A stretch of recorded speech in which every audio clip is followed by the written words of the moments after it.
Happy New Year! Happy 2026! It already sucks.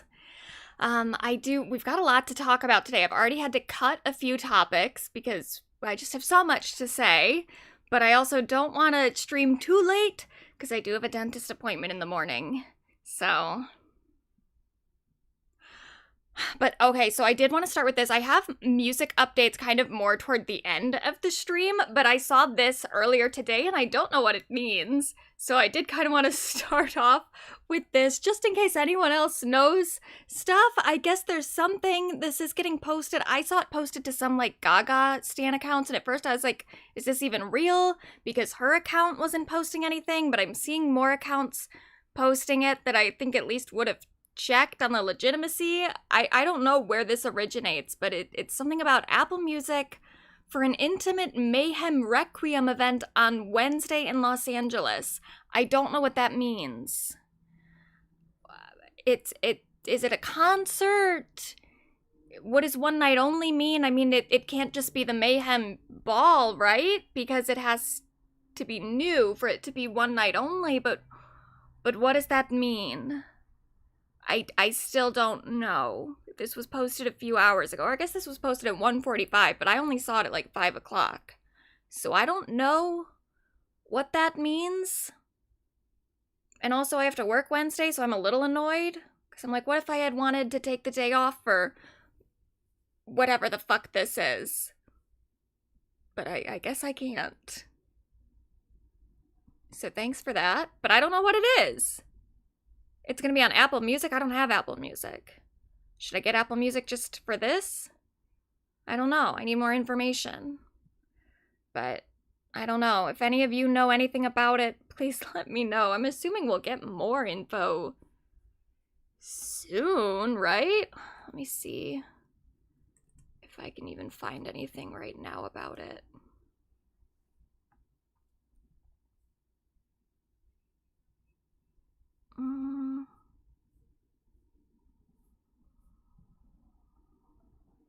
Yeah, it just says one night only concert at the Will Turn in Los Angeles as part of Apple Music live on Wednesday. I don't know what that means.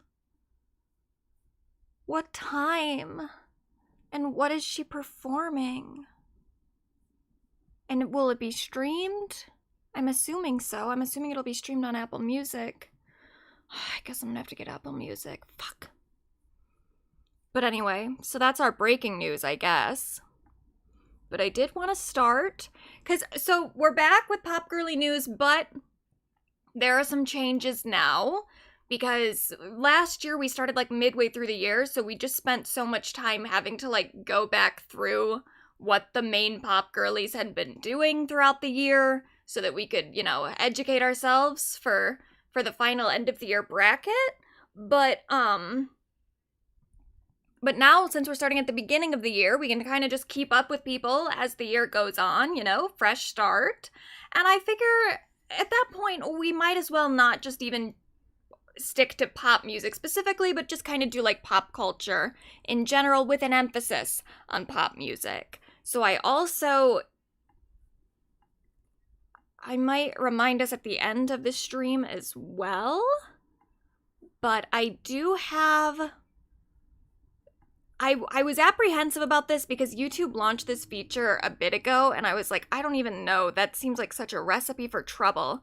But it allows you now, if you go to visit community on the homepage, people can just post stuff. I can't right now because I'm not signed in, but I guess you guys can post onto the Medusini community tab, maybe somewhat like not a Reddit, a subreddit, but something similar where it's just like a forum.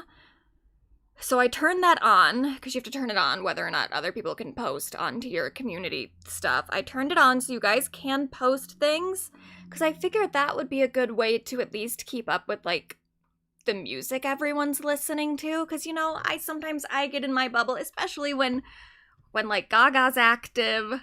I spend most of my year paying attention to her, and then I pay attention to other girls when she's not doing something actively like that day.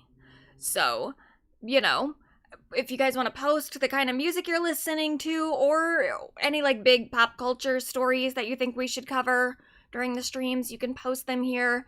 I'll still keep an eye on it, and I might delete shit that you guys post if you get too weird, and I might just turn the whole thing off if people are continuously weird on the community tab. But this is an option. This is something that's open now. If you want to contribute, if you want to post stuff, if you want to just, talk amongst each other in a space, here you go. Right here. But you're not just talking amongst each other. I will be seeing it. But I don't know. I don't think I'm going to be, like, posting a whole lot on this thing. But I'll just check in to see any, like, music recommendations or any suggestions for topics and such. So, there you go.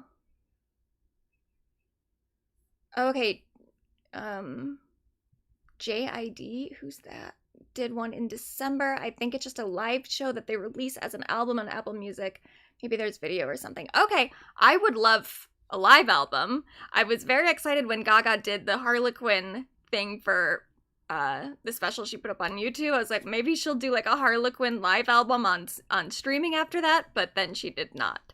So that kind of sucked. But then also, this will still kind of suck if she does something that, like, there's like a live album that's only on Apple Music. Because again, I don't have Apple Music. It's more expensive. We'll see. Again, though, so short notice. Like, it's on Wednesday and they just posted about it today. A little annoying. But moving on to our topics of the day. It is award season, so I kind of wanted to highlight stuff that's happening in the award arena. Now, fair warning, I'm going to play a few clips from some of these award shows, and some of these shows can get really, really fucked with, like, copyright claims. I'm saying fair warning to you guys. You guys are already here for the live stream, so it doesn't really matter.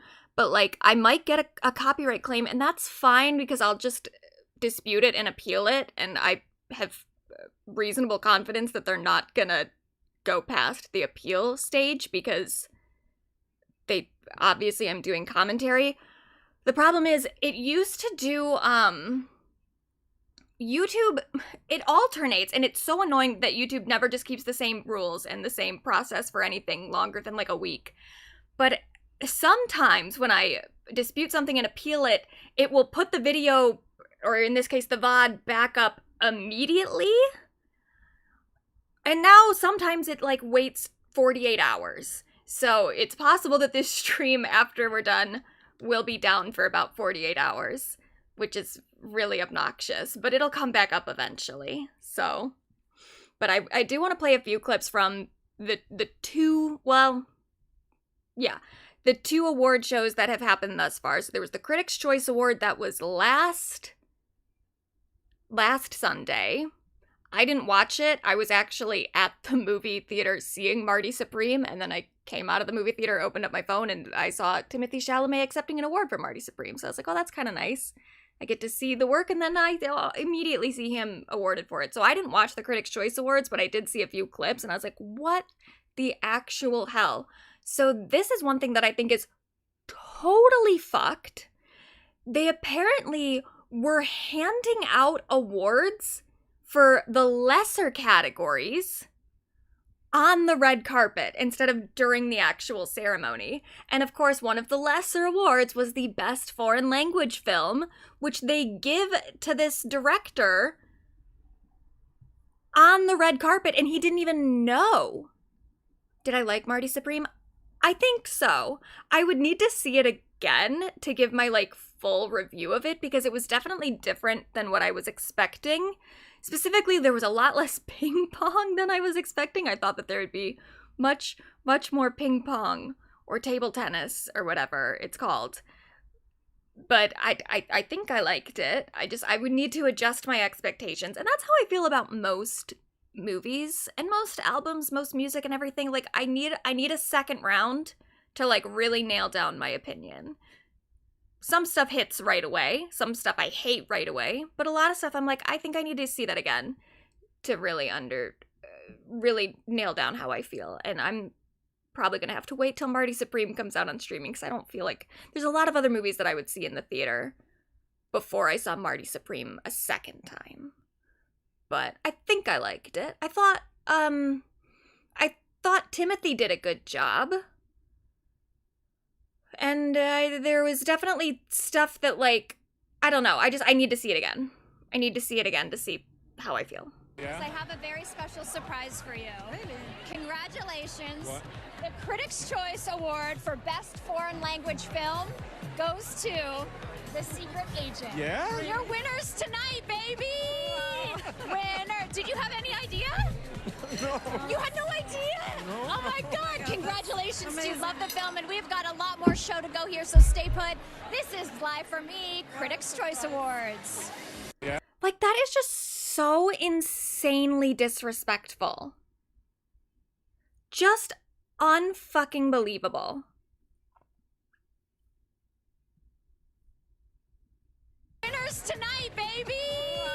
Winner! Did you have any idea? No. You had no idea? He doesn't even get to give, like, an acceptance speech or anything. It's so rude.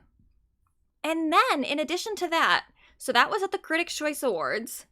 The Golden Globe Awards last night, they did one of the awards not televised. Like, it was at the ceremony, it was at the show, but this was just during, like, a commercial break. And this is for the winner of the original score for Sinners.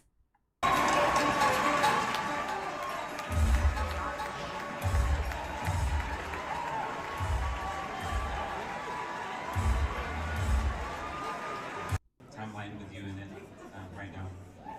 Thank you, Ryan. Gave a whole fucking speech and everything that nobody saw. It's so rude. And I think that this is the only one they did this for. I've only seen stuff talked about for this category as the original score. Why?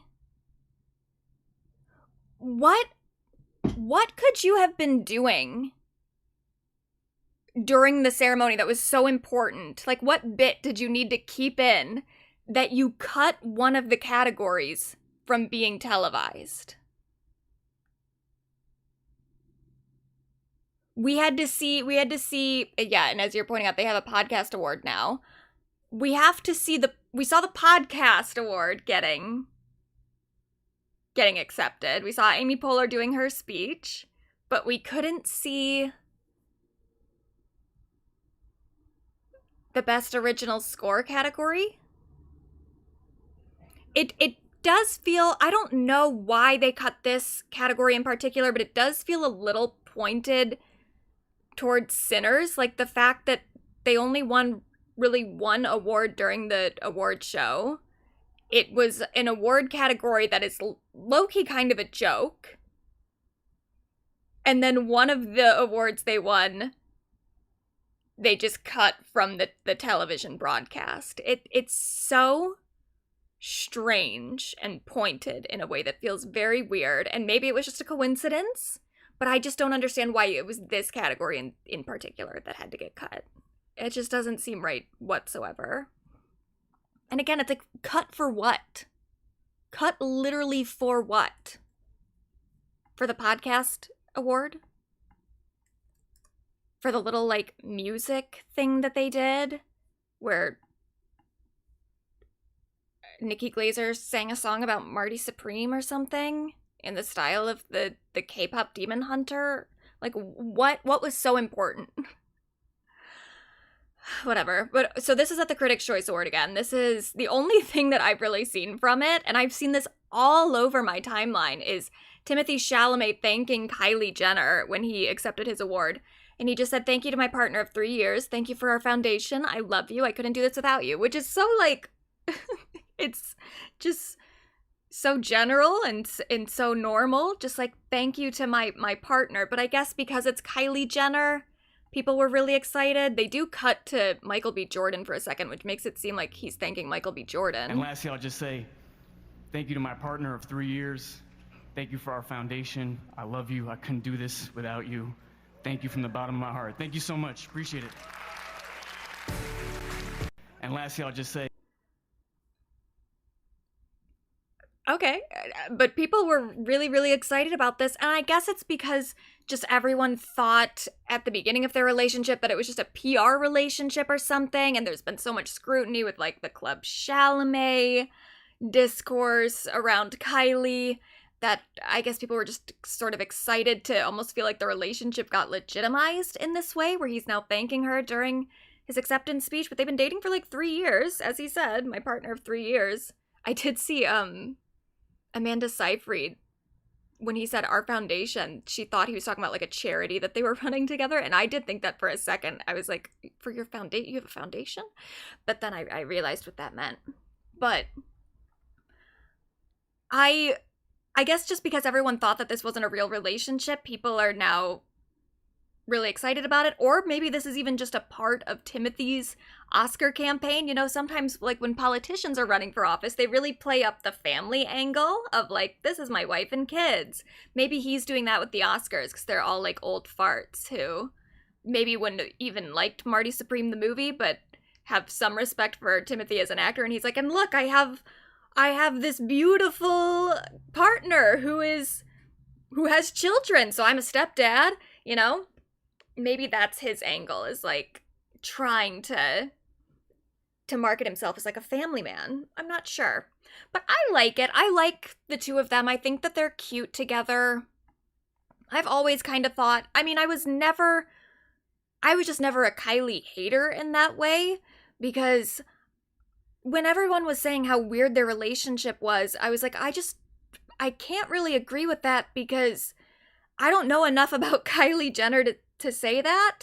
Even as someone who watched the Kardashians fairly often. I mean, I haven't seen every season of the original series, and I haven't seen the last like season or two of the new Hulu show, because at this point I can't look at rich people for that long. I don't take them as, not that I ever took them that seriously, but just in the current climate, I'm just sick of seeing rich people do rich people things, and that's a lot of what the Kardashian brand is. It's not even just that they're rich, it's that their whole lifestyle is based around, you know, keeping up with the Kardashians, of keeping up with their accumulation of wealth. So I just can't really stomach it at the current moment. So I haven't seen the last season or two of the Kardashians. But even as someone who watched the Kardashians prior to that, I know very little about Kylie Jenner as a human being. She's really not on the show that much. Next to Rob, she's probably on the show the least of all the siblings. And when she comes on, her siblings are always, it kind of seems like she doesn't hang out with them that much either, because they talk about her like she's a celebrity in the family. They'll be like, oh my God, Kylie texted me today. I was so excited. So Kylie Jenner to me has always kind of had a bit of a mystique to her that I can't be surprised at anything that she's doing, because what do I know about her? And that was another thing too, when people were saying that, because Kylie started dating Timothy around the same time that Kendall was dating Bad Bunny for a minute. And so a lot of people were like, oh, this is Kris. She's like setting her youngest daughters up to have these new power couples, and then Bad Bunny and Timothy Chalamet will be on the Kardashians. As if, first of all, I don't think Bad Bunny was ever going to be on the Kardashians in the first place. I don't think that's something he's interested in being in. Timothy, maybe. But Bad Bunny, I don't think so. But then even if Bad Bunny were cool being on the show, Kendall has never had a relationship on the Kardashians. She has like a rule about she has to date someone for like 2 years or something before she'll allow them to be on the show. And she's never gotten that far, I don't think, with a relationship. So I was like, Kendall has to date Bad Bunny for at least like 2 years before that's even an option for Bad Bunny to be on the show, at least according to Kendall and the rules, that the boundaries she's established for herself. And then Kylie, I was like, I think Kylie's the least interested in being in the show in the first place.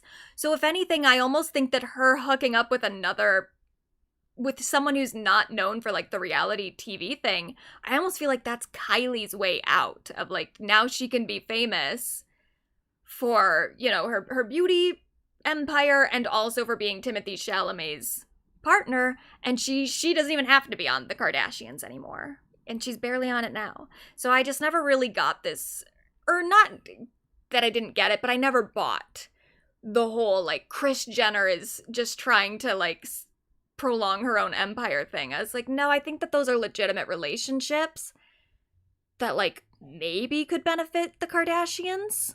It certainly would be fun. I'd love to see Timothée Chalamet and Bad Bunny on a reality show. But all in all, I don't think that's a totally realistic possibility. But they're cute, and I'm glad that people are now kind of coming along to their relationship, because there was just a minute where everyone was so protective of, like, Timothée Chalamet's honor because he was dating Kylie Jenner that felt a little, it felt just kind of misogynistic of, like, oh, she's gonna infect him. And I'm glad we're at least past that and people are rooting for this couple a little bit more. Now, moving on to the Golden Globes.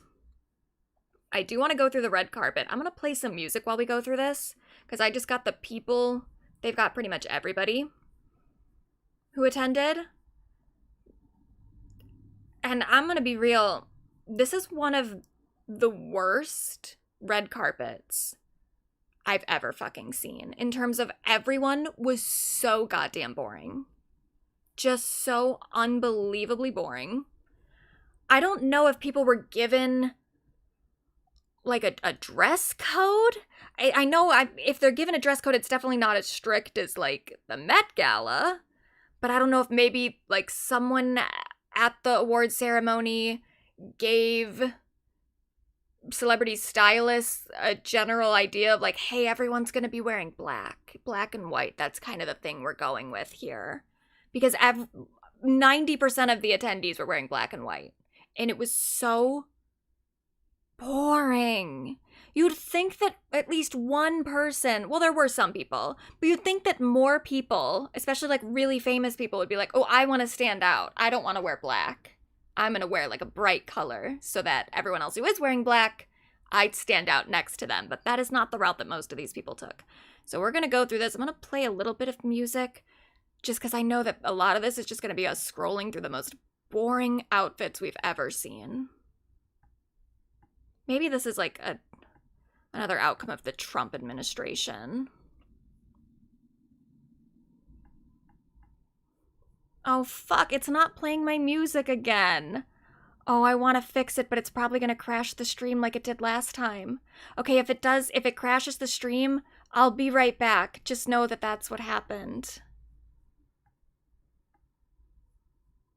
Come on. Why?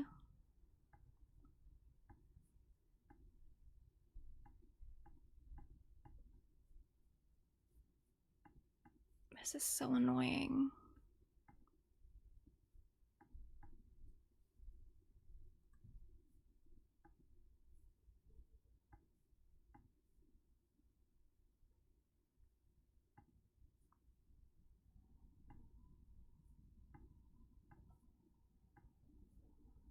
And I can't even play music while I fix it. Here we go. Sorry, that was loud. Now it's quieter, sorry.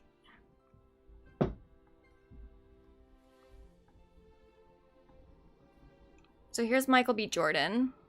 Boring. I mean, he's a good-looking guy, but it's just kind of boring. He actually was not wearing a fully black suit. It was more like brown. So I guess I appreciate that effort. Jennifer Lopez. Okay, she's not wearing black, so that's nice. But what is happening with the makeup? I've never seen Jennifer Lopez look this chopped. It's like, I think that they maybe just went too far down with the contour or something, or they didn't go high up enough with the highlight, but it's like, what? It's so dark. All the way, like, this. What's happening? Oh, it's so bad. But the dress is like, I mean, the dress is okay. I've seen Jennifer look so much better. I mean, she is so reliably one of the the, like, best looking celebrities ever. But God, that face is bad. I mean, her face is good, but the makeup is bad. Jennifer Lawrence. I like the outfit, especially compared to the rest of the outfits. But I almost kind of wish it was a little bit more fitted, maybe. And then I wish she had done something different with the hair or maybe the makeup. This is also just not that good of a picture for her, but yeah, I think the hair is a little boring. Haley Steinfeld, boring outfit, but it does look like she's pregnant. I don't know if we knew that about her, but congratulations to her. Ariana, I do like the dress. I hate it in terms of, like, everyone was wearing black, as is she. And the fabric's kind of interesting, but otherwise I like the fit. I think she looks nice. I love the return of the ponytail. I was a little bit, because she had, oh, need a new song.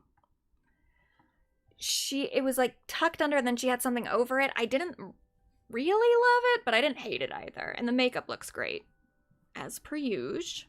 Julia Roberts, boring, but she looks nice, and I like the necklace down there. Kathy Bates, she looks nice.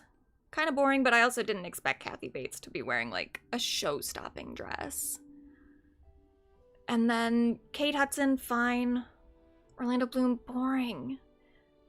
George Clooney and Amal Clooney, I mean, she's at least wearing another color, but still just not much to say about it. Just a standard, nice-looking dress. He looks the same that he always does. Leo, boring. Timothy, less boring than a lot of the other men, but still not super exciting. And he didn't walk with Kylie, which I thought was interesting. I don't totally understand their sometimes they do red carpets together, sometimes they don't. And this one, they didn't do the red carpet, but she was at the event. Like, they were sitting next to each other, and there's footage of him, like, kissing her on the cheek and stuff. So they were definitely very lovey-dovey in the ceremony, but they didn't walk together. Emma Stone, she looks nice, but it's kind of boring, but at least she didn't wear all black. Tiana Taylor, I actually did like this outfit. There are some other angles of it. She had something on her, like right above her butt crack, which I kind of liked. It was like a little bejeweled thing. But, you know, still just wearing all black, so a little boring. But I love the hair. I mean, she looks great. Miley, it's fine. Glenn Powell. Jacob Elordi, I mean, he's hot. No one can deny that. Oh, shit. Sorry, I stopped it. No one can deny that he is an attractive man. But it is a boring outfit. I do kind of like the glasses. Pamela. I would have kind of liked it, like, pants instead of, but I do like that. I think it looks nice. Coleman Domingo, good as always. And I like that he at least did something interesting up here. Jenna Ortega, I do love this outfit. I feel like it's very similar to other things we've seen her wear, but I do like it. I think it looks nice. And she looks cool. Selena Gomez, it's just kind of boring, but she is beautiful. She looks beautiful. Jennifer Garner, boring. Elle Fanning, looks nice, but kind of boring. Blackpink's Lisa. She literally looks like she's going to a funeral. Oscar Isaac. Boring. Damson Idris. I remember him having a really good outfit at the Met Gala. This was boring. Connor Story. Boring. Hudson. Boring. Amanda Seyfried. Boring. I like Io's. I do kind of wish she had gone for a bolder lip, but I like the hair, and I do like the dress. Charlie Hunnam, apparently he got nominated for that fucking Ed Gein show. Stupid. Rose Byrne, thanks for wearing another color. Amy Poehler. Jeremy Allen White. Ashton Kutcher and Mila Kunis. I mean, fuck them. I do kind of like her dress, though. But fuck them as human beings. Amy Lou Wood. It's nice. Kind of boring. Claire Danes? Boring. Snoop Dogg? Hey, actually, he looks kind of cool. Snoop Dogg does look kind of cool. But fuck him as, a person. For the Trump stuff, for the homophobic stuff. But he did that. The outfit's good. I'll give him that. I will give him that. Adam Sandler and Jackie Sandler, boring. Marlon Wayans, boring. Odessa, however you say her last name, Azion, boring. Well, actually, she looks kind of cool. This looks like a nightgown. Britt Lauer, boring. Adam Scott, thanks for wearing a bright color this time. Paul Mescal, boring. Priyanka Chopra and Nick Jonas, boring. Charlie XCX, I like the top half. I do wish there was something different happening on the bottom, and I like her hair. But honestly, still kind of boring. Nikki Glazer. Nikki actually had some of the best outfits of the night. It almost was like, she was the bride, and everyone else knew not to wear better clothes than her because they didn't want to upstage the bride. But good for her. She had a lot of good outfits. Natasha Lyonne, boring. Patrick Schwarzenegger, boring. Allison Brie and Dave Franco, boring. Leighton Meester and Adam Brody, what are they doing there? Did they do something? I'm sure there was a reason they got invited, but I haven't seen them do anything for a while. But they look kind of nice. I mean, I don't know. Shirley Ralph, it's just kind of boring. This looked really cool on the award stage because it like really did sparkle. Evelyn Blunt, I kind of like it. I wish it were not just white like everything else, but I think she looks cool. Walton Goggins, I think he made an effort. Mark Ruffalo and Sunrise Coney? Boring. Jean Smart. Kristen Bell. That one's kind of interesting. Will Arnett and Carolyn Murphy. Boring. Boring. Boring. Also boring. It's even in a different color, but it's like, it's just a... What is everyone doing? That one's kind of more interesting. It's a different color. That's Marty Supreme promo. We'll go to the clown music. Because this is where it really starts to get... We're not even halfway through. Oh my god.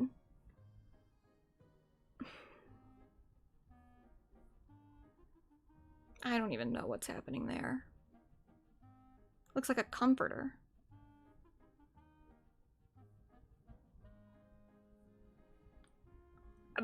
She looks beautiful, but I just need other clothes or other colors. I can't keep doing the black thing. Alicia Silverstone, thanks for wearing a different color. Looks nice. I don't know why she was invited either. She must be doing something. I'm not familiar. Love them. And Kirsten is at least not wearing black, so another color, but still kind of boring.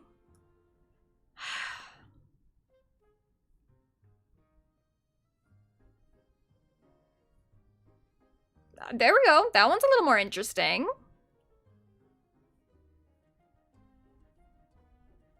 Another color. We like it.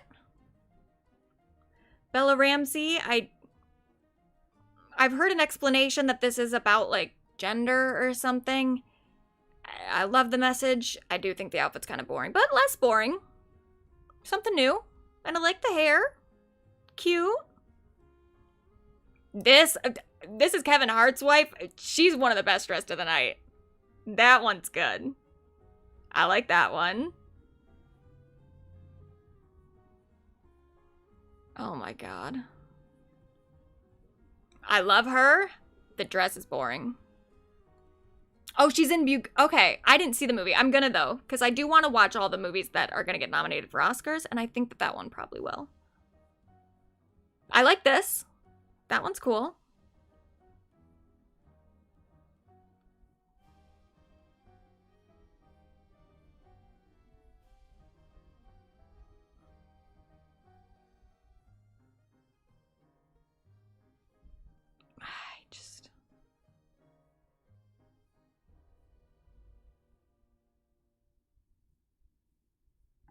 Starting the clown music over again.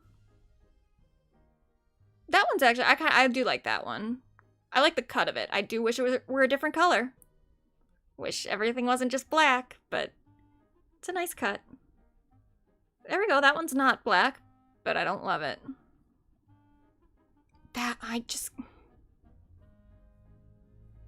And some of these people, it's like, they're not known for their fashion anyway, so it's like, what did I expect from them? But it was just like, just one after the other of just the most boring black dresses and suits. Why do we even bother putting men on, like, photos of men in these? I mean, he did something different, so thanks for that. But so often it's just black suit, black suit, black. That one looks nice. I like that. And the hair looks good. But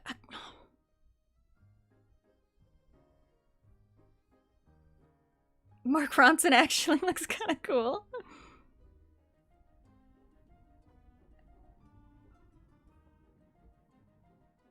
That looks kind of nice. That looks good, but I'm sick of the black.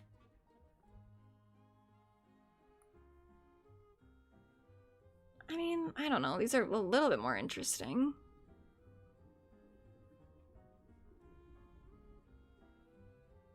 I kind of like that one. Babyface looks pretty cool.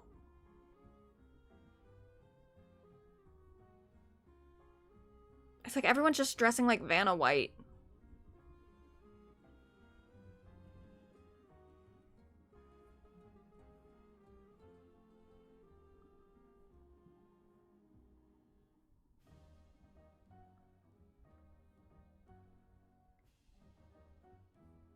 I can't.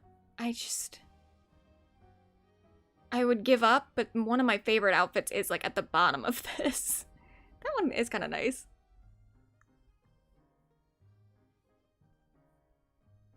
I love the cut of that.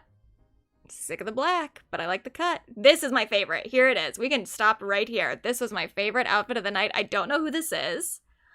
Olandria or Olandria Carthen? No clue who she is, but this was the best. Good job, whoever you are. You killed it. And that was it. Everyone else, boring. Sucked. Just the worst. But there it is. There was the red carpet. Now, something else that was happening on the red carpet. We're just at the event. Oh, she's from Love Island. Yeah, see, I never know any of the Love Island people, but they show up a lot of places. So good for her.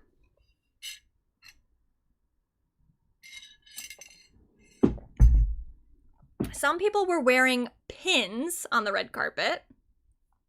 Oh, shoot, that's the wrong. That said, "Be good," in reference to Renee Good, who was murdered by an ICE agent. And oh, I like how this tweet is specifically for the Be Good pins, and they cut off Mark Ruffalo's. But some people wore them. She had it on her purse, which, okay. Ariana also had one, which she wore inside. She didn't wear it on the red carpet, but she wore it inside. And like,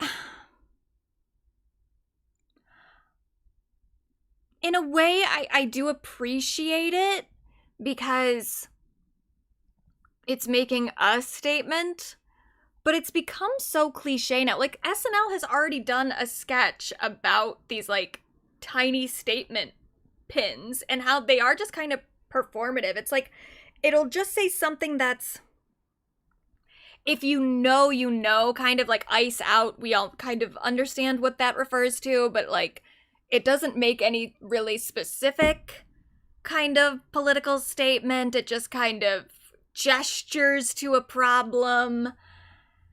And it's whatever. I mean, with Ariana, I think it's fine because Ariana is someone who does, at least like on her social media, will post about political stuff. Like, she makes it known where she stands. And so I'm like, okay, if you're doing the work outside of just wearing a tiny little pin, then that's fine. I'm not gonna shit on you too much for that, but I do feel like the pins just let a lot of people off the hook in a lot of instances where they're like, well, I made a statement. I said something, I spoke up. It's like, no, you wore a pin and it was tiny. And it also was kind of vague, you know? It's just so, I don't know. At least, you know, and she's not a good person, but when that one woman wore the like MAGA dress at the Met Gala or whatever event she wore it to, probably wasn't the Met. I don't know if she got invited to the Met, but some like, I don't know, Grammys or something, she wore like a MAGA dress. I'm like, at least she had a whole fucking message across the whole dress. Like you couldn't even mistake it. She was so on the nose about it. But then all these like progressive celebrities are just like tiny little pin that most people will never even see. And it's, I don't know. And I think especially for me, the pin was a little bit grating. Because it's like none of these people, and some of them, like Ariana didn't win an award, so she didn't get to make a speech or whatever. And I think some of them probably would have made a speech, because again, Ariana is political just in general. So I will give her that like this is not just a she wore a pin and that's all she did thing. Though it is interesting that she wore the pin inside the venue and not on the red carpet. But I almost wonder if maybe she didn't have a pin when she got onto the carpet and someone gave her the pin at the show and she's like, oh, okay, because she wasn't wearing it on the carpet. So it's like, who was even going to see that other than people who happen to follow you and happen to see you taking photos? But again, Ariana posts about stuff like this fairly often, so I'm not going to shit on Ariana for it. But like throughout the entire fucking night, no one did any sort of political speeches during their acceptance speeches. And here's my thing. Sometimes I do think that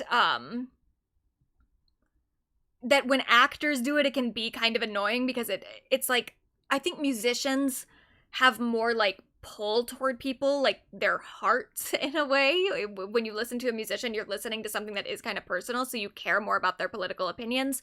Whereas actors, I don't really give that much of a fuck about what actors think. They are to me just like vessels for a project. There are actors who I'm maybe kind of interested in as celebrities, but overall, I'm like,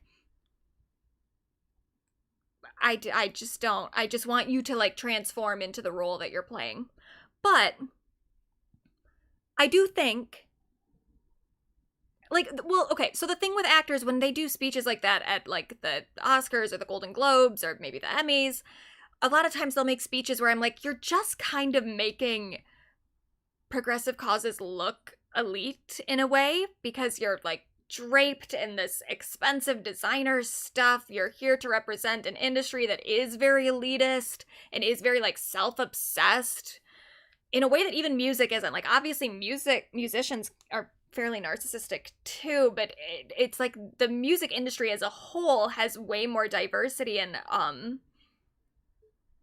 people like from all kinds of walks of life, whereas like Hollywood, the acting industry is rich people who grew up in specific, oh shit, I just knocked off my own ring, who grew up in like certain circumstances that really don't relate to working class people like at all. And so sometimes I think it can be a turnoff for a lot of working class people when they see these rich assholes saying stuff on stage that's like them just kind of, again, vaguely gesturing towards progressive politics, where they're like, you know, they're just saying stuff that's kind of vaguely anti-Trump or vaguely anti-conservatism, but they're not even really making really specific public statements. I think it can be kind of annoying. It can be a kind of bad look. But this year in particular, when so much shit has gone on, the fact that no one in their acceptance speeches said anything political, it just kind of adds to that feeling of elitism, where it's like, they're just so disconnected from the reality of the world and of this country. It felt so weird to sit through an entire live event that was hours long. It started at 8 o'clock, it went till like 11:20.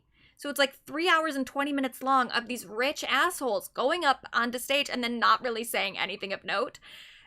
Nicki said some stuff at the beginning, like she did kind of shit talk CBS a little bit, which I loved because the show was on CBS, so I was like, cool, let's drag CBS on CBS. And then Wanda did say some stuff, and I do have clips of that was like in support of at least the trans community, so I was like, okay, cool, that's great. But all in all, I was like, I would have liked it if somebody there had said something political, you know, especially because like it's a live event. They can't cut you off, and the fact that it's CBS and it is a extremely conservative network at this point, it's like this is your opportunity to say something genuinely like progressive or transgressive on CBS, on a conservative network. And I think it was really a shame that nobody took that opportunity. And what really annoyed me too, and I have nothing against Jean Smart in general. I think she's a good actress, and I'm sure she really does care about this stuff, and maybe she's saying stuff on other places. But she did a speech where she said something about, like, everyone do the right thing, and it sort of, I don't know, like, trying to, like, tell other celebrities at the event, like, you should use your platform for good and speak up about political causes. And it's like, why don't you use the opportunity then to speak up? Because you're kind of not. You're just vaguely gesturing to a problem. You're not specifically saying anything. And she did, because she said something. She's like, I know I said all this on the red carpet already. And so I was like, well, let me go find one of her red carpet interviews where she talks about it. And it's like, she doesn't specifically address anything. She is wearing the Be Good pin. So it's like, okay, I guess I understand that that's a reference to Renee Good. But do you want to say something with your mouth? Do you want to, like, give a specific talking point? And no, she doesn't. Well, I'm not as optimistic about things these days, like the world these days, but I just I'm sorry it's so quiet, by the way. This is, like, as loud as it goes.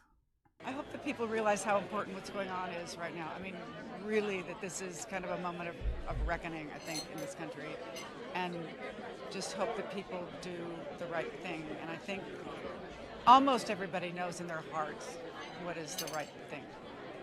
And that's one of those things that's the power of an art and a power of a platform, literally like this. You may go up on that stage again tonight and you can share that message. Yeah, but again, you know, I know people go, oh God, who cares what you think? You're an actress, who cares? And I don't feel like my opinion matters any more than anybody else's. That's not at all what I'm doing. But I feel like if you feel strongly about something and you have the chance to share your feelings or encourage people or cheer somebody on, you know, you should do it, you know. Well, I will say, appreciate you always using your voice. We're so happy to have. Then do it. Say what you want to say. Don't just be like, I have something to say and I think it's important to say what you want to say. And then don't say anything after that. What the fuck? What are you talking about? It's so annoying that they do this. Now, the one person that I will give credit for, and I did see some people mentioning him in the chat, but Mark Ruffalo got asked on the red carpet about his pin, and Mark gave a very specific response, multiple very specific responses. So we do have to give a shout out to Mark Ruffalo in this instance, because he actually came through.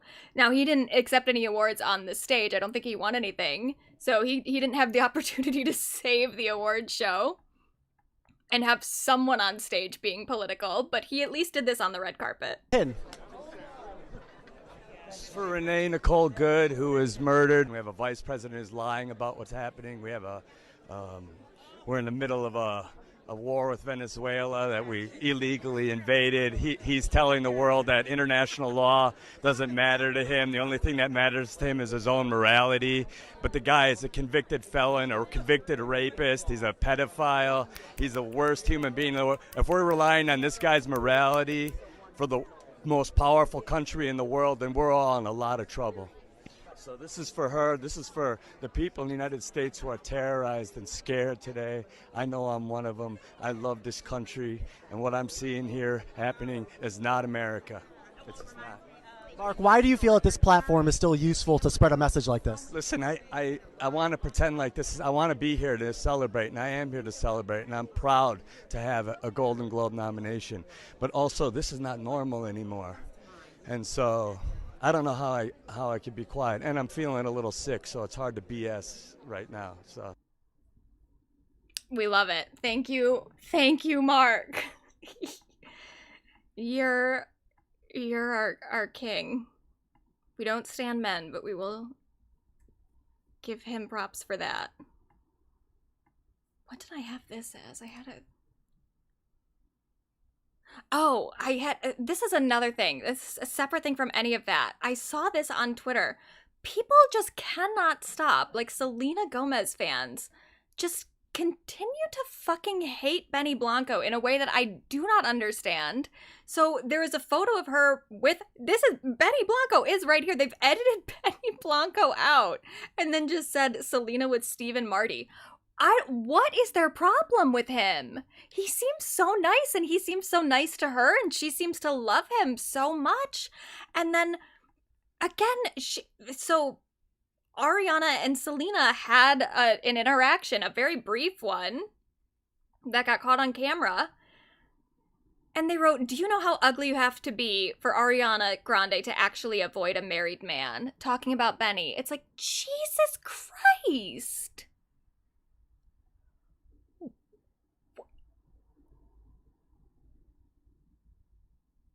What did he do? What did he do? And also, she doesn't fully ignore Benny. She does do like a little side kiss to Benny as well. Yeah, like the Benny Blanco hate escapes me. Now, Rolling Stone did a list of like the best and worst, or best and WTF of the Golden Globes, and I want to go through this. Oh, I know, and they are dragging Ariana with him. I know. Yeah. But I just don't. It's just so mean. I think that sometimes, you know, it's like men do get away with a lot. And I think that makes people feel like they're fair game to make fun of. But some stuff is just genuinely mean. You do not have to call him ugly. He seems like a nice person. And he also just looks like a normal fucking guy. Like, what? Just nasty. Just nasty. Shortism. It might be. Okay, so best, Rolling Stone says Nikki Glaser retains her title as the Queen of the Golden Globes. Yeah, she was fine. She did a good job. Tiana Taylor loses her cool. She had a nice acceptance speech. It was cute. I didn't watch the one battle after another, but I'll have to, because I want to see all the movies that get nominated for Best Picture at the Oscars, because I want to have an opinion. I want to have like a fully informed opinion. The problem is that I just don't watch a lot of these movies that get nominated for these award shows. I watch movies. I feel like I watch a decent amount of movies that come out during a year, but I just don't watch those movies. I watch more like horror movies and stuff that don't ever get nominated. And then the play-by-play commentary from the show's sidelines. Yeah, they had a guy from ET and then a guy from Variety the whole night as people were like walking up to the stage to accept their awards. These two motherfuckers just were adding this incredibly strange commentary. It was really, really obnoxious. And it was so, I hate to be like, oh my God, it was so unclassy. Because I do kind of like it when award shows get a little wild. That's what I liked about the VMAs back when they were interesting. But this just felt over the line. It was like Timothy was walking to accept his award. He got his award for Best Actor, Best Leading Actor, whatever. They're being like, now he did thank his girlfriend, Kylie Jenner, at the Critics' Choice Awards. Let's see if he thanks her again tonight. And I was like, oh my God, how disrespectful. He's gonna accept his award and we're already setting up like, will he or won't he thank his girlfriend? And what does that mean if he doesn't? It's so awful. It's so mean. Because it's like,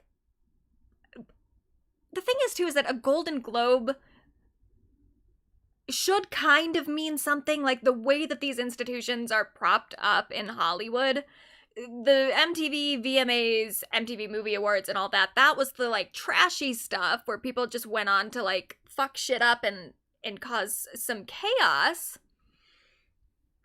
But like the Oscars and the Golden Globes, that's supposed to be the stuff that's taken a little bit more seriously.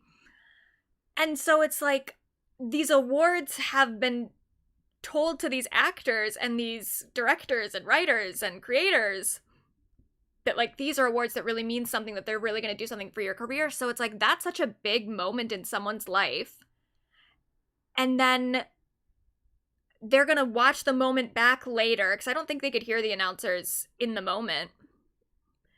But they're going to watch it back later, and one of the biggest moments of their career, they're going to see these fucking assholes just being like, is he going to thank his girlfriend? Let's find out. It's just so dismissive to their work in a way that is just so inappropriate for the format. I don't know. It really rubbed me the wrong way the entire night.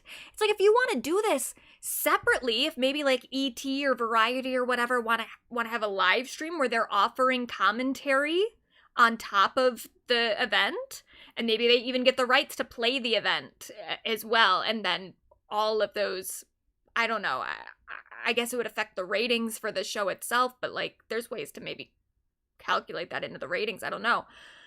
But if it should be a separate thing. It should be like, I should have to go and watch the like commentary version to hear what these weirdos have to say. It's so just kind of disrespectful to put it on the actual formal broadcast. I didn't like it. Especially because it's like, they're not even that messy. You know, if they were really, really messy, if they were actually there to cause some chaos and cause some havoc, I would kind of be into it.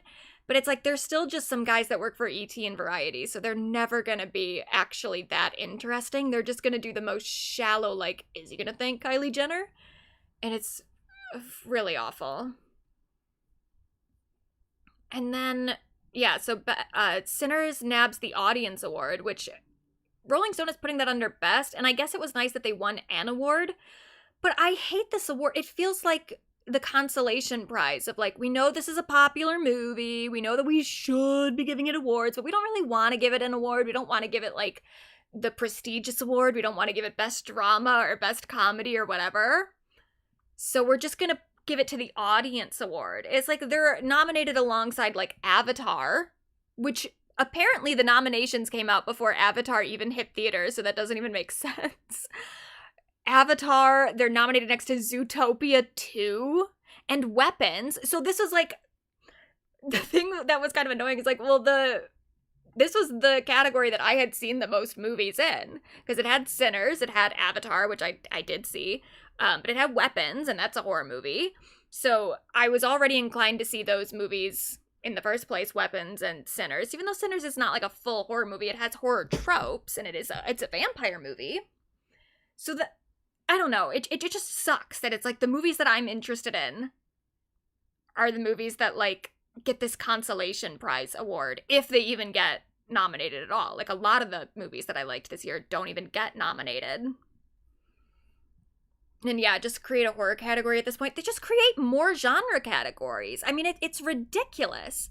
Both with the Golden Globes, because they do TV and film, I get that they could like kind of not, you know, it's like they have more time, or they have less time to fill because they are also doing TV. But with the Oscars, it's like, just do more genre categories. Do like actual genre categories. At the Golden Globes, they split it up into drama and comedy. Like, those are the two types of movies that exist. So stupid. And then I don't even care if Bobby Cannavale skips the show to attend a reptile expo. Who gives a fuck? Matt Remick wins a Golden Globe for real. That's his name in the, Seth Rogen's name in the studio. It's like, how is that best? Like, that's the most expected win of the night, because Hollywood is obsessed with itself, and the studio is a show about making movies. It's about Hollywood. It's about the process of working at like a studio. of course this was going to win a bunch of awards. It's just not even, and I didn't even, that was one of the few shows that I watched that was nominated. And I liked it fine, but of course it was going to win. The worst, a UFC bit falls flat. I liked the UFC bit. I didn't like it at first because I thought it was going to go on for too long, but then it, like, they had these, like, UFC fighters. And, I did kind of like this about the, Rolling Stone article. It said, 2 UFC fighters, we think. Yeah, I don't know if they were actual UFC fighters because I don't watch UFC. But they had people come out acting like they were UFC fighters, and then just suddenly it stopped, and then Pink Pony Club started playing, and the guys from Heated Rivalry came out. And I did like the abruptness of it. I liked that it was kind of like a what the fuck moment. Or they put it under worst, but I liked that it was just sort of weird. that one actually kind of got a chuckle out of me. From the whole night, this bit was one of my favorite parts. I was like, oh, that was strange. Good for them. Best Nikki Glaser Roast Podcast, the Globes celebrate them. I hated it. And here's what I hate about it. It's not even that I hate that there is a podcast category. It's that the nominees were so, again, it's just Hollywood obsessed with itself. It was like NPR, which, okay, sure. And then it was just a whole bunch of, like, celebrity podcasts or, like, Call Her Daddy, where it's Alex Cooper interviewing celebrities. And I'm like, of all podcasts everywhere, that's what you're nominating. There's podcasts out there doing actual, like, journalism and stuff, or actually, like, really exploring really deep niche topics that otherwise wouldn't get explored if that podcaster hadn't made that show. And you're just going to be like, what about celebrities interviewing other celebrities? Fuck off. Especially because it's like, what bothers me about it is that celebrities have started getting really involved in podcasts, especially since the pandemic. And then, okay, sure, now that's leading you to want to celebrate podcasts in these award ceremony things. Okay, celebrities getting involved is what got you to take podcasts seriously. That's fine. Once you start taking podcasts seriously and you put them in the award shows, do you not want to at least, like, honor the format and actually look at the people who, like, kind of laid that groundwork for those celebrities to come and do their podcasts? You maybe want to look into, like, the normal, like, working class people who, I mean, podcasts are such a democratic form of media because anyone can have them. It's the same thing as, like, a YouTube channel. Like, it's free. You can start a podcast, you can start a YouTube channel for free. It was a medium that the people had to create things, to communicate with each other, to express themselves. And then celebrities got on board. And then once celebrities get involved, even though they had so much other stuff, they have TV shows, they have movies, they have, like, book deals. And then they come on and they start doing their own little podcast, and they already have producers. They already have, like, they're already a part of, like, a podcasting network. Versus all these other people who, like, start a podcast in their own fucking basements. With, like, a fucking Blue Yeti mic. Or just the mic. Sorry, now I'm moving my mic, so you're gonna hear a lot of interference. Who just use, like, the microphones on their laptops or their phones or whatever. People just using what they have to do stuff. To create things. And then you're just gonna award the celebrities who already had everything. Fuck off. Can you at least throw, like, some actual podcasters in there? Even nominating NPR is kind of annoying. Because it's like, well, NPR is already a radio station. Why not try to award actual normal people who are doing this work at their own cost? It's very obnoxious. I mean, it's just another piece of evidence of the people working on these award shows being so out of touch and just seeing themselves. And of the podcasts that were nominated, I do think the person that won should have won. Like, Amy Poehler's podcast is pretty good. I do. Of all celebrity podcasts, hers is the best. And she's even said so. She not said that, but she said that, like, yeah, celebrities put in very little effort. And she made that joke on the stage itself, which I appreciated. But yeah, she said, I have great respect for everyone I was nominated with. I don't. One of them was her ex-husband, which I do think is funny, and I'm glad that she won over her ex-husband. I don't know if there's any bad blood between them, but it's satisfying to watch a woman win an award against her ex. For a podcast I've never even fucking heard of, by the way. Who even knew Will Arnett had a podcast? She said, and I love all of you except for NPR. You're just a bunch of celebs phoning it in, so try harder. That is what a lot of people are doing, and they're just getting awarded for it. Bullshit. Ray Seahorn won. That was cute. I was happy for her. She seemed genuinely surprised. And it's also nice. I haven't watched Pluribus, but I should. I will.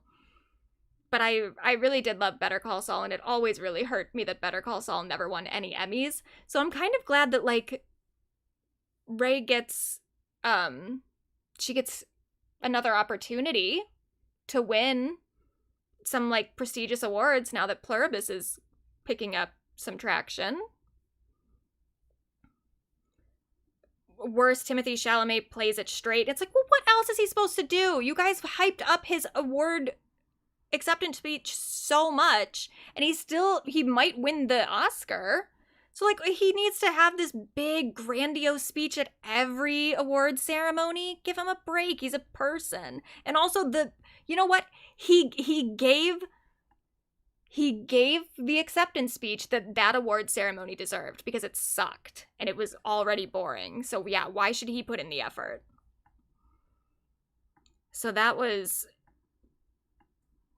Rolling Stone's list. Now I have some other stuff that they left out. So this is one of my favorite moments.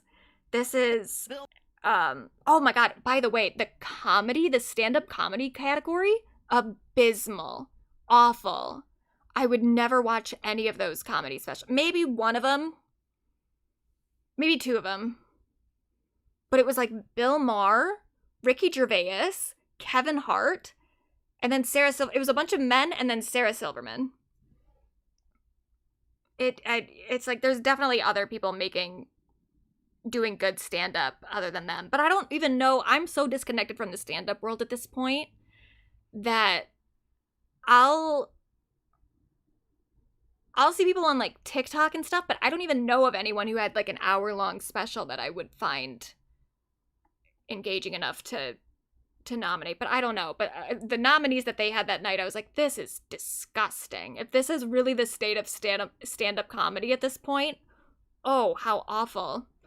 But that being said, Wanda Sykes did come out and, like, kind of roasted everybody who was nominated, and she did a great job. She killed it. So here's her talking about Bill Maher. Bill Maher, you give us so much, but I would love a little less. Just...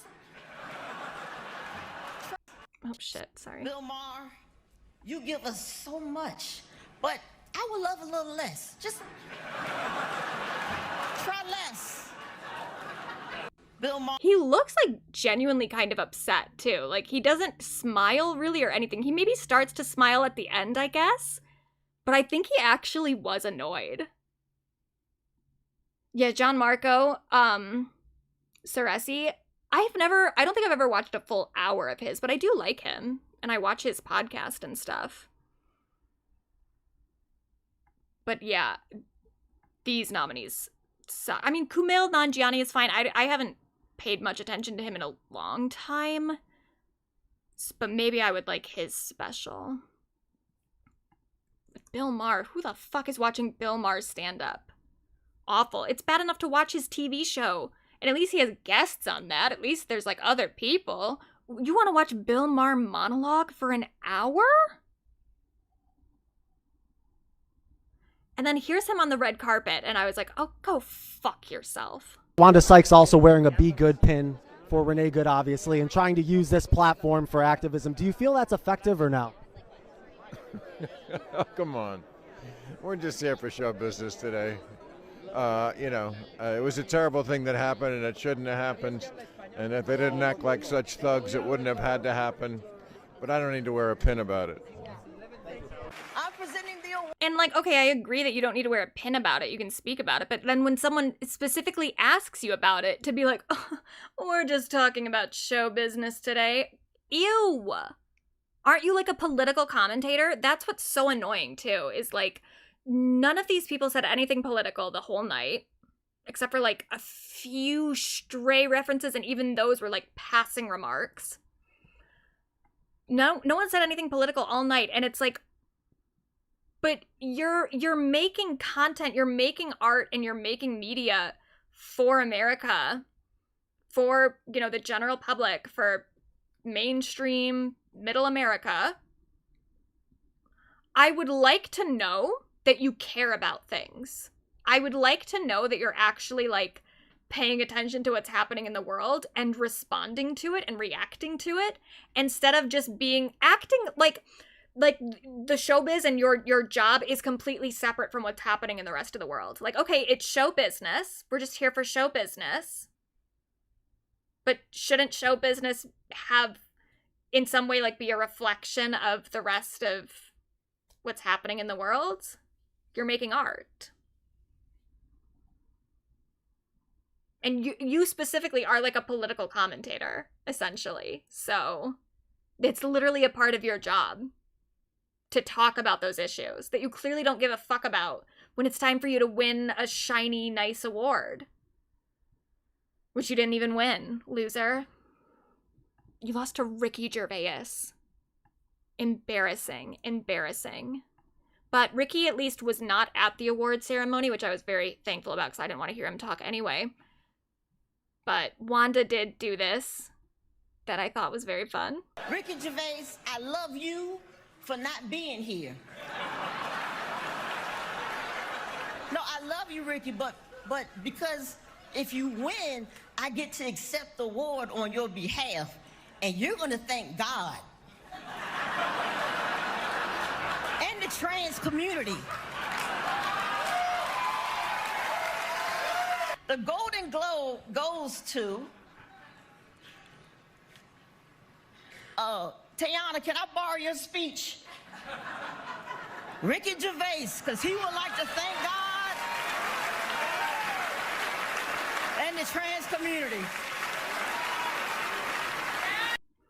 Now, I don't really give a fuck about the God part. I'm almost kind of with Ricky on that end, but I also don't like, he's annoying about it. He could be more normal about it. But okay, fine. He doesn't believe in God, nor do I. But the trans community thing, that was good. That was very good. So thank you, Wanda.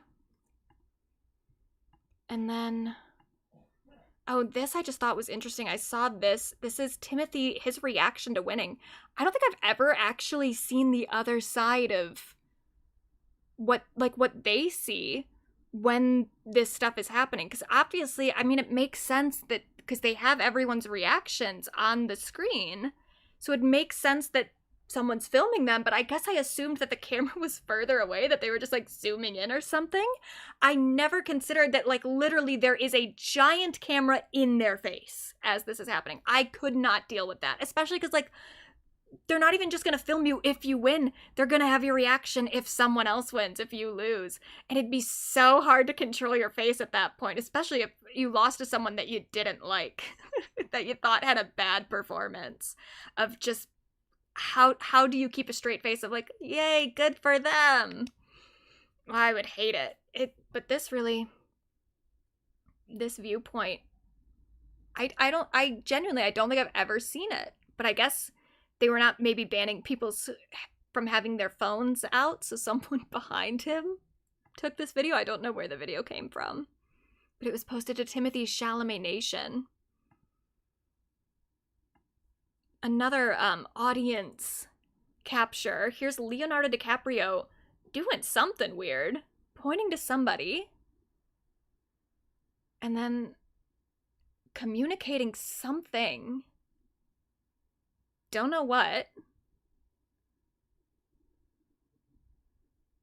But it was almost kind of nice to be reminded that he has a personality. I forget sometimes. Like, what is he saying, though? I really want to know.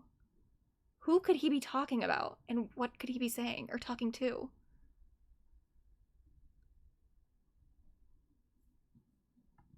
I saw some people trying to read his lips and thinking that he was saying something about K-pop, which maybe he was. Maybe it was something about K-pop demon hunters, but I don't know. Here's what I really hated too. I think they did this last year too. And I hated it then and I hate it now. They, instead of showing clips of the stuff that these people were in, maybe because they couldn't get it licensed, I don't know what their problem is.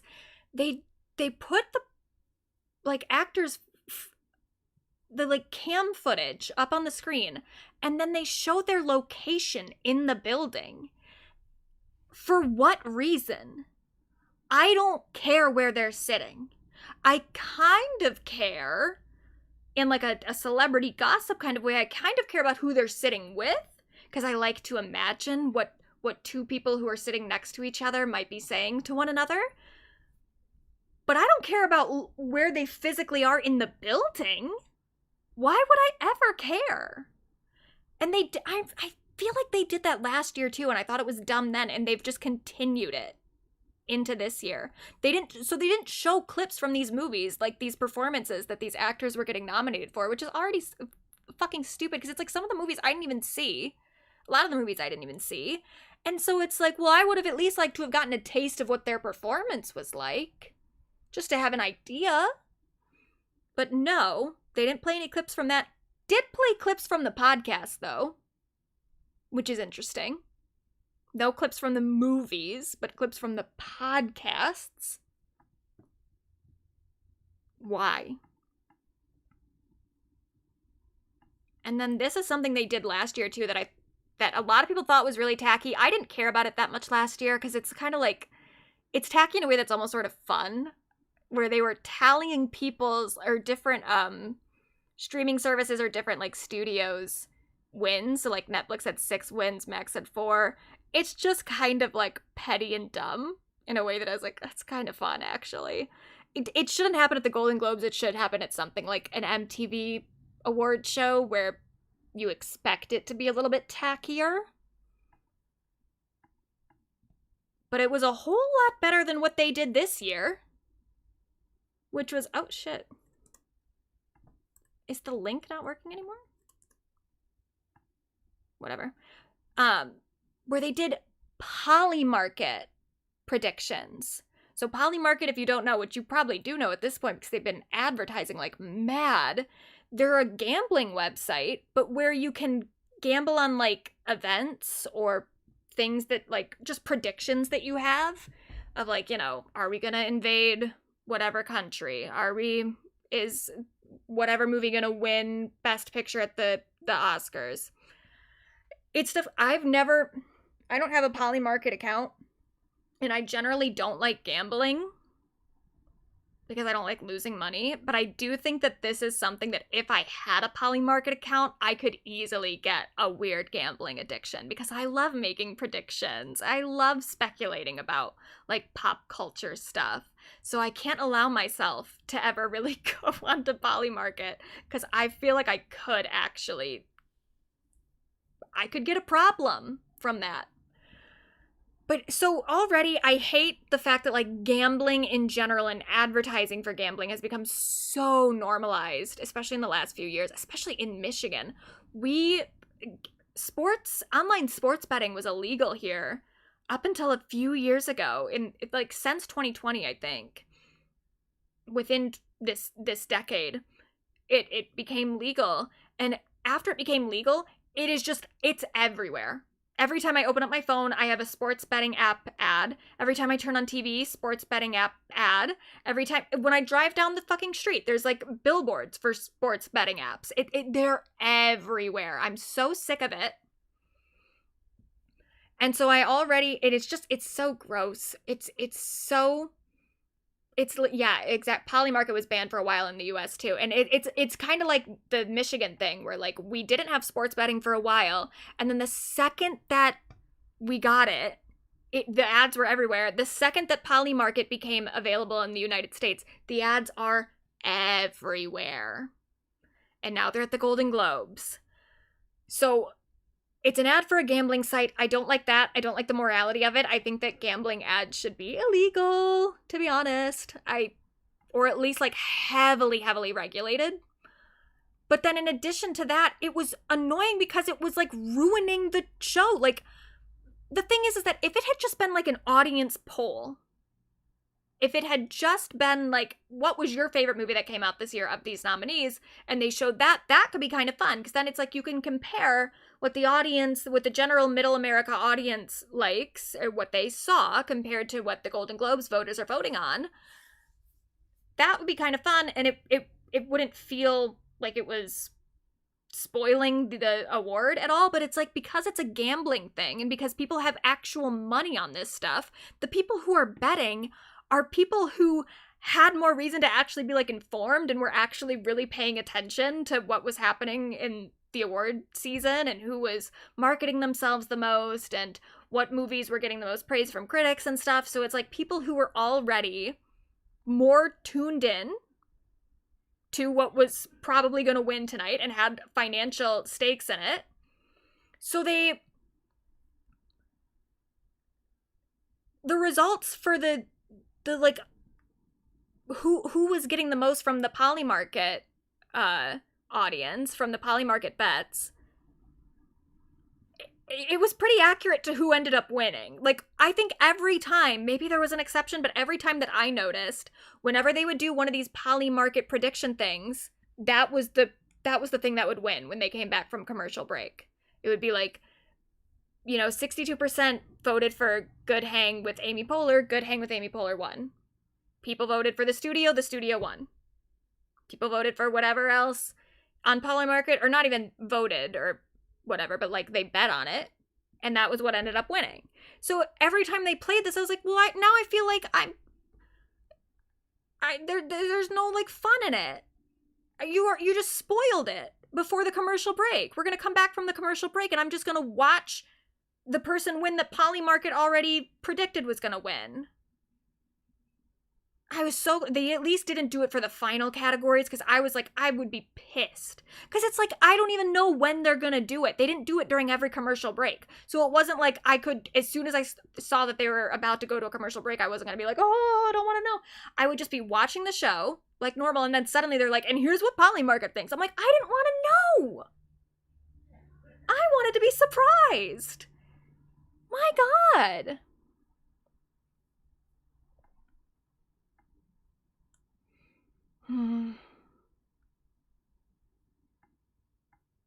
And then they had some weird fucking music throughout the entire show. So they had Stellan Skarsgård walked up to accept his award while Yeah by Usher was playing. And that was pretty funny. That was kind of fun. And some of the songs they played were genuine bops. Most of them, pretty much all of them.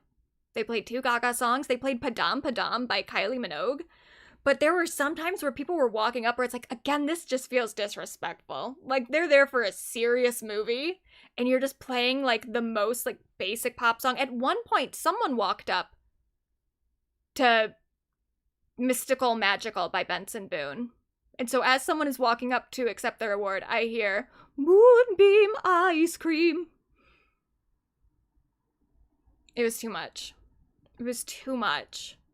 I think they should have, like, what I would have rather they had done is everyone should have been able to pick their own songs of like, hey, if you win, what song do you want to come up to? And maybe they would have to pick like a couple songs just in case they couldn't get something licensed. But it was like, I don't think that this is the song that somebody wanted to walk up to accept their like life-changing award to. You could have just played it like when they came back from commercial break. You didn't need to do it while they were accepting their award. It was just tacky and dumb. But that's it for the Golden Globes recap. We have some other stuff before we get to the main category. I need to go get another beverage. I'm gonna be right back. I'll play the dog thing, but I'm gonna be like 30 seconds, but I'll play the dog video for a second.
What are you drinking this evening? Well, I had some tea, but now I've moved on to a body armor.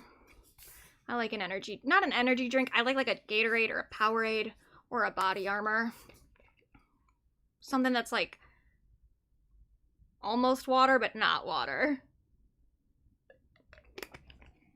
So anyway, anyone heard about Travis Kelce's apparent scam? Yeah, that's what we're going to talk about for a second.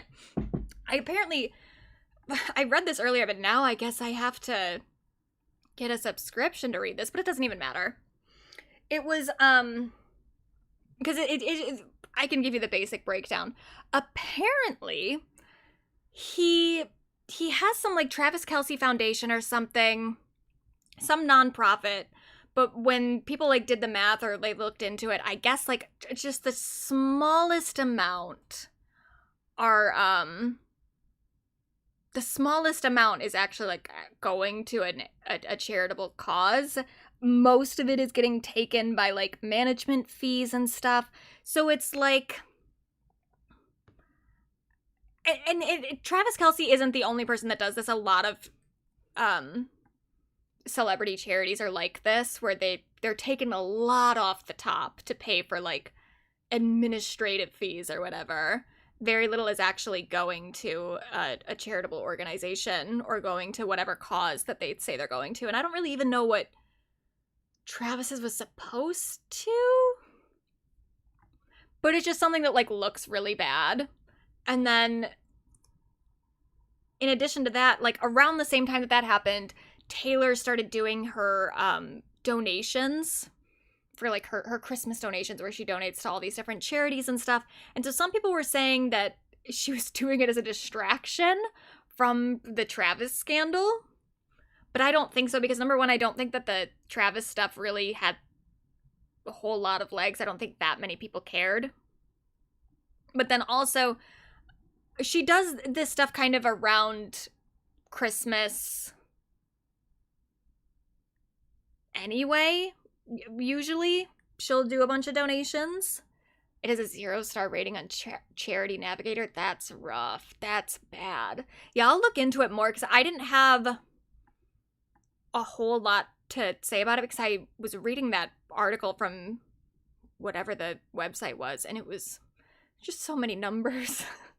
It's like, I don't want to deal with this, especially because I just don't think about Travis Kelce that much, except for in relation to Taylor Swift. So I'd rather just talk about, and by the way, I did kind of want to bring this up, because I had mentioned before that I was working on some videos about Taylor that I was going to put up on the second channel. I'm probably not going to do that at the current moment, because really, I do have a lot of stuff to say about Taylor, and I will continue to have a lot of stuff to say about Taylor. So in a way, I think those videos are like evergreen in that sense. They were related to her newest docuseries and stuff, but also it was just like thoughts that I've had for the last few years. So I can make those videos whenever. I probably won't do them in the next month or so, because really, I just I had to put the Ed Gein video on hold because of the Ryan Murphy show that Charlie Hunnam got a nomination for at the Golden Globes. So I had to put it on hold because of the way that Ryan Murphy kind of kicked up a lot of dust from the Ed Gein case. So I had to put that on pause, and I didn't know. I was like, well, then I guess I'll have to move on to another like big Medusa-y video. Not big, but like an actual Medusa-y video essay, and I didn't know what the topic was going to be. So I was like, I guess I'll just kind of, while I'm figuring out what the next video is going to be, I'll just make some ranty videos about Taylor Swift that I'll throw up on the second channel. I do know what the next video is going to be. I've already started working on the next Medusa-y video. I've picked a topic and I am researching it, and I'm started to write it. So now I don't have that void to fill anymore. So now I don't need to talk about Taylor Swift. But and so many other people are talking about her too, that it's like it's such a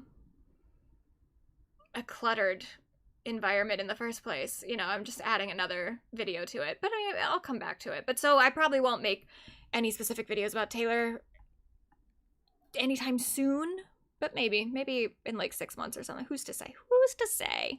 I go where the wind takes me. But I did want to talk about this. So she donated a whole bunch of stuff in December. Now, part of this is maybe just like a nice Christmas thing of, it's Christmas, let's give people money.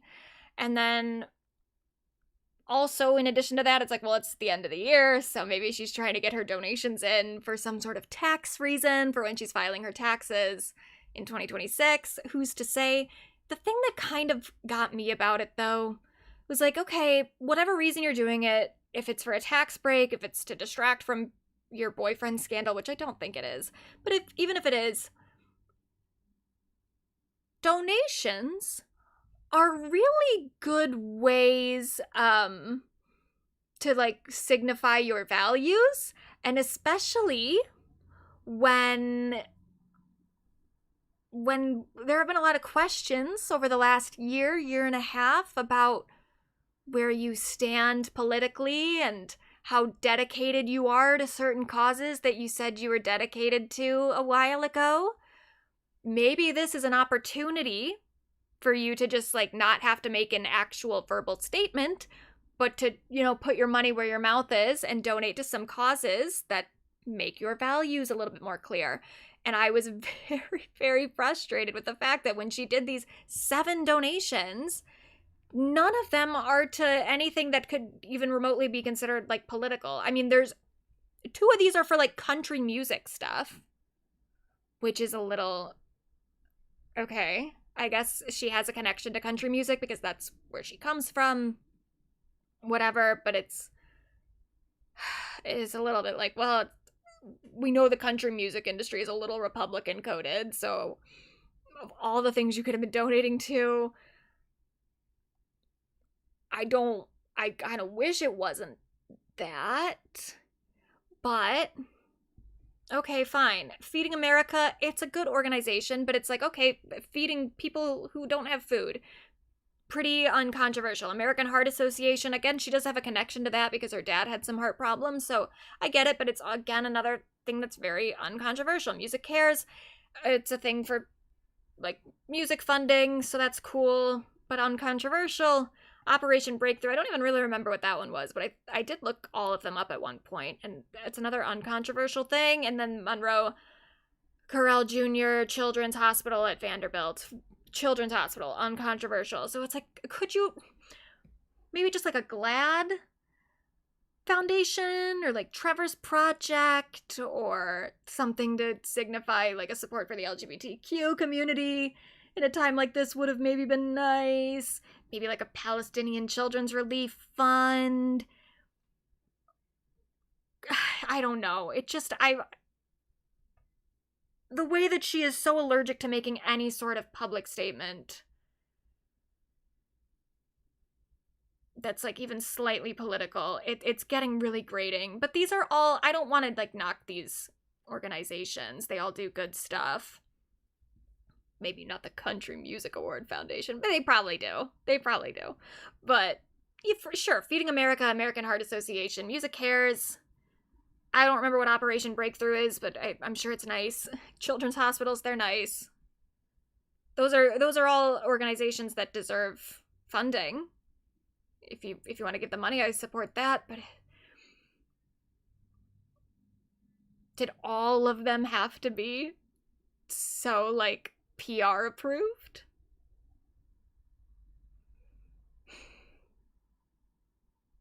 It's just a little frustrating.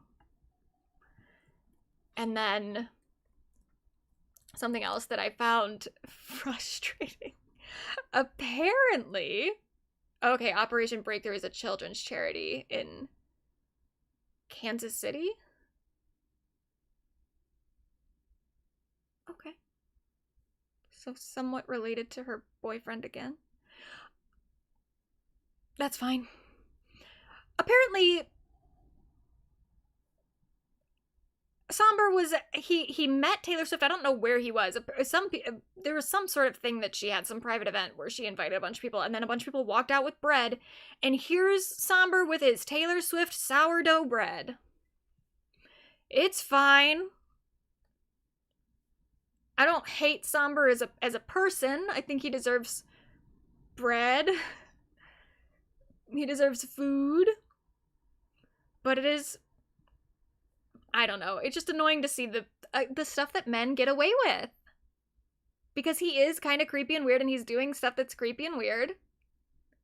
And I think that it's more of like a marketing thing. I think that he's more probably just stupid than he is like a specifically bad person. But at some point, we need to correct that stupid behavior so that he doesn't become a bad person. But do we need to be giving him bread at Taylor Swift's party? I don't think so. Not right now. I think he needs to get his act together first. I wonder if the bread is a prop / lie. Possibly, but here's the thing. Again, there was an event and multiple people came out with bread, and he was it looked like the same door, so I do think Somber was in that party, and that's what the bread looked like for everybody. There were different flavors, but they were in like that kind of packaging, so if it's a lie, it's an elaborate lie. But no, I think she gave him bread. I think she gave him bread.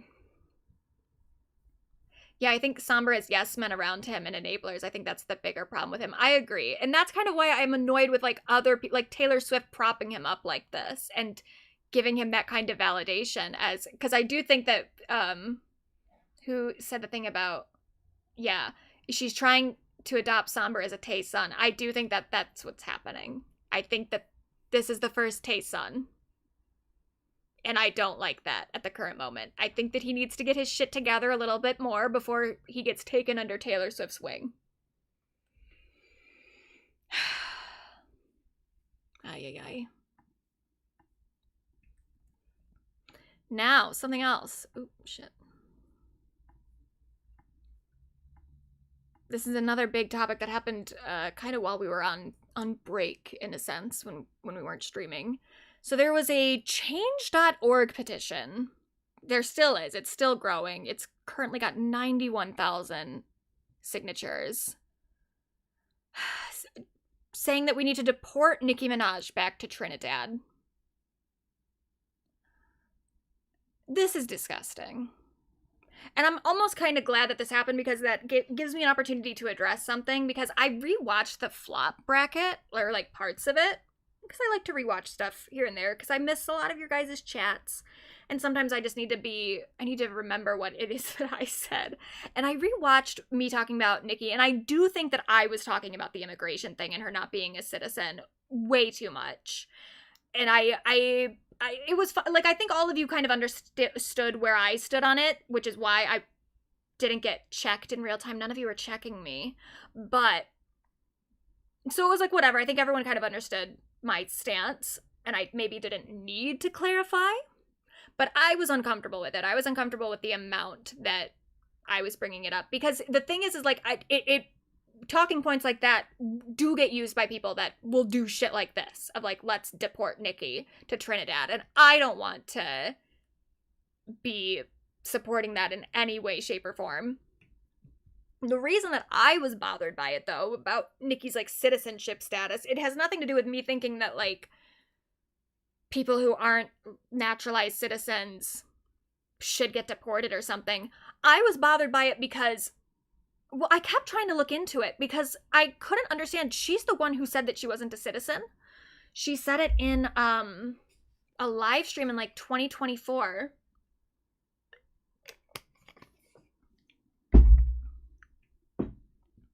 She said it in a live stream in like 2024. I don't believe there's been any update on that. Like, I think she's still just not a citizen. She said she's not a citizen. And I kept looking into it. I was like, why isn't she a citizen, though? Because citizenship status is...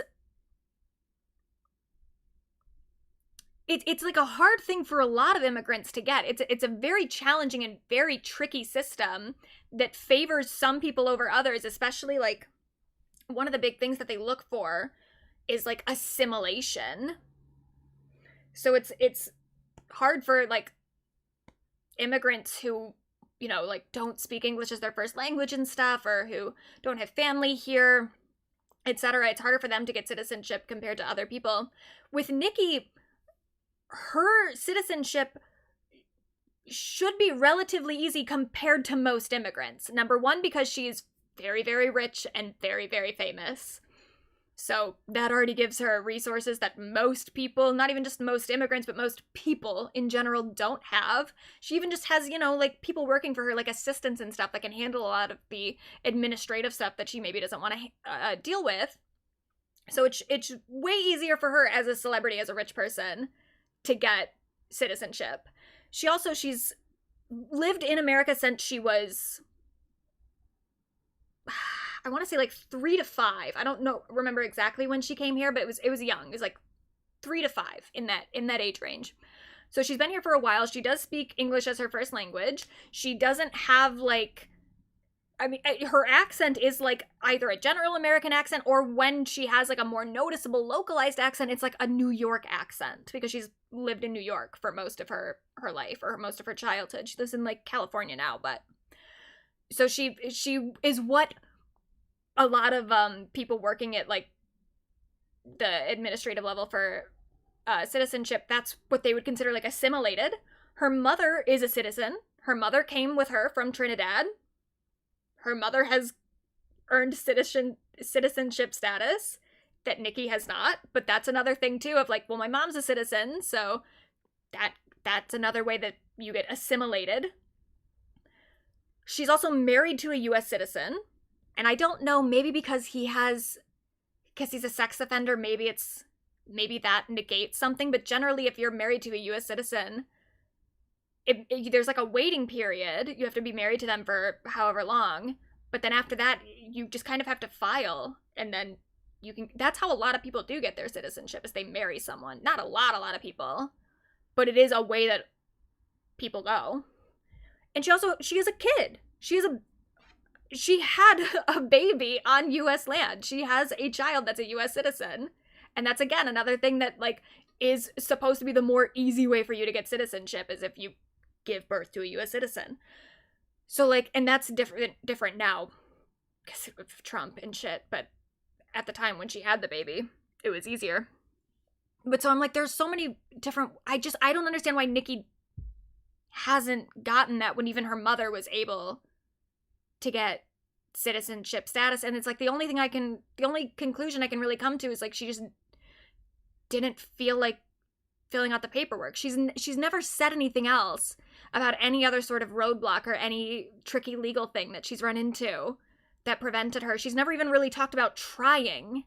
She's just mentioned the fact that she isn't a US citizen and that she should have honorary citizenship just because of the amount of money she's paid in taxes or something. It's like, okay, I mean, I agree that citizenship should be way, way, way easier. I'm a little confused as to why it was harder for you, though. And I would like a clarification, maybe. Maybe that would even just be a nice thing for her to talk about if there actually was some sort of roadblock. But here's the thing, and why I find it annoying is, like, I think the real answer to why Nicki isn't a citizen is that it just didn't really affect her life as much. There's a lot of, and I know a lot of immigrants, and that's why I get so annoyed by it, is because I know the way that, like, the roadblocks that are in front of most immigrants in this country, and the way that, like, a non-citizenship status hangs above their head, especially in this current administration, where ICE is going around trying to take people out of their homes, putting people into, like, camps and shit, essentially, holding them under custody. And that's just something that, like, Nicki has never really had to deal with. So it didn't really matter to her. And it matters to a lot of other people. And that's what I find annoying about it, is that, like, she just could kind of live here on, like, a permanent resident green card and didn't feel threatened by that in any real way, because she really wasn't. Because the war against immigration in this country is not a war that's waged evenly on all immigrants. It is very selectively applied. So it's like this privilege that she has that she's just not even appreciative enough, to the point that she just won't work with one of the most anti-immigration administrations that this country has ever had, you know? She's out And that's another way that you can see the hypocrisy and see the uneven way that this war on immigration gets waged. Because, like, even though we have one of the most anti-immigration administrations of modern history, they had her at the UN giving a speech on behalf of America when she isn't a citizen. Because they don't care. It doesn't really matter to them. It's not an actual principle that they have. And you also, even for people that do get naturalized as citizens, which is supposedly what all these anti-immigration people want. They're like, oh, well, you didn't do it the right way. You should have gotten naturalized citizenship or whatever. Trump is already threatening to denaturalize people if they deserve it. It's all arbitrary. It's all like a smokescreen.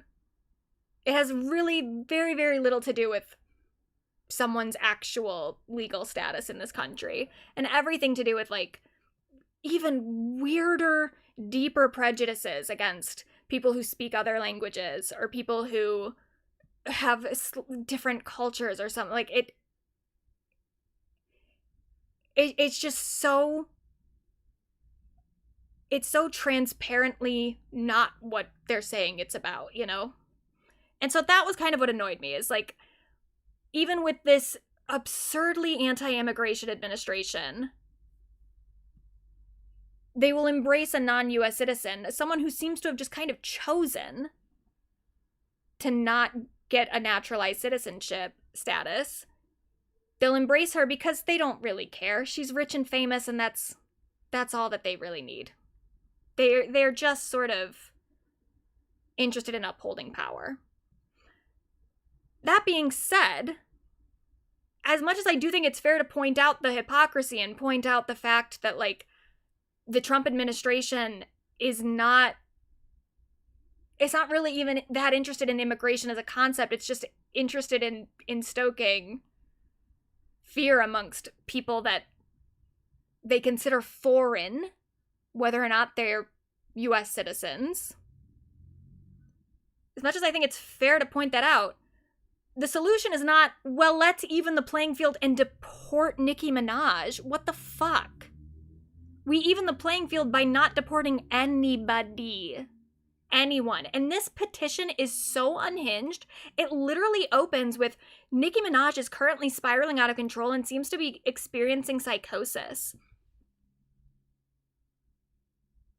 Number one, I think we can agree that Nicki does seem to be having some sort of mental health episode. Whether or not it's psychosis, we're not her doctors, and we also don't know her personally. And also, even if it was psychosis, that's not a reason to kick someone out of the country. That is so blatantly ableist. To be like, if you're having a mental health episode, you don't deserve to be here. What? What are you talking about? Even theoretically, when we're talking about the laws that currently exist, you get deported if you've actually, like, committed a crime. And going into psychosis is not a crime. What are you even saying? To open this petition with that is so genuinely disgusting. And then it says her erratic behavior has led her to harass the Carters, a well-respected and completely innocent American family. Fuck off. The Carters, Jay-Z, and Beyonce, but Jay-Z especially, a well-respected and completely innocent American family. And this is where it's like, already, I feel like they've just given the game away of, like, this is some fucking stan who's just mad. This is no fucking better than most of the barbs who will go out of their way to defend Nicki. It's someone on a rival stand-up who hates what Nicki is saying about Jay-Z and Rock Nation or whatever. And so they're like, let's kick her out of the country. Ew. Disgusting. So gross. Despite having no justifiable reason to target them, her relentless pursuit has become a source of distress and disruption for their lives. Who cares? They're billionaires. They can protect themselves. This is so nasty. This type of behavior is not only unacceptable, but warrants intervention on a societal level. No. No.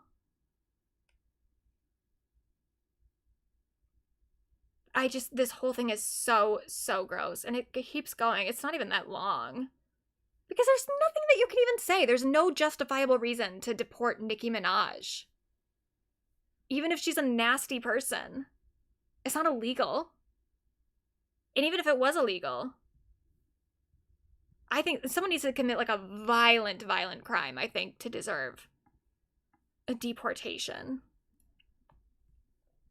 So this was just unhinged and nasty.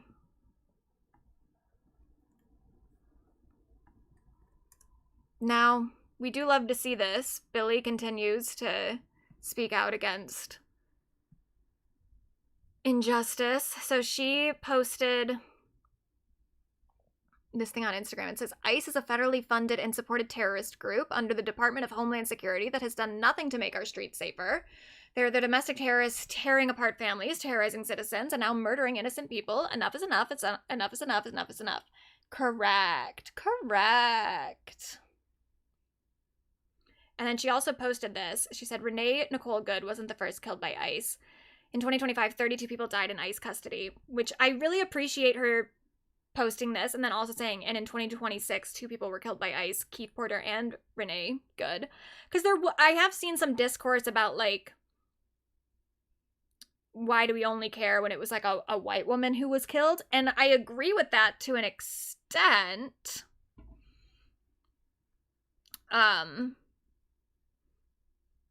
Yeah, if you commit a violent crime, you should be in prison, not sent to your home country. I do agree with that. I think there are probably, like, I think it would depend on the case of, like, how, and, like, the country itself, and why someone was in the country. If they're a permanent resident, then I think that's different. But if they were just here on, like, a work visa or something, then I think that that's also, you can go to prison. Maybe that is a better solution. I don't know. But I could see if someone was just here temporarily being like, okay, this is not even our problem. But yeah, I don't know. I'd have to look into it more. But those are just the only exceptions that I can even make. Other than that, I'm like, I just don't even get why we would be deporting anybody, even if they get arrested for, like, what?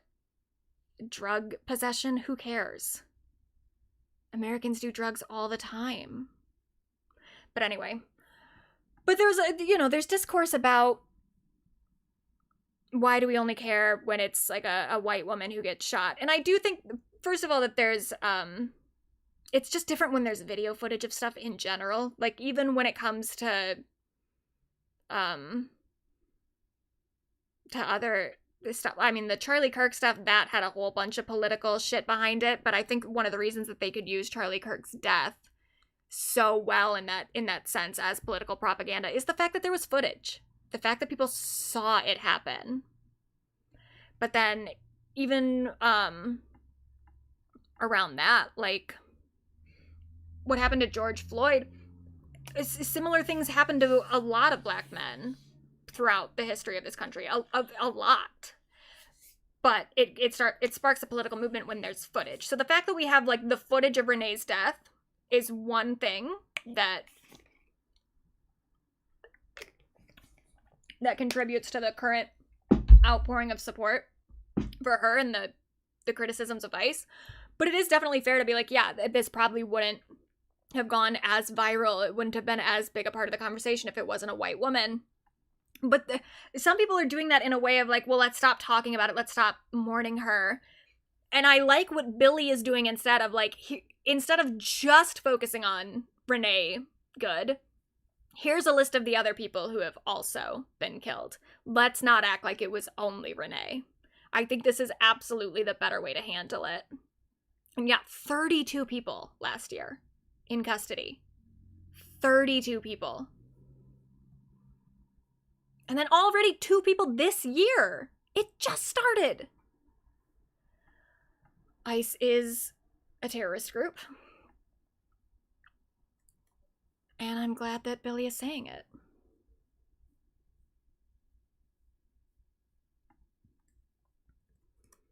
In addition to that, we also have Zara Larsson making some Instagram stories. So she said, I love immigrants, I love criminals, I love trans people, I love abortions, I love queers, I love slutty women, I love contraception, I love welfare, I love socialism, I fucking hate ICE. Agreed. And I knew immediately when she said the I love criminals thing, I'm like, oh, that's gonna get blown out of proportion. And of course it did. And so then she did this whole big response. I didn't read all of it, because I was like, I already know that I agree with you. But maybe we should get a Substack, girl. This is a lot to write an Instagram story. But sure, I agree. Whatever it is that you said, I agree. But I did think it was almost kind of good for her to maybe rage bait the I love criminals thing a little bit, because she did get it picked up by like TMZ. Singer Zara Larsson says she loves criminals and drugs, hates ICE. I'm think this might be the first time I've ever seen Zara Larsson get mentioned in a TMZ headline. So look at her on her way up, and also for a good cause. Now, on the topic of celebrities getting involved in politics, Spencer Pratt is running for mayor of Los Angeles. Trisha Paytas is also, she was for a second talking about running for Congress. I think that she maybe changed her mind, so we won't talk about that. But Spencer Pratt is currently running for mayor, and here's the thing. I do appreciate Spencer Pratt as the husband of Heidi Montag. I like him as her husband because he is nice to her and he is supportive of her. I don't know that I think he should be mayor of anything. But I don't know. Here's the thing. I can't even say what I really think because he hasn't given any sort of actual political positions or policy positions other than stuff related to the fire. So him and Heidi were affected by the LA fires last January, and I guess he is very, very upset about the way that that the current mayor is handled it. I don't really know much about that. I don't know about, because the thing is like it was mostly, there were other people affected, but it was mostly affecting celebrities. So it's like I was never checking in to be like, how are they going to make it up to these celebrities? I know that there were people that genuinely got fucked, like actual non-rich. And Spencer honestly isn't even that rich. I mean, he is kind of rich. He's rich in like social capital in a way, but I don't think him and Heidi are really pulling in that much money. But there were a lot of other people who have even less than Heidi and Spencer do, who got fucked by like their insurance companies and etc. And I don't know about what the city of Los Angeles was doing for anybody, so I can't speak on that. But whatever it is that they were doing or weren't doing, Spencer is pissed about it. And he's been pissed for a while. So he is running for mayor on that basis. But I don't know what his other positions are. And this is his website. There is no information here. Just none. You can join the fight for a better Los Angeles.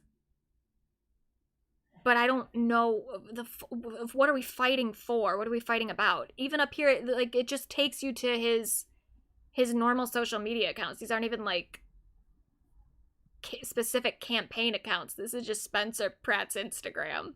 So here, we'll see what he has to say here. Where they're like, oh, you're an activist. And I always push back. I'm like, I'm not an activist. I just want accountability for what happened here in the Palisades. But the more I got deeper and deeper into this, it's become, I want accountability for my whole city, for where I grew up. You know, and then obviously past that for my state, but what can I do just making posts? And I realize nothing. Please tell me you didn't get plastic surgery to put.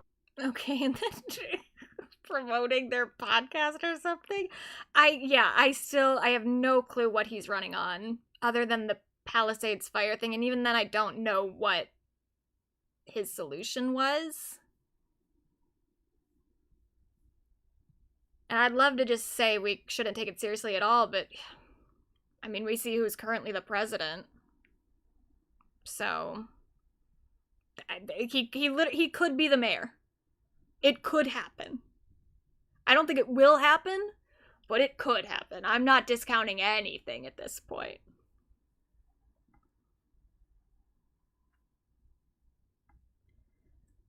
In unrelated news, and in just music news, Bebe Rexha is now an independent artist, and she tweeted something recently about her still being in the Khia asylum. She says, "Guys, please help me. It's so lonely in here." And I saw someone say, who's going to tell her that she's not in the Khia asylum, that she's in Alcatraz, which is very funny. But yeah, she's almost like the poster girl for the Khia asylum. Just always kind of there, always bubbling under. Good luck to her. Hopefully this break from her, I don't know how it is going to help. I don't know that becoming an independent artist is going to make it easier to get out of the Khia asylum, but I am rooting for her. Wait, what the fuck? Why is this? Oh my god, this is the wrong fucking link. Pardon me while I find the correct link.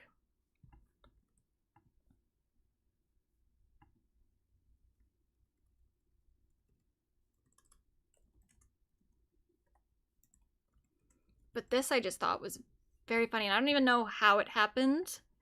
I don't know if they knew each other previously, but somehow Bebe ended up in the same box at a hockey game with Will Ferrell.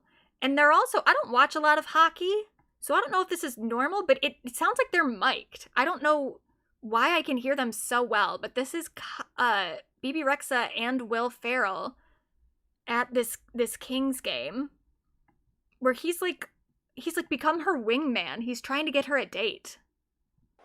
No, they're just like recording me, and they're gonna get me saying anything. Have you guys been? Yeah, who's recording her though? I don't get it. Of course. Oh, okay. Of course. So you're a hockey fan. Oh, hell yeah. I'm gonna start Googling who's single. I'm just kidding. Who on the Kings is single? Yeah. I'm just kidding. Oh, no!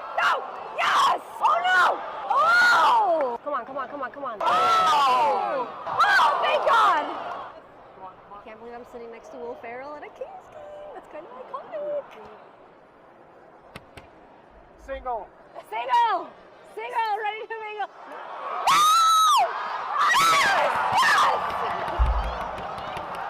I like folk. I have to go to the studio tomorrow. I need to like chill out, like screaming. Go Kings, go! Go Kings, go! Oh hell no! I don't like this. What I don't about like a referee? Would you date a referee? Hell no.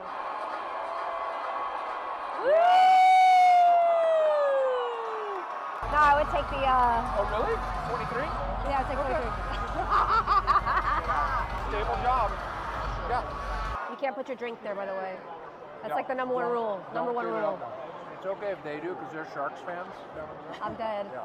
Come on, Kempe. I know. Unacceptable. Hurry up!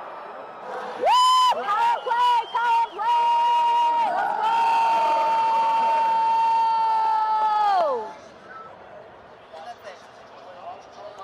It's jalapeno cheddar. I love jalapeno cheddar. Come on, Byfield. Come on, Byfield. Come on, Byfield! Come on, Byfield! Get it! Will, I'm a little disappointed in you.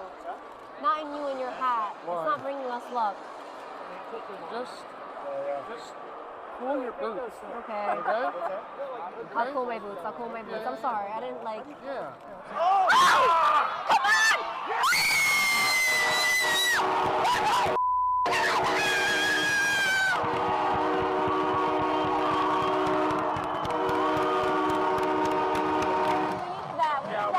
See?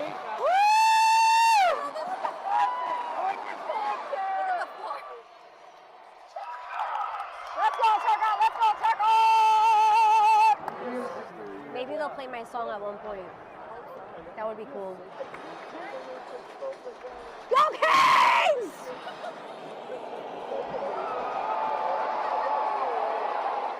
That was good. That was a good movie! Like, are they filming for something?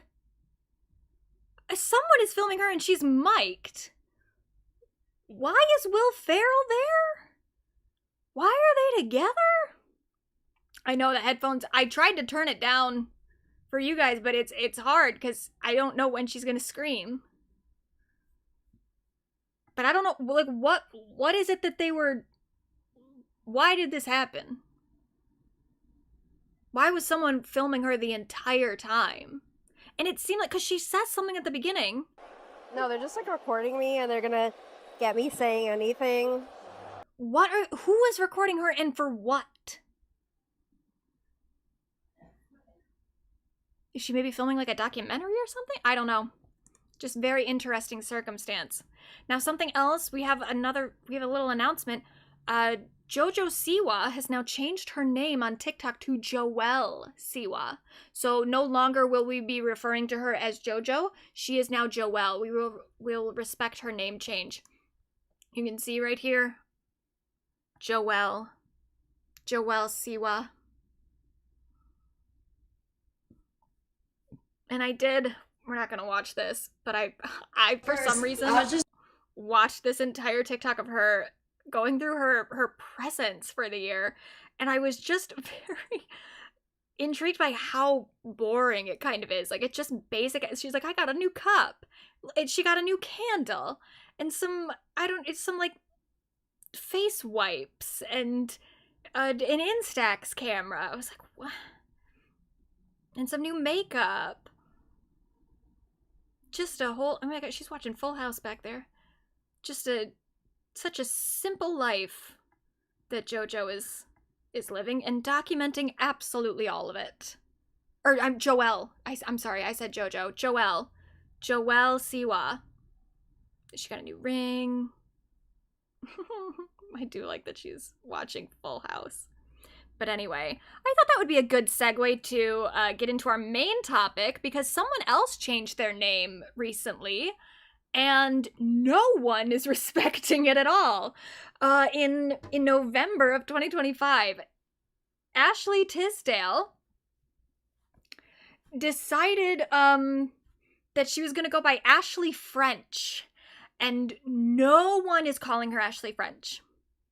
Absolutely no one. This is the first time that she's actually been, like, in headlines since she changed her name. And we are all just still referring to her as Ashely Tisdale. But she is Ashley French. And I actually think that that's kind of significant for reasons that I'll talk about in a little bit. The fact that no one fucking cares that she changed her name. But before we really start talking about this, because this happened also very recently. As we all know, Ashely Tisdale, big Disney star. She was in big on Disney Channel. Like Sharpay in High School Musical 1, 2, 3, and also then Sharpay's Excellent Adventure, or Fabulous Adventure. Sharpay's Fabulous Adventure. I think I never watched that one. That was a little after my time. But High School Musical, Sweet Life of Zack and Cody. Also, she's the sister in Phineas and Ferb, which is one of the best Disney Channel shows ever made.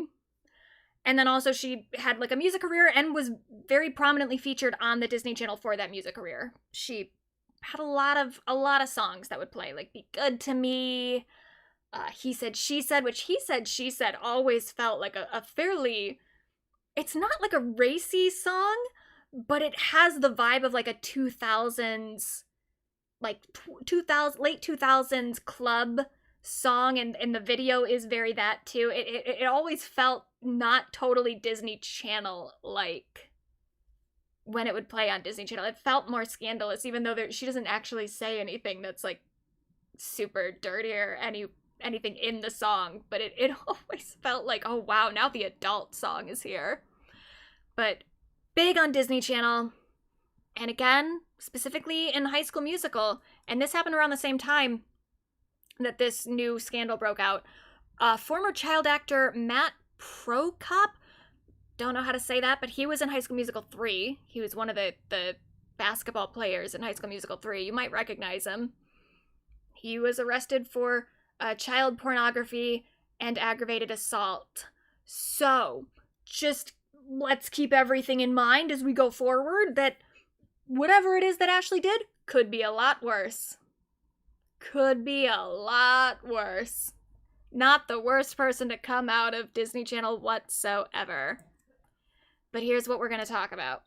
So, Ashely. She became a mom fairly recently during the pandemic, or at least a little bit after the pandemic. She then became a part of this Hollywood mom group in Los Angeles. It was her, Meghan Trainor, Mandy Moore, Hilary Duff, and then some other people that they knew. Here's some photos of them. I don't know most of the people in here because I think they're just kind of like people that live in LA, not super famous. Maybe some of them are like influencers or bloggers or something, but I don't know them. But there's Meghan, there's Hilary, there's Mandy, and there's Ashely. So they were kind of known. People knew that they were in this group because they would post photos together on social media, and they would talk about each other in interviews too. They'd be like, oh, I love my mom group. I feel so supported because they are all moms. Hilary, and they all kind of became moms around the same time. Hilary was a younger mom. She had her first kid with her first husband a while ago. I think her son is now like 13, 14. She had her first son young, but then she's since had a few more kids with her second husband, Matthew. So they were all kind of in a similar boat, supportive of one another in this new chapter of their lives. They would go on vacations together. They would talk about each other in interviews. It all seemed very nice, very sweet. But then, I guess, and we did talk about this in the members stream a week ago, and at the time, there wasn't a whole lot to say. Like, the article had come out and there had already been some blowback, but not like there is now. Like, it's definitely ballooned a little bit. So we do have some updates, but we did go through this on the member stream. So apologies if you were in the member stream. You're going to hear some of this twice. She put out this article with The Cut. It's called Breaking Up with My Toxic Mom Group. I thought I had found my village. Instead, I was back in high school. And there she is. Let's remember this image in particular. So she writes this whole big article. It's not that big. It's not that long, but it's her talking about her toxic mom group. And immediately when this came out, I was like, oh, hell yeah. I am so interested in this because there's a lot of millennial interest here in general. Mandy Moore, Ashely Tisdale, Hilary Duff, all women that I am familiar with, all women that I feel, Mandy Moore, I'm not super invested in as a celebrity, but I know of her and I know good things for the most part. There is something that I'll talk about that I don't love, but for the most part, Mandy Moore is one of those, like, she's one of those people from that time where it's like, oh, they grew up to be a decent person, a fairly admirable person. Hilary, love Hilary. Always love Hilary. And then Meghan Trainor. Meghan Trainor's not like a millennial icon in general. She's a little bit more recent, so there's that part of it. And it's just, I don't listen to Meghan Trainor music, so I didn't care about that aspect. But I'm interested in celebrity gossip. And then Ashely Tisdale, of course I know Ashely Tisdale as well because I was a Disney Channel kid. I knew much of Ashely Tisdale. She really was kind of the queen of Disney for a minute, and an unrecognized one. I think that Ashley's contributions to the Disney Channel are sometimes a little bit underrated, underappreciated, but for reasons that I'll mention in a little bit that I think kind of makes sense. So I was already just interested because of the people involved. And because I love gossip and I love mess. And as much as I love Hilary Duff, sure, maybe she's some toxic privately. I don't know. I think everyone has the potential to be toxic sometimes. And whether or not Hillary was toxic with Ashely Tisdale, I still love Hillary's music, so it really doesn't affect me much. I can read about Hillary being maybe kind of a bitchy person and just take it in stride. And I was very ready to do that, reading this article. And then I read it and I was like, girl, what? So the whole thing is like, I mean, there's just not much to say. The only reason she's calling this mom group toxic is literally because they stopped hanging out with her. Or they were hanging out with her less. So she said, over time I began to wonder whether, she said, I was certain I found my village. Over time I began to wonder whether that was really true. I remember being left out of a couple group hangs, and I knew about them because Instagram made sure it fed me every single photo and Instagram story. Another time at one of the mom's dinner parties, I realized where I sat with her, which was at the end of the table far from the rest of the women. And it's like, well, someone had to sit at the end of the table, right? Because one mom didn't want to sit with you, sit closer to you on the... What are you talking about?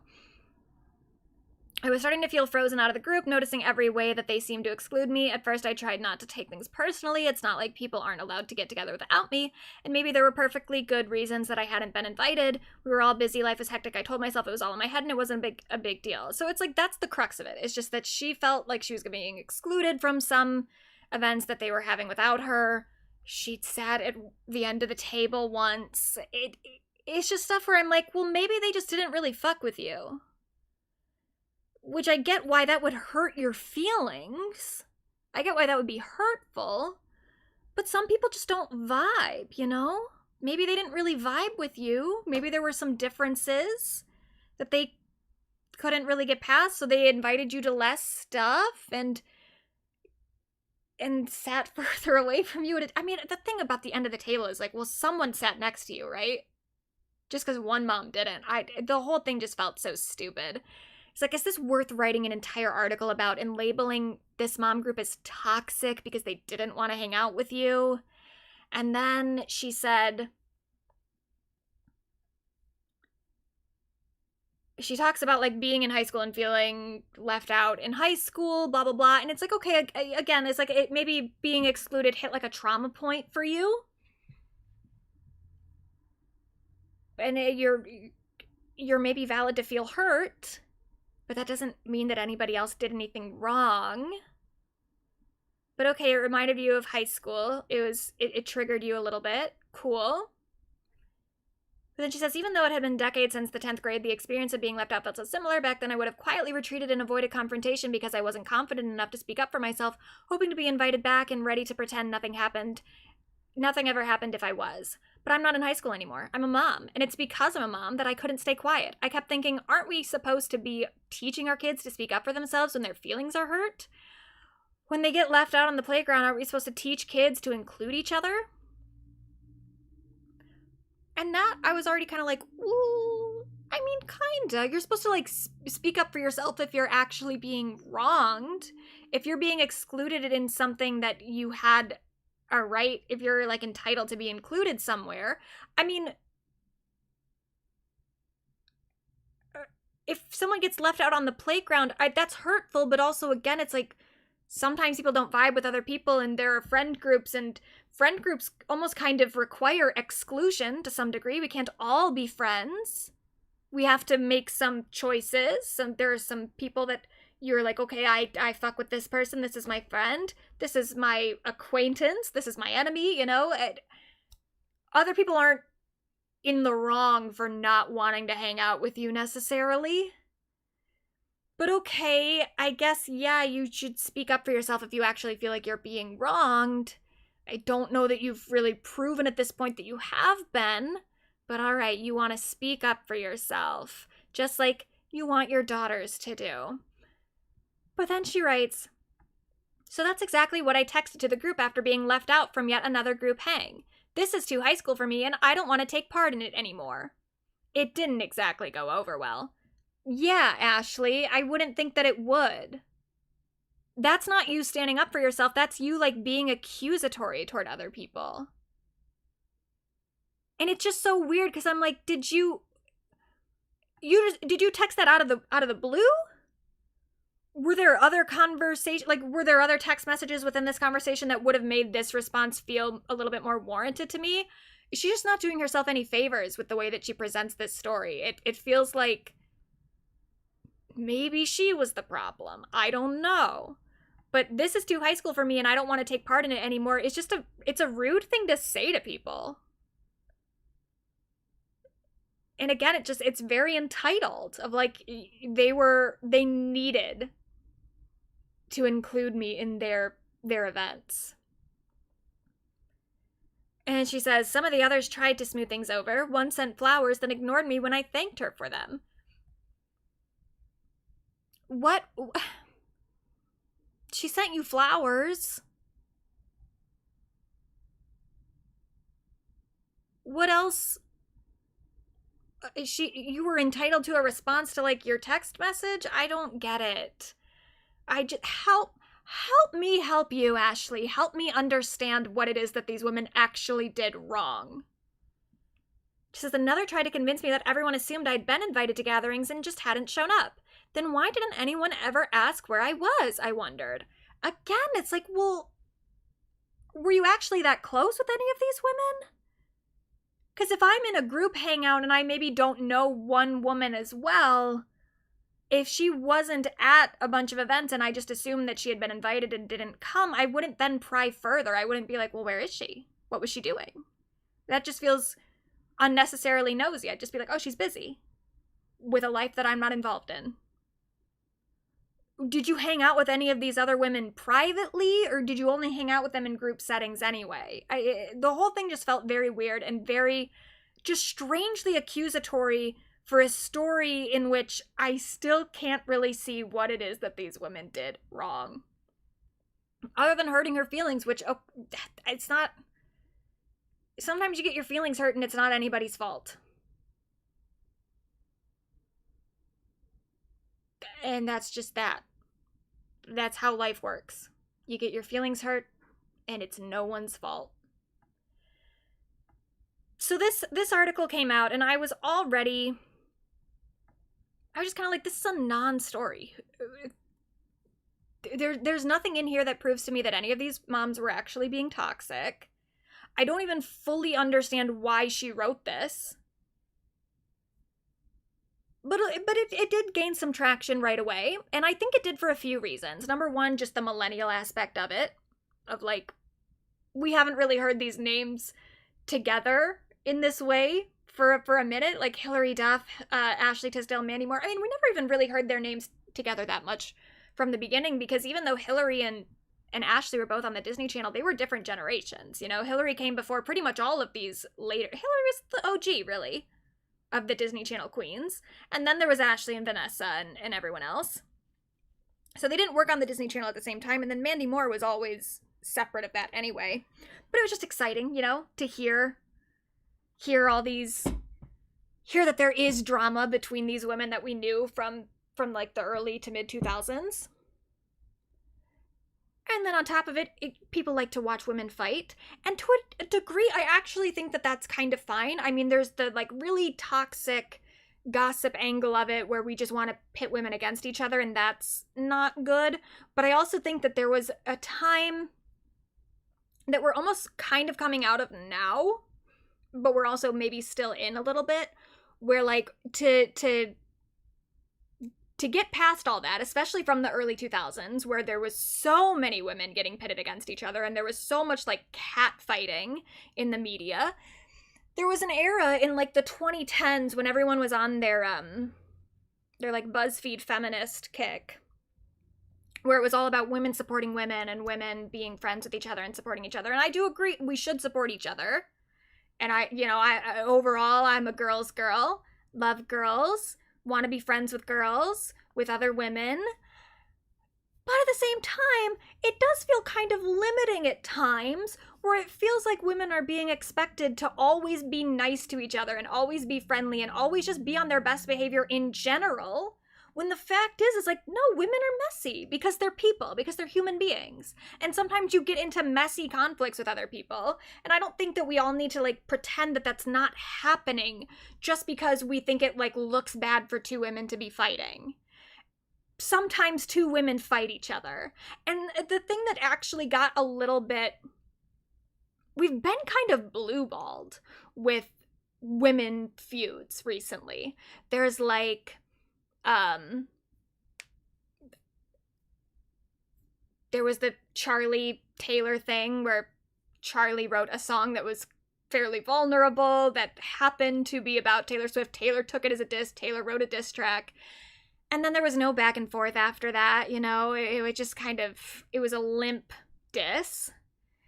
And it was disappointing because I was like, you know what, though? If Charlie and Taylor actually did have a back and forth and were, like, responding to one another in real time or, like, somewhat real time, then it's kind of, I don't know. There's something almost cathartic about it of, like, yeah, let's, for a minute, let two women be mad at each other. I would like that. But we never got that. Then there was the Lana Del Rey, Ethel Cain thing where Lana took a bizarre shot at Ethel, and then Ethel didn't really respond. She said that Lana blocked her on Instagram. We didn't even get the full track, the All About Ethel track from Lana, but it was like we got a little taste of it. And then Nicki Minaj is always starting fights with people, but at this point it's like, well, we don't want to back and forth really with Nicki that much because at the end of the day, she's just kind of out of her mind, so we can't entertain it that much. Cardi entertains it sometimes, but it's like, do we need like a diss track off between Nicki and someone else? No, because that's almost just legitimizing her in a sense that we don't need to. And it makes me just kind of jealous of men because there was the whole like Drake Kendrick thing where they kept going back and forth and back and forth and back and forth, and it's like, damn, that was so exciting for all the men that cared about that, and women cared about it too, but I wasn't that, I was like only half invested in it, because at the end of the day, I'm just not in men's business like that. And there's no like pop girly equivalent to the Drake Kendrick thing. And part of it is because there can't be, because the second that two women start fighting, everyone gets weird about it. Like, people take it too far. They make it, like, something that it doesn't need to be. And they take it way too seriously. And we've already seen that happen with, like, the Charlie Taylor shit. And then on the other hand, there's the other people who are just so holier than thou. And they're like, I don't like watching two women fight each other. It's like, well, but so then you don't like watching women be human beings to an extent, if we're being honest. Because women do fight each other. And that's okay. We're people. We can fight. So I think that that's kind of part of this in a sense of like, we do almost have a hunger to watch women fight it out, and in a way that is within sort of women's world. You know what I mean? Like them writing articles about each other in The Cut, and it's specifically about mom group drama. It's something that I think people do just kind of want from mainstream celebs, especially because we can shit talk and look down upon all this like gossip stuff and call it petty and whatever. But ultimately what gossip stories are and what tabloids do and what they profit off of is the fact that celebrities are sort of mirrors for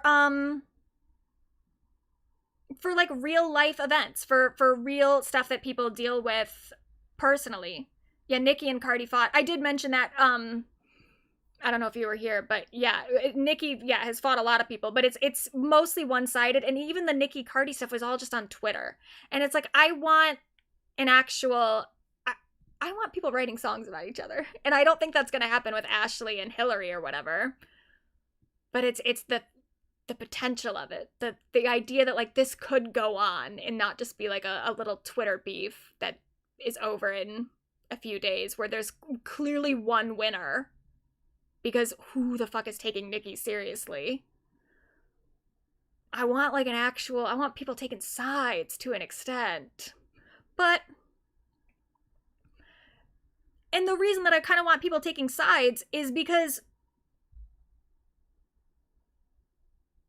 in a way, it's like this is how we sort of hash things out in a more sort of like wide societal extent, you know? It's almost sort of how we police our own behavior in a way where you look at the way that things happen in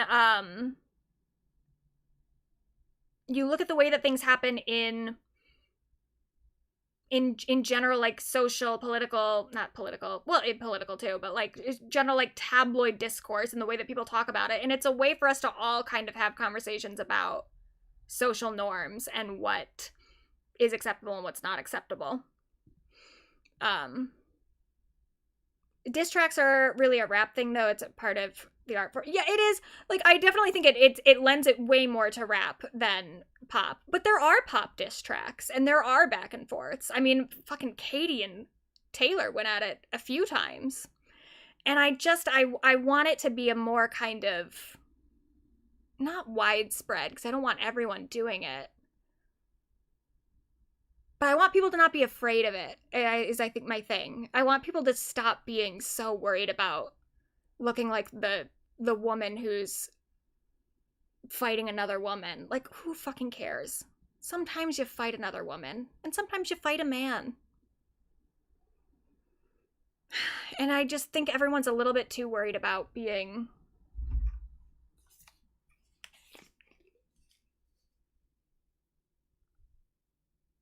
civilized.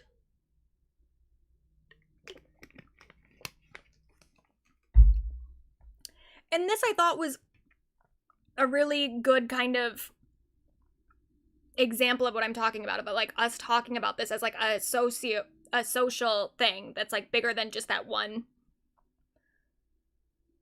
feud, because people project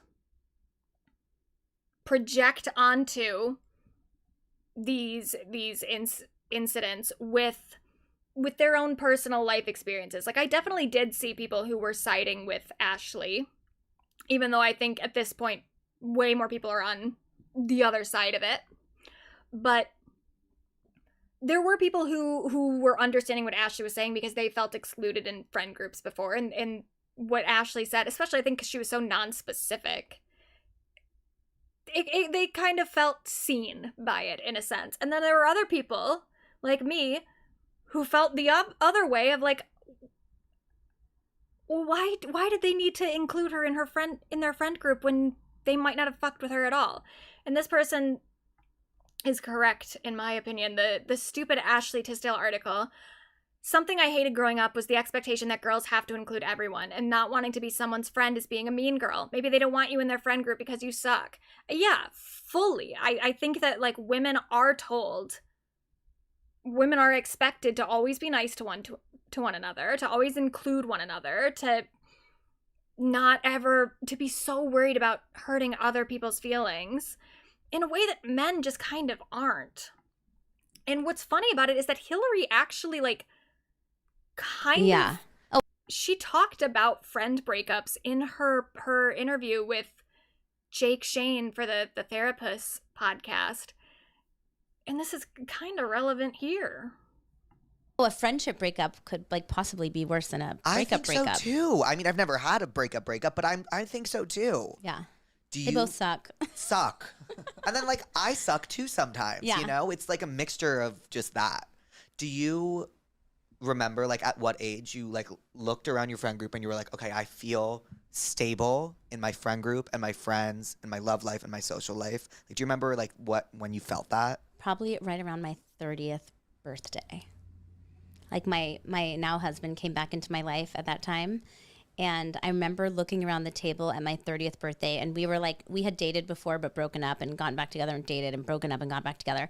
And I remember looking around the table at my 30th birthday and being like almost wanting to cry, but I was having like, it's just like a little private moment of like how grateful I was to see the faces that were there and like all that we had been through. Cause a lot of like, it was just a mixture of, really long standing deep relationships, like 17 year friendships, 20-year friendships.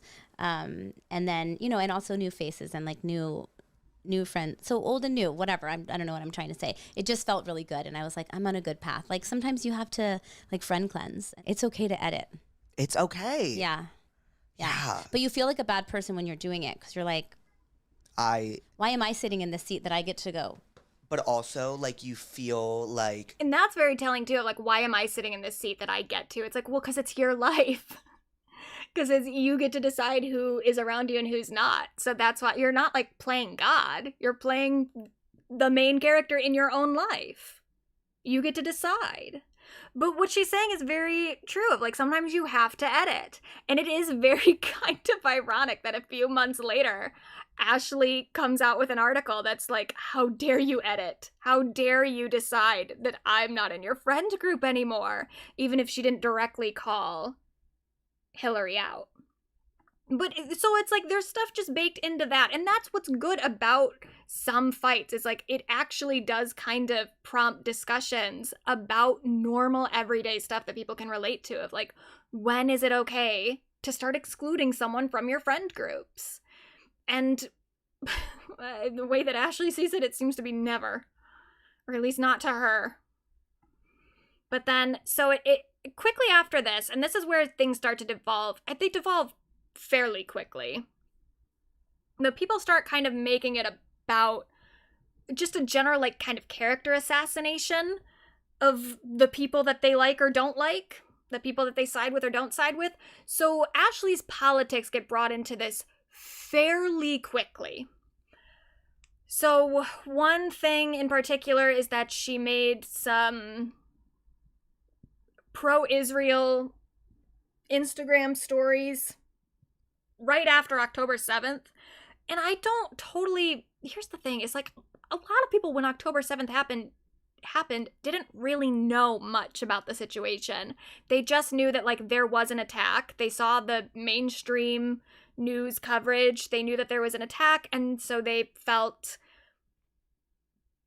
compelled to say something in support of the victims of that attack. And so a lot of people did share this infographic, but this Instagram thing that said, "Now and always we stand with the people of Israel," which, you know, you can definitely voice your condolences and your support for the victims of the Hamas attack, but of course, Israel, the state, is benefiting from this particular sentiment of now and always we stand with the people of Israel. And so I don't think it was a good post for a lot of people to make, but I also think that most people didn't fully understand the context of what they were talking about in the first place, so I don't really blame anyone who posted something like this immediately after October 7th. They saw footage sometimes of the attacks, and it is horrendous, and people did die. A lot of people died. It affected a lot of people. People, they didn't know, or they weren't fully educated. They didn't know the context. And not that the context makes the attack itself any better, but it definitely should have affected the way that people handled talking about it and handled the way that they talked about Israel, period. But then she did post this later. She said, "Any aggressive hate in any direction is wrong. Showing support for Israel does not make a person anti-Palestine, and showing support for Palestine does not make someone anti-Semitic." So, like, this is a slightly better post. I mean, it at least acknowledges, like, support for Palestine does not make you anti-Semitic. It is still kind of like both sidesing things in a way that I don't really like, you know, because I think that as much as we can maybe criticize Hamas and we can say a lot of things about the attack itself that launched all of this discourse in the first place, and then the following escalation in violence, it still is like, if you're going to talk about the issue, I think it is correct to frame it in a way of Israel is the primary aggressor in the totality of the history of this conflict. So I don't like the both sidesing, but then she did post urgent relief for Gaza's children. So, you know, at the very least, she is doing something that actually is supportive of the victims of the violence perpetrated by Israel. So, okay. Do I think that I agree with Ashely Tisdale in the totality of her opinions on Israel and Palestine? No, I don't. I think we disagree. I don't even know. I mean, this was a while ago. This is like 2023. So I don't know exactly where she stands now. I don't think she's posted much about it since, but all in all, I don't think that she's contributing that much harm relative to, you know, what plenty of other people have said. Then, though, when Charlie Kirk got shot last year, she posted stuff in mourning of Charlie, and she said 24 years ago, being in reference to, this happened on, she posted this on September 11th. So she's referencing 9/11. Feels very different from today. Where we once were united and grieving together as a country, today we see someone die and blame his politics and opinions. Everyone in that building had different views and opinions. When we stop caring about loss of life, we are done. Not comparable. Not comparable. Charlie Kirk, individual assassination with a very divisive political figure who is a very divisive political figure, or he was, versus all of the victims of September 11th, 2001. What are you talking about? What do you mean? Just kind of dumb. A dumb thing to say. And then she got some pushback for that. She said, it shouldn't be controversial to say this, but even when we disagree or find someone's views offensive, violence is never the answer. And to be clear, I stand for equal rights for everyone, women's rights, voting rights, LGBTQ rights, everyone. I also support protecting reproductive rights and implementing common sense gun laws. So, the post was stupid, but also in general just kind of non-offensive. And then she did say, people are calling her like MAGA now, and I think she's clearly not MAGA, but she's more of like a kind of centrist lib, like a Hollywood lib, a Democrat, not MAGA, but also not, I would say, a leftist, but most people aren't leftists. A vast majority of the country, including people that all of us know and love, lean more towards the Ashely Tisdale side of things. You know? It's just not really, it's not that big of a deal. It doesn't matter that much in terms of any sort of harm that she's contributing to societally. And also, I don't think that it means that she specifically is MAGA.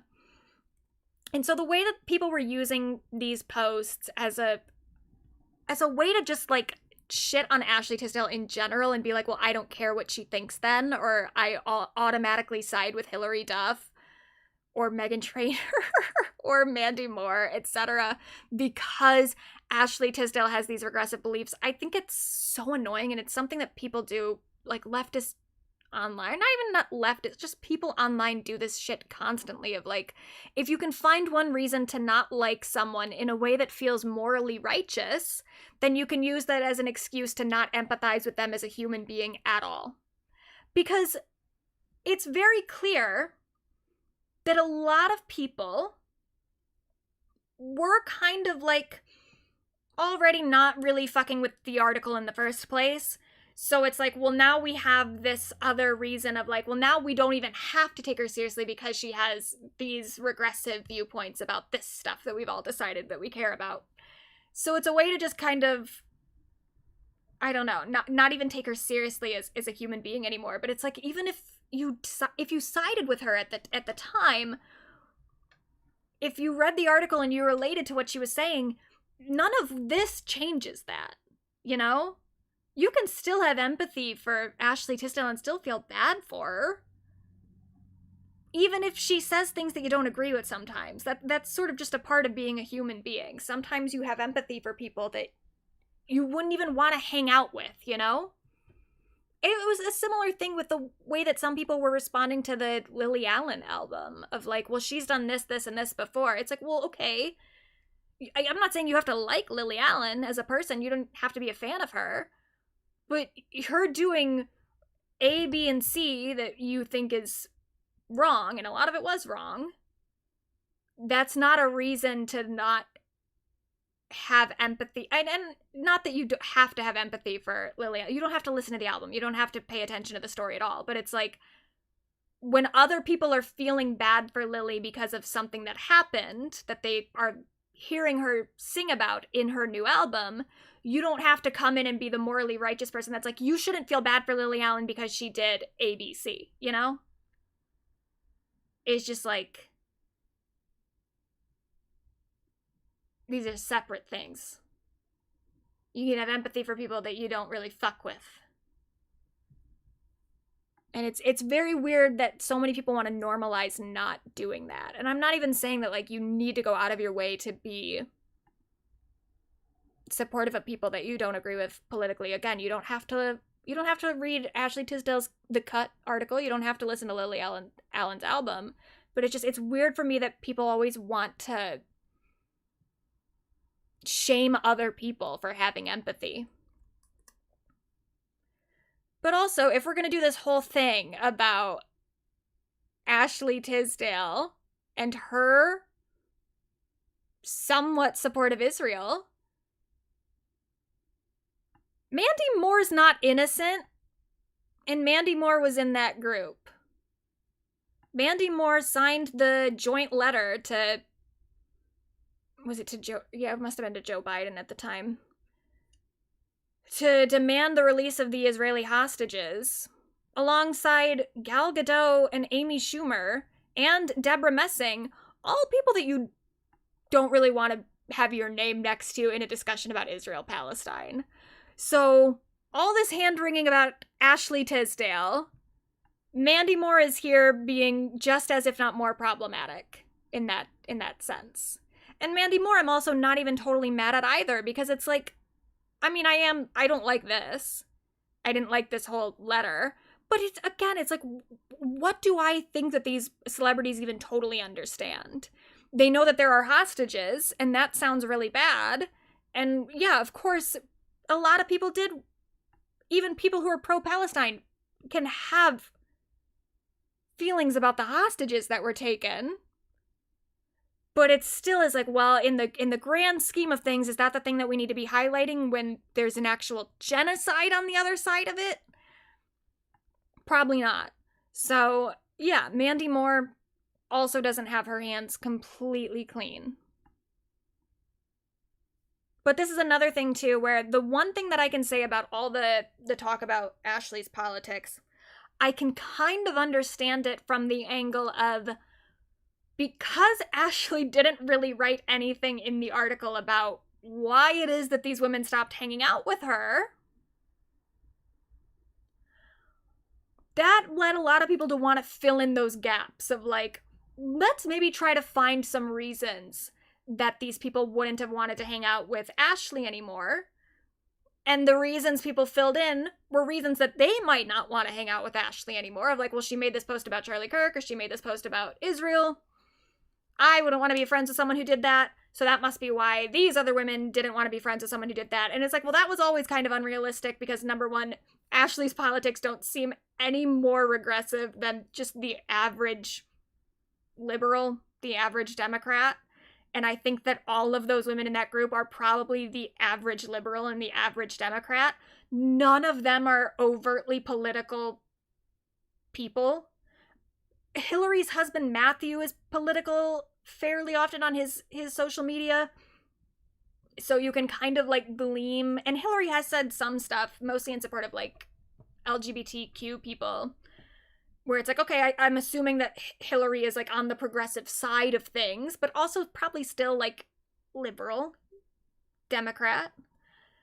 So, okay, like, I kind of know that Hillary isn't a Republican, that she's not conservative, but she doesn't talk about politics that much, where I'm like, is she going to stop being friends with Ashely Tisdale over a Charlie Kirk light morning Instagram story, like, dumb thing about Charlie Kirk and comparing it to 9/11? No, I don't think that that's necessarily a deal breaker for Hillary. And I definitely don't think it's a deal breaker with the Israel-Palestine stuff when Mandy Moore is still their friend and Mandy did this. Clearly, this was not the deal breaker in the friendship with Ashely Tisdale. But a lot of people were saying that, or a lot of people were just inferring or implying that it was. Then, on top of that, this is where things start to escalate a little bit more. So this happened after the last stream last week when we talked about this in the member stream. Haley Duff liked Ashely Tisdale's post on Instagram. And we've mentioned it before in some other Pop Girly streams. Haley Duff and Hillary Duff have seemingly not been super close for the last, like, 6 or so years, maybe last 7 years, about the time that she married Matthew Coma. Her and Haley used to always be interacting with each other on social media. They used to be able to, like, see them out together fairly often. Now you don't see them out together, which that kind of makes sense because Haley did move back to Texas. And Hillary is still in California. But then they don't interact with each other on social media, like, at all anymore. People have already just been putting things together of, like, Hillary and Haley don't seem to be as close of sisters as they once were. And that already people were reading political stuff into that because Haley is actually like a Republican. Haley is more conservative. I think that Ashely is still like a normal centrist lib Democrat. Haley is more conservative leaning. And so did that play a part in the end of their friendship? Possibly. But what it seems like that actually happened, or I don't know. We don't know what happened. We don't know what happened between Hillary and Haley. But what seems to have been a contributing factor is Hillary's marriage to Matthew Coma. Because Haley was pretty close with Hillary's first husband, Mike. I think Haley might follow Matthew on Instagram, but then Matthew doesn't follow her. And then there are also no photos of Haley at the wedding. Supposedly she did go to the wedding, but she only went to the ceremony and then left for the reception and said that, like, she just couldn't stay for the reception or whatever, but she supports her sister. But it's like, well, the reception and the ceremony were on the same day and they were both at Hillary's house. So it seems kind of weird that you couldn't, like, just take the day off to spend it with your sister at her reception, especially when you were already there for the ceremony and you did not need to leave locations. But whatever, it's private family stuff. I'm not involved, but I am curious and I do want to know because I'm nosy. But so people were already picking up on that like Haley and Matthew don't seem to get along. And Hillary is married to Matthew and Hillary is obviously taking Matthew's side. And that it doesn't surprise me because here's the thing about Matthew Coma. And I like Matthew Coma. But he is not, he's an outspoken person. So if politics played a role in this, I wouldn't be totally shocked because Matthew is fairly progressive and Haley's not. So I think that they could have butt heads on that very easily. But just overall, Matthew is not a go along to get along kind of person. He's very outspoken. He has a very, to go through the entire history of Matthew Coma and the, like, beefs he has started or participated in, we'd be here all day. But here's a highlight reel of Matthew. Matthew's not worried about getting along with everybody. So this is a while ago. He's a producer. If you've never heard of Matthew Coma, he's a producer. He works with all sorts of people, but especially for a while toward not the beginning of his career, but prior to, like, the current era, he worked with Zed a lot. And then he called Zed out in an Instagram post over some credits back in 2019. It's a very long Instagram post, so we're not going to go through all of it, but he really kind of ate Zed up here. Not... I'm sure you guys chatted about it, but I can't... Y'all can talk about whatever you want in the chat. But you're ahead of me. You spoiled it. So he talked about all this. Most people were siding with Zed, with Matthew, because there were other people I think that came out after that with other stories about Zed. And it was actually it's a long post, but it is kind of a good one in terms of the shade he's throwing at Zed, but also it is kind of like emotional too. It's all about the credits and stuff of Zed not giving him credits and just being like a toxic person to work with and an abusive person to work with. And it is actually, it is very like heartfelt. But that's kind of one of his big things is he feuded with Zed and sort of started a conversation about Zed and his practices as a producer. That was actually somewhat meaningful for other people who've worked with him. Then he has not feuded, he kind of just took a shot at Candace Cameron Burr? Is that how you say the last name? Or is it like Puree or whatever? Ridiculous right-wing Republican who played DJ on Full House. Very conservative, very Christian. She posted this onto TikTok of her in like all this American 4th of July stuff, and then she had Born in the USA put behind the video. So I can't play these TikToks because Matthew replied to it, and he also has Born in the USA played behind, so I'm gonna get claimed.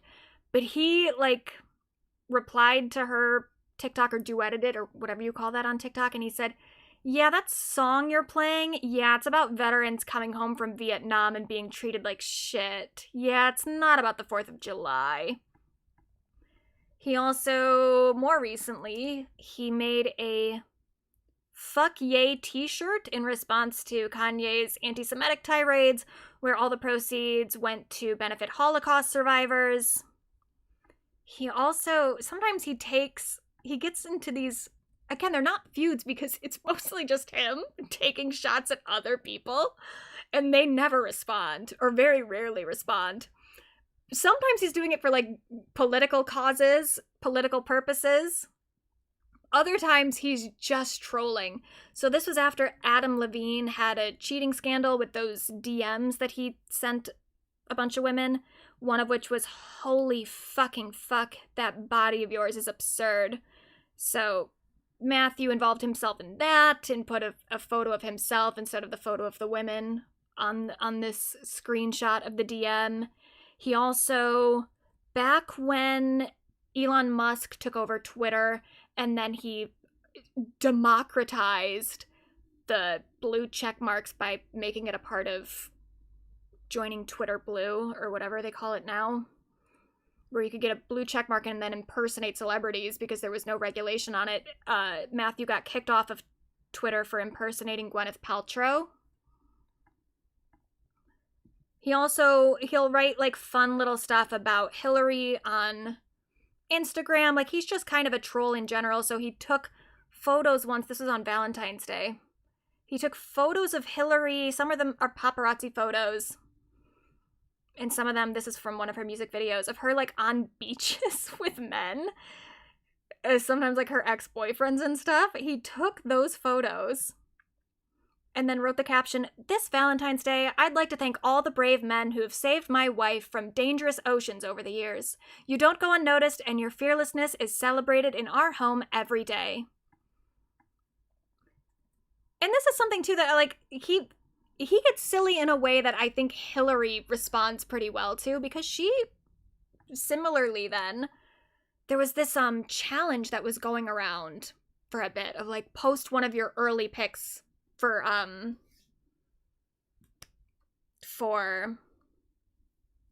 you, like couples, like post an early pic of the two of you together. So she did an early pic and then did a photo of Matthew and Carly Rae Jepsen, because Matthew did also date Carly Rae Jepsen back in the day. So they're silly together. They're cute together. He also defends Hillary on Reddit, or not Reddit. This is from Reddit, but on Instagram a lot. So someone said something about, why did she do Botox? I swear to God, everyone else is the same. And then he replied and said, get fucked, Butterfly, because they had Butterfly in their name. So Matthew is very active on social media. He's down to cause trouble. He's down to stir things up. I like it about him. I think that Hillary likes it about him. And so it should be no surprise that he, of course, decided to weigh in on the Ashely Tisdale article debacle. And I truly, because when we talked about it last week, and I was like, oh, there's not much here. You know, the article doesn't say much. Ashely then came out and said the stuff about how it wasn't even about that friend group. So I was like, oh, who even cares about this? I did have it in my mind of like, well, who's to say? Maybe there'll be an update. Maybe there'll be another reason to talk about this. Maybe something will escalate the situation. And I was like, well, I don't think that any of the women involved are going to say anything because it just kind of looks bad. Again, it's this thing of like, you have to always be so well behaved as a woman in the public eye. So none of these women are going to want to weigh in on this because it'll just make them look messy, and you can't look messy. So I was like, well, this is probably where it ends. But I did have it in my mind of like, if anyone's going to say anything, it's gonna be Matthew. Because I just think he can't really help himself. And of course he did say something, and I did sort of expect it. I didn't expect him to go this hard, though. He literally just, and this is actually a very good editing job, he had somebody edit his face onto Ashely's body for the photo that she has for the cut, and then he captioned it, a mom group tell-all through a father's eyes. When you're the most tone-deaf, when you're the most self-obsessed, I'm so sorry. When you're the most self-obsessed, tone-deaf person on earth, other moms tend to shift focus to their actual toddlers. And then he said, read my new interview at the cut. So Matthew really kind of rang the gauntlet on that one, or whatever you would call that. And I love it. I did see a lot of people who are upset and they're like, men shouldn't get involved in women's business, men shouldn't get involved in their wives' business. And I do agree with that in general. With Matthew, though, I think where I make an allowance for Matthew Coma is, number one, I just already expected it from him. It's just so par for the course for him that I'm like, well, he can't help himself. You know, what else was he going to do? Number two, the reason that I really make an exception for Matthew is that I think that's what Hillary likes about him. I think that she likes that he's a shit stirrer. And I think, genuinely, I don't think he would have posted this if Hillary hadn't approved it in some capacity. I'm assuming she was probably next to him on the couch as he posted it. Because this is the thing that I think a lot of people don't appreciate or don't acknowledge about Hillary Duff, but I acknowledge it and I appreciate it.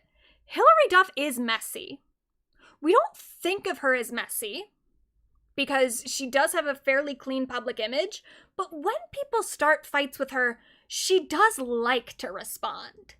And I think that more recently, because she's definitely getting a lot more press right now because of the album coming out and her new tour and everything, she's keeping things kind of clean, but Hillary wants to respond. I know my girl a little too well. I know that she wanted to say something and felt like she couldn't. And Matthew could, because he's not as famous and he wasn't as directly involved. So I think really he is just speaking on Hillary's behalf here. But I do want to, because some people have been bringing up, while acknowledging, the people who are acknowledging the fact that Hillary is messy as well, people are bringing up the Faye Resnick stuff, or not Faye Resnick, Faye Dunaway stuff, and then the Lindsay Lohan stuff, because she said things about the two of them.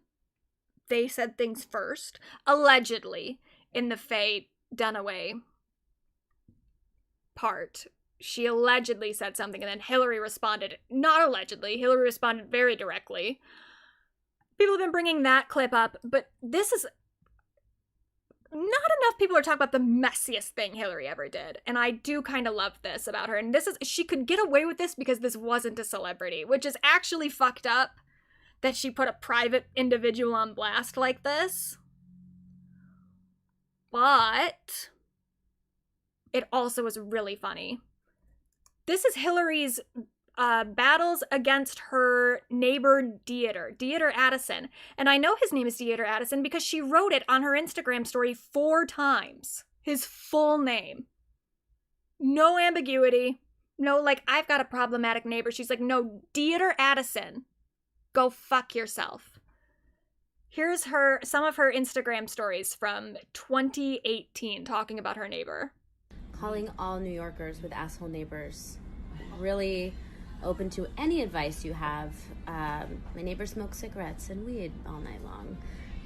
My apartment reeks. Seriously, what do I do? We know your parents pay your rent. We know you've never worked a day in your life. Must be nice.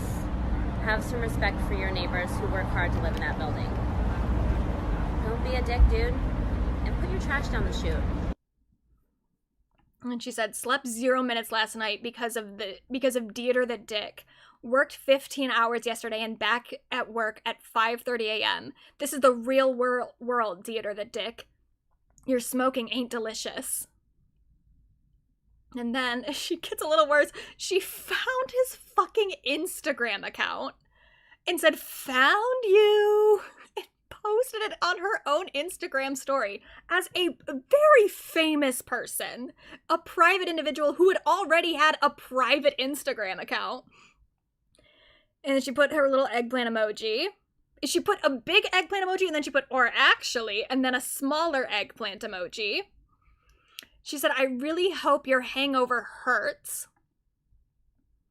And then, yeah, she posted a close-up shot of him, and then said, meow, meow. I don't even know what that means. That must be something, maybe he is a cat? I don't know. Or she's calling him a pussy? I'm not sure. Meow!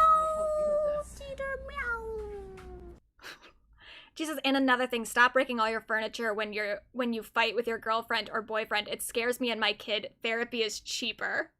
Like, she is out of her mind. And I like it. She's wrong for it. She shouldn't have put a private person on blast like this. But it is so fucking funny. Then, here's the thing too, and this is why I'm like, Hillary and Matthew are the same. He's just less public than her. He's less famous than her, so he can get away with more. But they are the same. So Hillary's neighbor told cops that her boyfriend attacked him. Dieter Addison claims he's been getting a lot of hate mail and threats from Hillary's fan base as a result of her Instagram stories calling him out. So he claimed that Matthew, because this is when they were dating, this is before they got married, he said, I had to call the police this morning because Hillary's boyfriend, Matthew Coma, barged in and tried to punch me in the face. Now, I will say Matthew and Hillary both denied this. And then one of Hillary's other neighbors came out and was like, no, fuck Dieter. That's not even what happened. Like, Matthew went over there to confront him, and then Dieter got scared and called the cops and claimed that Matthew tried to hit him. I don't know what happened because I wasn't there. But Dieter says that Matthew tried to punch him. Matthew, Hillary, and another neighbor said that that did not happen. So that's all those are the facts. That's what was said. He said, I tried to avoid his fist, but he hit me on the head. So I pushed him out of the apartment, but I didn't assault him. Cops were called. He said, I have studied martial arts for many years and I know how to block people. Okay, Dieter. I didn't want to fight. I immediately called my lawyer who told me to call the police. Oh, you have a lawyer already? You're really not beating the, like, privileged rich kid allegations. And he's definitely not, because he said he's getting a lot of hate mail and threats from the former Disney star's fan base as a result of her social media tirade, and now he's scared for his life. I'm sure he was getting a lot of interactions and messages from Hillary's fans, including maybe some threats. Because that's what happens on the internet. Was he actually scared for his life? I kind of doubt it. He said, it's so bad I'm going to have to get a bodyguard. Okay, Dieter. And then he says, insisting that he only smokes cigarettes and not pot. I don't care. I live with a sober companion. I've been sober for months now. I smoke a ton of cigarettes, don't get me wrong, but this is a smoking building. That's why I signed the lease here. But how much are you smoking that your neighbors can smell it so constantly? Just go outside. Said, when they moved in, I turned on the music right away. When Duff first complained about smoke, I did offer to send in my own contractors to fix the ventilation problems. But the building owners did not get back to me to give the okay for the work to be done, but I did try. And while Duff claimed on social media that Addison's parents pay his rent and that he's never worked a day in his life, he insists that this isn't the case. He told Page 6 that he works at his family's real estate office and is also an event producer who manages music artists as well. Yeah, I think she was right. You have never worked a day in your life. You just don't even know what it means because you've never done it.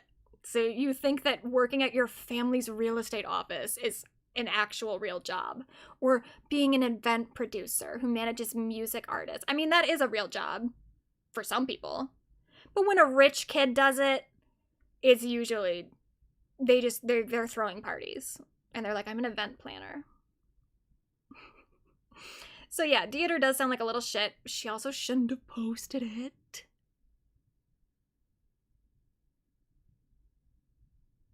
But I'm still on her side. But I just wanted to throw that in there of like, the people who are like, I bet Hillary didn't even want him to post that he went, he posted that and made it worse for Hillary. It's like, no, Hillary wanted him to post it. They're the same. They're fighting with the same people. She's just too famous. Now here's where we get to why they may actually be fighting, or why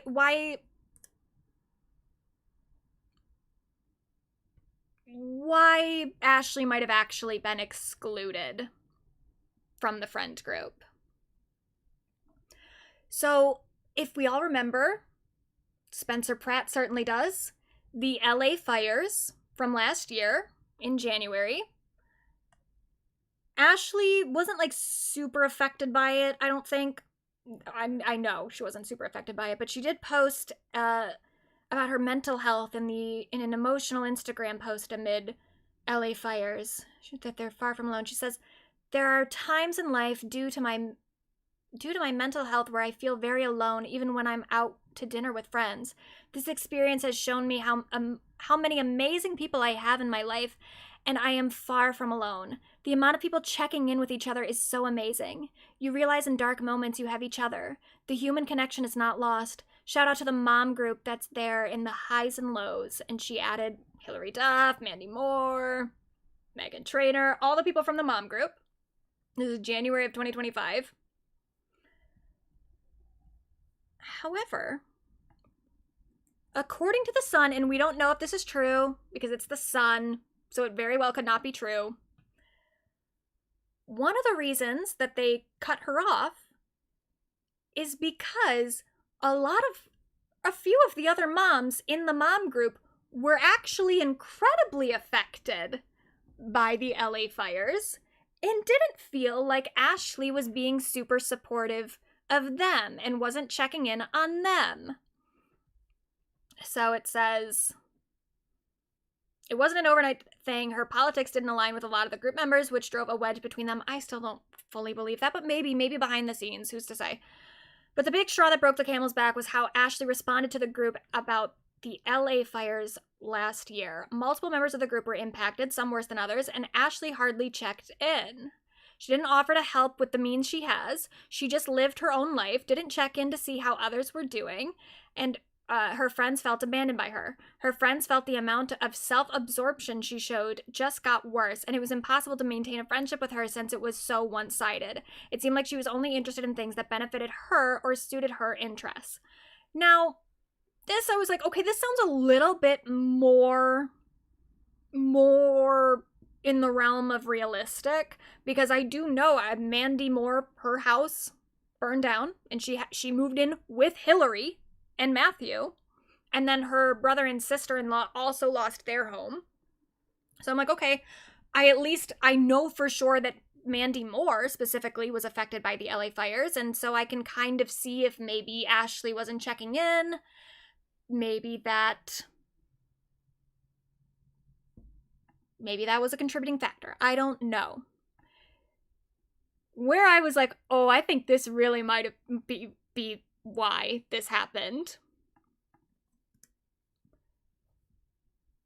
So after Matthew posted that parody of the cut interview or op-ed on Instagram, Mandy Moore then went and saw, or no, Matthew went and saw Mandy perform live or something, and he posted it on his Instagram story. Then Mandy shared it and said, "This feels incredibly fitting as Matthew Coma happens to be one of the most talented and generous humans I'm lucky to know. He literally gave my family a place to stay 1 year ago today when we were evacuated. Love you, MB." And this is where I was like, okay, Mandy for sure knows about the mom group drama. She for sure knows that Matthew has responded and made that post calling Ashely self-absorbed. So the fact that Mandy then made an Instagram story post where she is talking about how much she loves Matthew and specifically mentioning the fact that he gave her family a place to stay 1 year ago when they were evacuated, I was like, oh, I think that might be a little pointed. It might be. Who's to say? Maybe it's just a coincidence. Maybe she is just shouting Matthew out in a moment where he happens to be kind of at the center of this mom feud.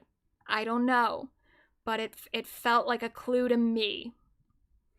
Now, other people, one of the other moms weighed in, that being Meghan Trainor. And she said, "Me finding out about the apparent mom group drama," and I'll play a second of it, but this is one of Meghan's songs called, like, Still Don't Care or something.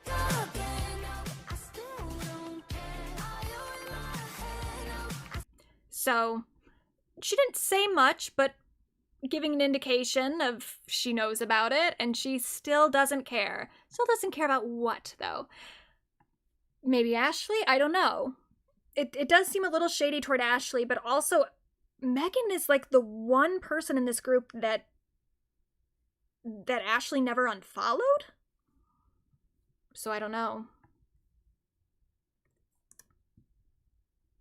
Then Willa Ford also weighed in. Willa also just came out with a new song. It was pretty good.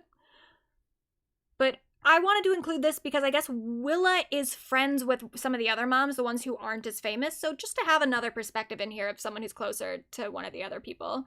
So, I mean, to LOL, because you brought up Mandy Moore, the LOL that, like, Mandy Moore, Hilary Duff, and Ashely Tisdale are fighting right now. You guys, okay. We're all obsessed, right? I couldn't not. So this is why I'm going to say something. Okay. I'm going to say, so two of the women in that group that their faces have been plastered are very dear friends. Oh. And Kelsey and Janice are ride or dies. I went through a divorce. These were women who are by my side, who are wonderful humans, just in general, not just in the business. So I will start with saying I do know people in this group. Okay. I don't know what happened. I have met people. I've met Ashely separately. She was so lovely. And Haley and Hillary, that whole, like, I know this whole clan. Mm-hmm. And everybody has always been nice to me and wonderful to me. So I don't know what happened. What I do know is that this goes back to mean things can happen. We can also make mistakes as people. Feeling left out is a real feeling. It's crap. It's we all like know the that. worst feeling. Yeah. But I don't know what happened. And I do know two of those women really well. And I know that bullying is not in their DNA. So I just feel like it would have been nice if the communication maybe could have been done differently. Right. I think it was one of those things where it's like, we're just not going to talk about it. And then it kind of came out of her pores. And now I know she didn't mean for it to do this, you know? This is nuts. I kind of feel she was like, oh, shit, I didn't know this. Maybe people read the cut. Well, I know. And it's so funny because I have a actress mom girls group too. And that's like, and so it was like kind of funny. We're like, okay, nobody throw anybody under the bus, you know? It's like, oh my gosh. But it's true. I mean, it's not perfect within the group. That's not, Jonathan's part of that mom's group. But it's not perfect by any means, but we do, if somebody hurts somebody or somebody left somebody out, it's not intentional, and we talk about it.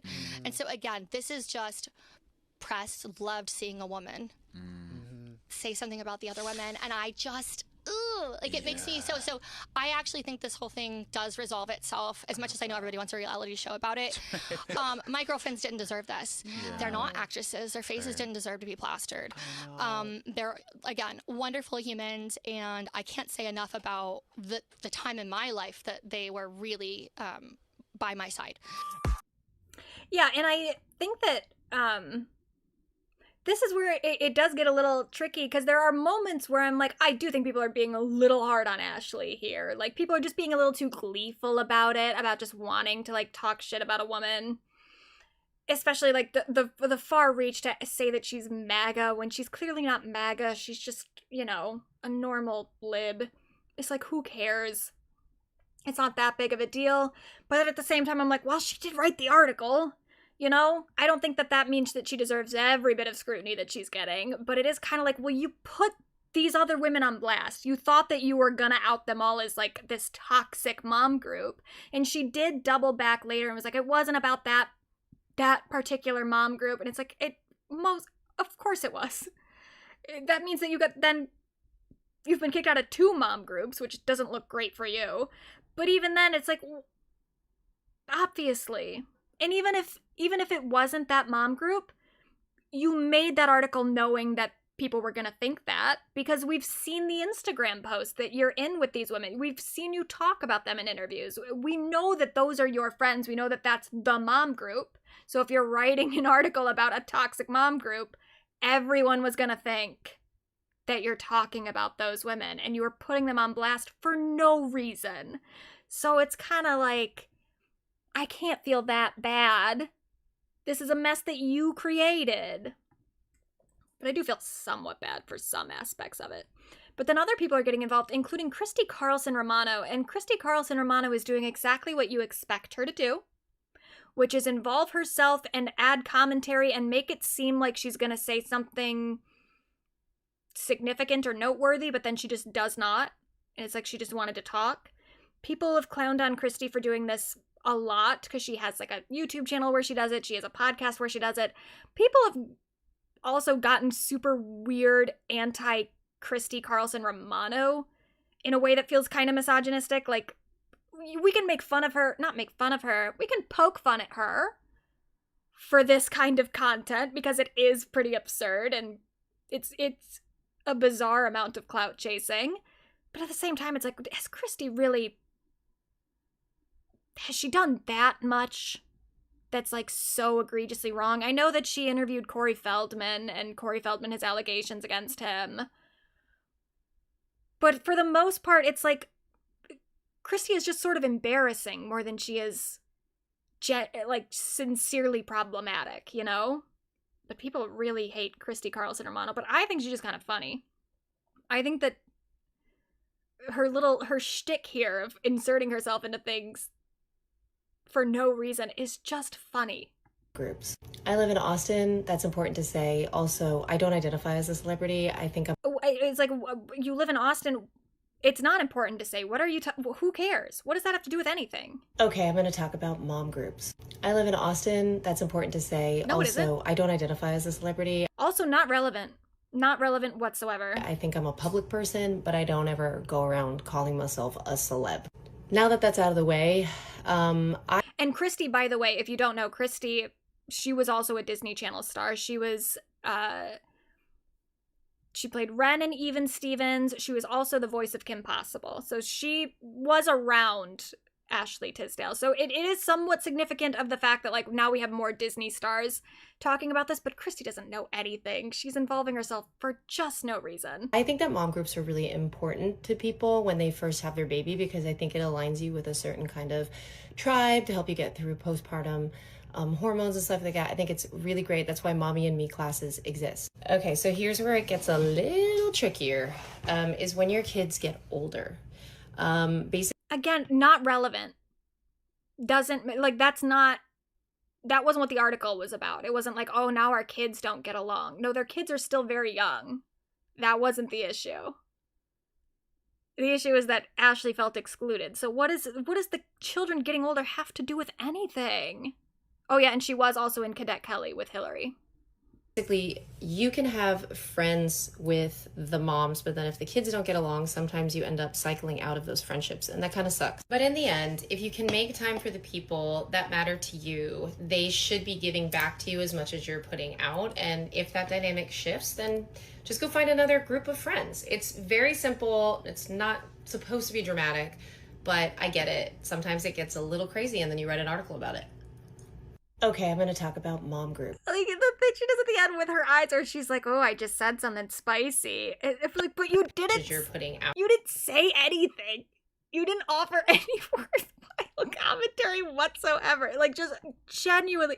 And every video she does is like this. She will have like titles where she's like, the story of how this happened at Disney, or how I almost got cast as this, and then you're like, oh, this must be some juicy gossip that I'm about to hear, and then you watch it and you're like, she's just talking.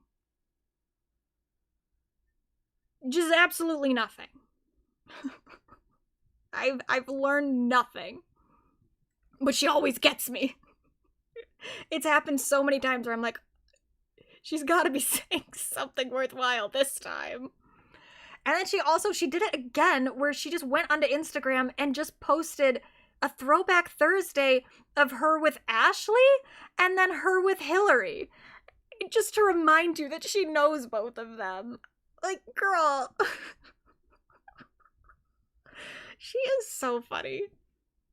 Just genuinely funny. But the thing is that she actually is involved in this in a slightly more substantive way, because of course, because people were trying to find more like Ashely Tisdale's a bad person content.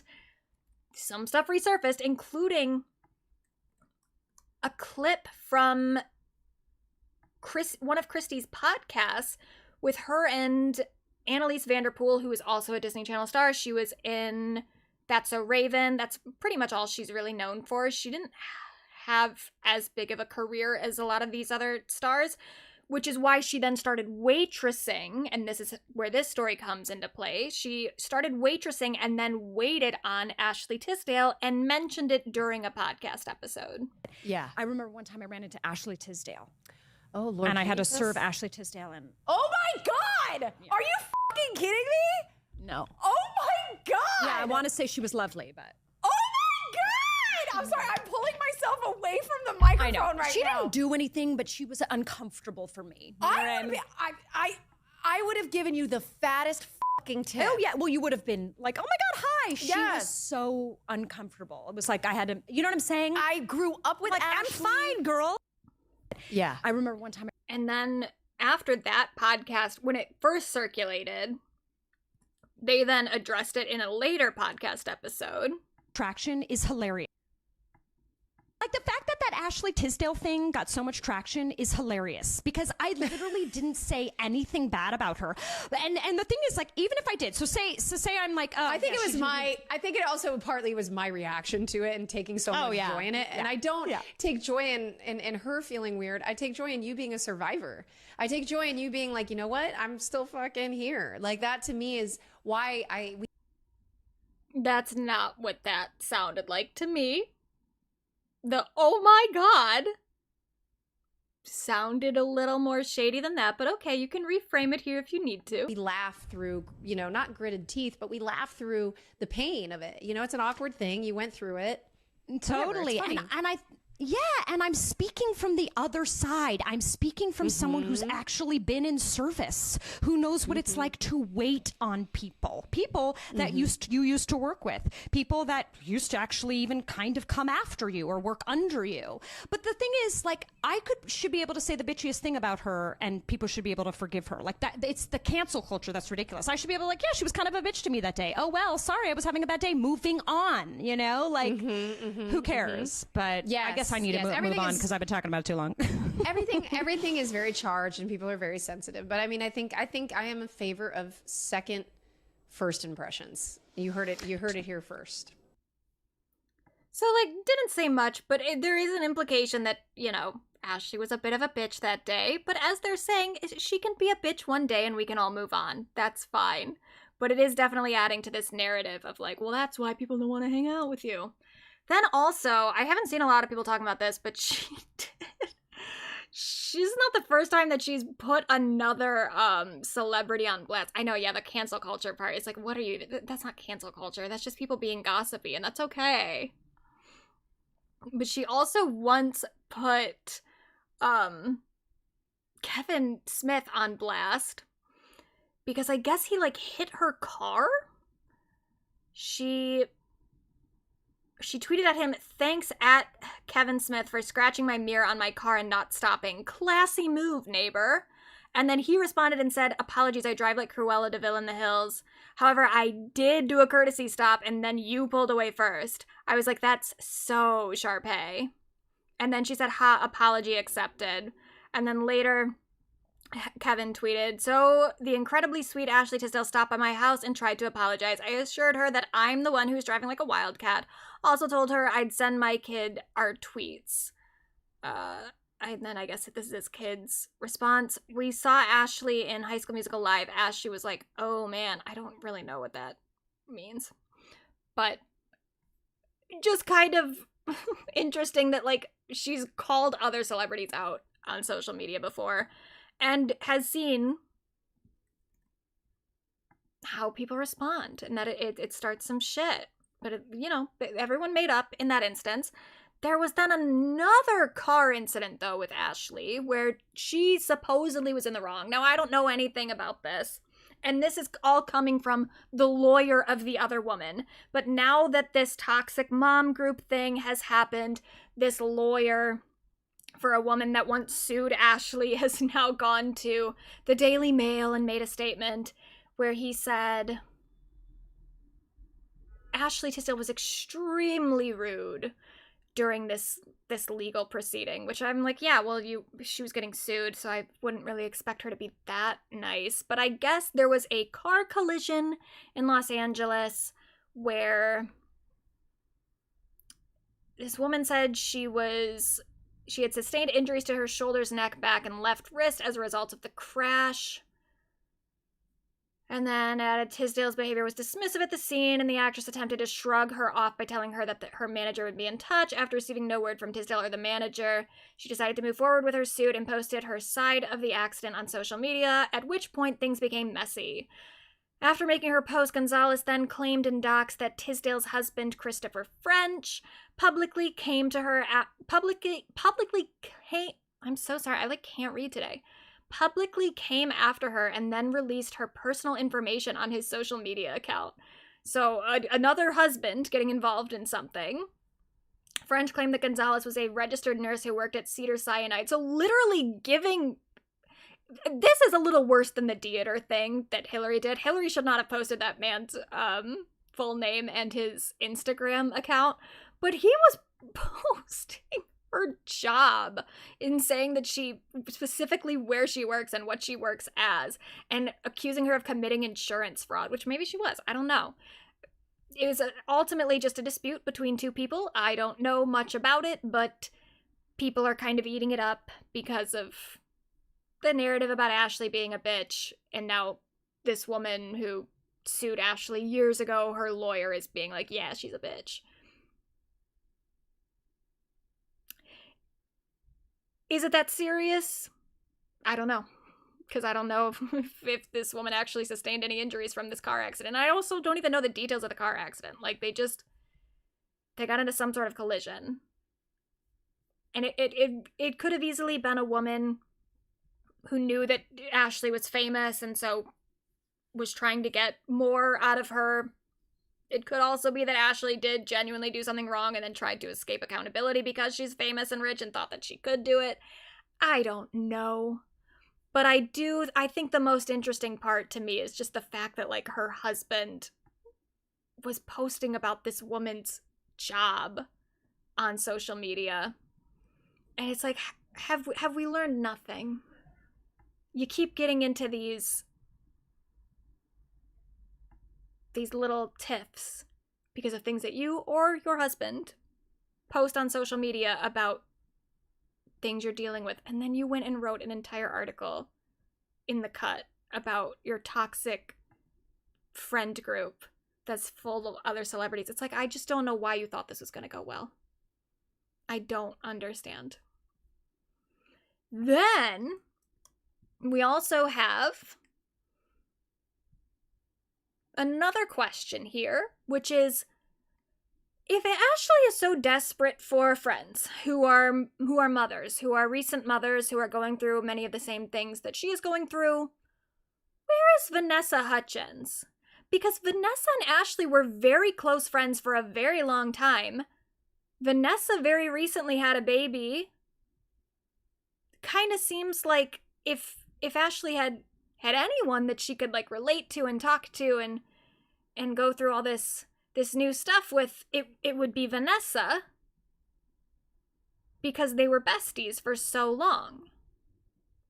But it does appear that Vanessa and Ashely are no longer friends, or not as close of friends, haven't been for a few years. I mean, they really, I wanted to show all these pictures, because if you weren't there, you wouldn't understand the fact that, like, these were, like, this is a power couple in a sense. Like, Ashely and Vanessa, they were besties. We all knew it. We all saw it.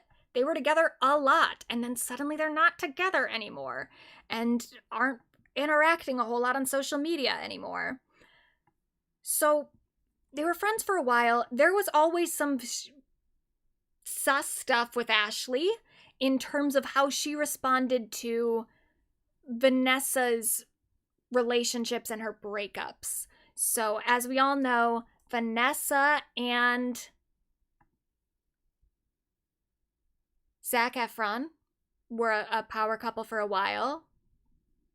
They were in High School Musical together. They were real cute together, had a lot of chemistry. Ashely was also friends with both of them, and that's why this is an old Elle magazine cover shoot where it's like very couple focused, but then Ashely is also there, and they're kind of playing up the third wheelness of Ashely. After Zac and Vanessa broke up, Ashely then had a birthday party on a beach where Zac attended. And obviously she was also friends with Zac, but it seemed like she was closer friends with Vanessa.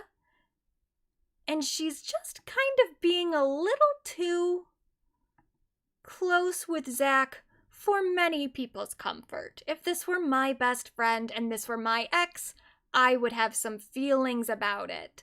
And plenty of other people had feelings about it on Vanessa's behalf, because here's the thing, these are paparazzi photos, so in a way it's like, okay, an invasion of privacy. Shouldn't even have these photos to begin with. But the thing is that Ashely also did post photos herself of her and Zac, including one where he's holding her and he's kissing her on the cheek. Not even really on the cheek, that's kind of like neck area. And so it's like, yeah, that's a little messy. Not great, but here's the thing. They were still friends after this. Ashely and Vanessa were still friends after this. But then Vanessa started dating Austin Butler, whom again, Ashely was also friends with. There's them together. He was a star of Sharpay's Fabulous Adventure. And then when Ashely and Vanessa break up, Ashely remains friends with Austin. Did I say Ashely and Vanessa? When Austin and Vanessa break up, Ashely remains friends with Austin and then doesn't seem to have Vanessa in her life much anymore. So it kind of seems like the thing that broke Vanessa and Ashely up was Austin Butler. Now again, Ashely had already separately of her relationship with Vanessa, she was friends with Austin. So, you know, that's a tough situation to be in the first place, that like your friends are dating each other and then they break up. Whose side do you take? In general, I have a tendency to take women's sides, but that doesn't necessarily mean that that's the right thing in every case. Maybe Ashely was closer to Austin than she was with Vanessa. I didn't see her out with Austin as much as I saw her out with Vanessa. So I kind of felt like she was closer with Vanessa, but I don't know what happened in their private lives. But this does seem to be the actual catalyst for their friendship breakup. But they did recently, because there's this old video of them. I'll play it. Get under your skin. You got to open up and let it all in. Because once they get in, the popping begins. And something taken like all the boys stare. They like the way we dance. They like the way we work. They like the way that lands. It goes across our shirt. They like the way the pants. It complements our shape. They like the way we do the every time it turns. But the beat is on you up and down. I tell her 10 minutes up.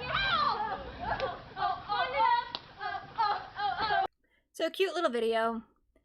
And this got reposted on some like pop culture account or something recently. And then Ashely did, this is like in 2025 that this video got posted somewhere, and Ashely did comment on it and said, love that girl, and Vanessa said, still a bop. So like, even if they're not close anymore and they're not hanging out anymore, they don't seem to actively be like in a feud. Because Ashely still does say, love that girl. So maybe they'll patch things up, and that'd almost be nice, because clearly Ashely is looking for friends right now. Maybe they could rekindle their relationship. That'd be very, very sweet. But it does, the fact that they're clearly not as close as they once were, it just kind of adds to this narrative that Ashely was the problem.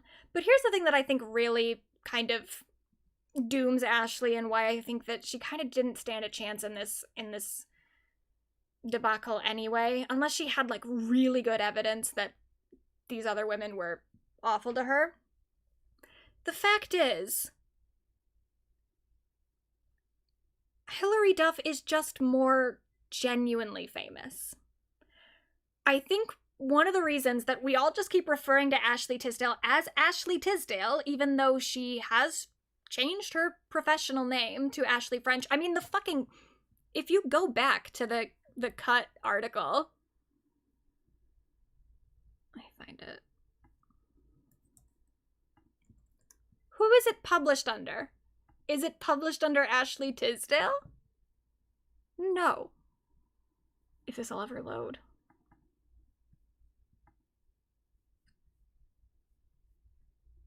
It's published under Ashley French. It won't load right now, but you can just believe me. The article is written as an Ashley French article, but no one is referring to it as that. They're referring to it as an Ashely Tisdale written article. Or wait, here it comes. Right there, Ashley French. But here's the thing. Number one, I think she kind of fucked up in general because she changed her name a while after getting married. I think it would have been easier for people to understand her changing her name like right after her wedding, but she didn't do that. She just did it randomly in November of 2025. It was like, I would like to be Ashley French now. I was like, okay. But also I think the big thing is like, well, we're not really that interested in hearing from you, Ashely. And I'm not saying that to be mean, but it's like, she is just kind of a nostalgia act, you know? You see right here, Two Queens Stand Before Me. The two albums we're comparing to each other, and one of them I think is a better album than the other. Let's be real. But even that, even if we're saying that this is the peak of each woman's work, this happened while Ashely was on the Disney Channel. This did not. Hilary Duff had been far away from the Disney Channel when she released Dignity, and Hilary Duff has gone on to be successful as like an adult celebrity. Maybe she is still kind of known as like a Disney Channel girl. Maybe she's still known as like the former Lizzie McGuire, but she's also done a lot of other stuff. She's released albums that people have a lot of fondness for, even if it didn't do as well commercially. Like, you know, Breathe In, Breathe Out didn't do that well in terms of, you know, Billboard charts or whatever. But people, it's like a meme. The whole thing about Hilary Duff tried to save pop music in 2016 with Sparks, and straight people wouldn't let her or whatever. Like, people have affection for that album, even if it wasn't that successful. And that was an album that Hilary released as like a full-grown adult. Dignity, she was like 19 at the time, actually, but she still was far away from the Disney Channel. She also was in that show Younger. She had that show How I Met Your Father. She's been in a lot of movies. Hillary had a career outside of Disney Channel and was able to establish herself as like someone who you maybe have some nostalgia for the beginning of their career, but who also then did grow up and did do other stuff. Ashely is really someone that we just think of as a Disney Channel girl.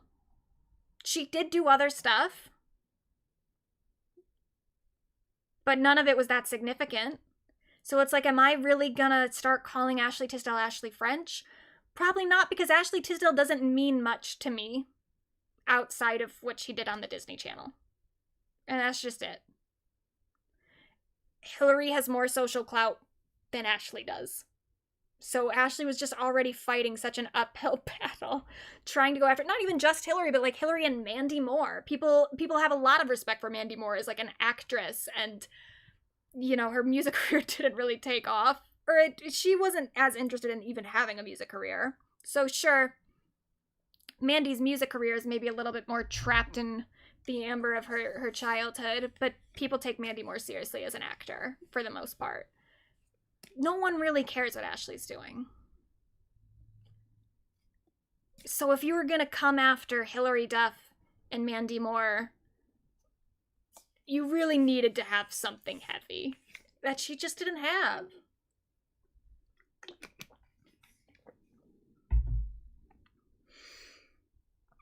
But I don't know.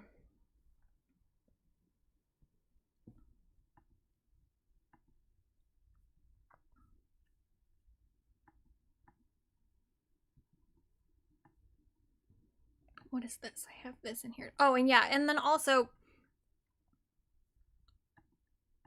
Hillary is very active right now. Like, the Hilary Duff fandom is really active. Someone posted this. They're like, Ashely Tisdale these days versus Hilary Duff these days. And I think this is a little unfair. They're associating her specifically with the Charlie Kirk thing.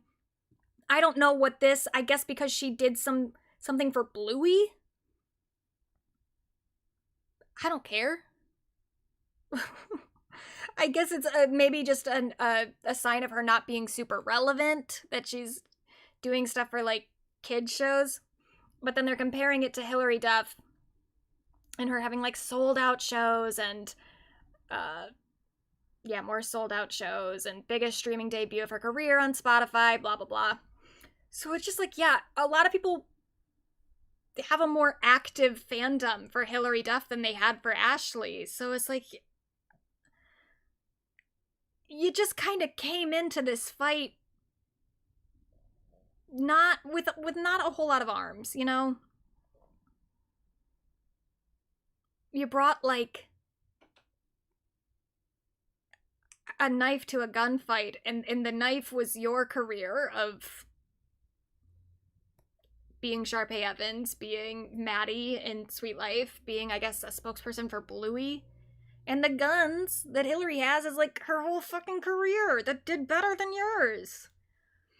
She had more fans. Sorry, girl.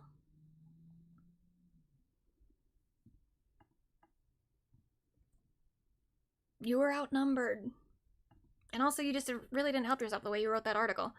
And then Hillary has already moved to, while her husband makes messy Instagram posts, she is promoting her music like the smart gal she is. So she posted a teaser for her new song, Roommates. I can't play it, obviously, because I almost certainly will get copyright claimed. But I saw it. I turned on TMZ the other day as they were talking about this, just by happenstance. And of course, I stayed and watched it because they were talking about Hilary Duff. But they were playing this clip because she says a few things. She says something about giving you head, and then she says, "God damn," and then she says, "touching myself by the front door." So kind of racy song, but also not that, like, explicit. But on TMZ, they were really, like, talking up how dirty and explicit this song is, and they played the clip and then like bleeped her. So when she said goddamn, there was like beep, and you would see her like mouth get blurred, and then when she said giving you head, they did another beep, and then when she said touching myself by the front door is another beep. So they made Hillary look like she was dropping some like dirty bars when she kind of wasn't, but I did just love it. I loved it for the image of like Hillary Duff is a bad girl now. But she's posting that promo. She's posted some other promo. It looks like they filmed a music video, so she posted that as well.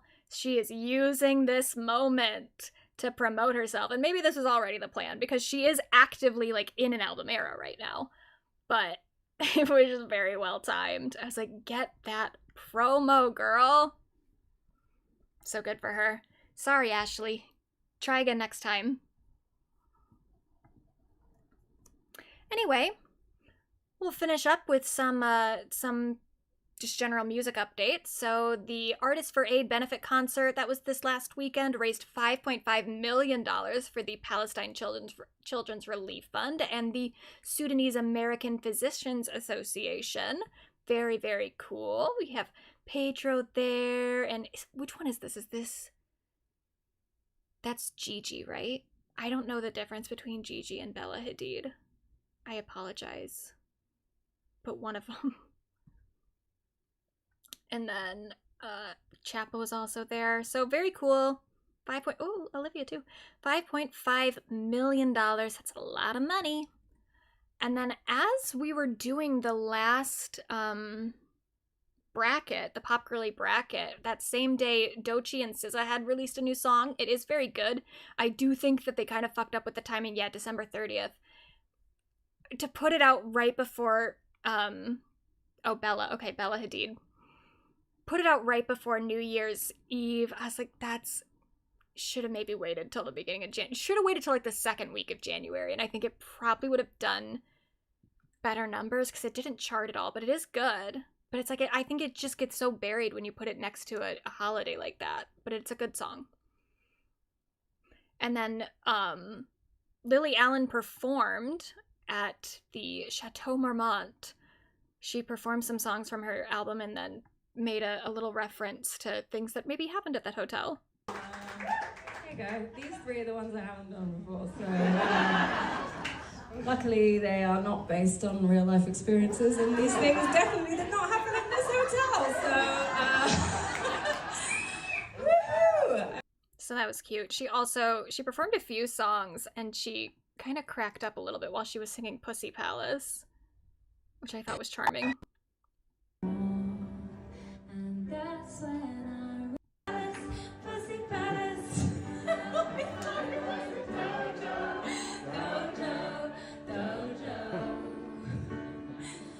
She better get those giggles out because you got a whole tour to do, girl.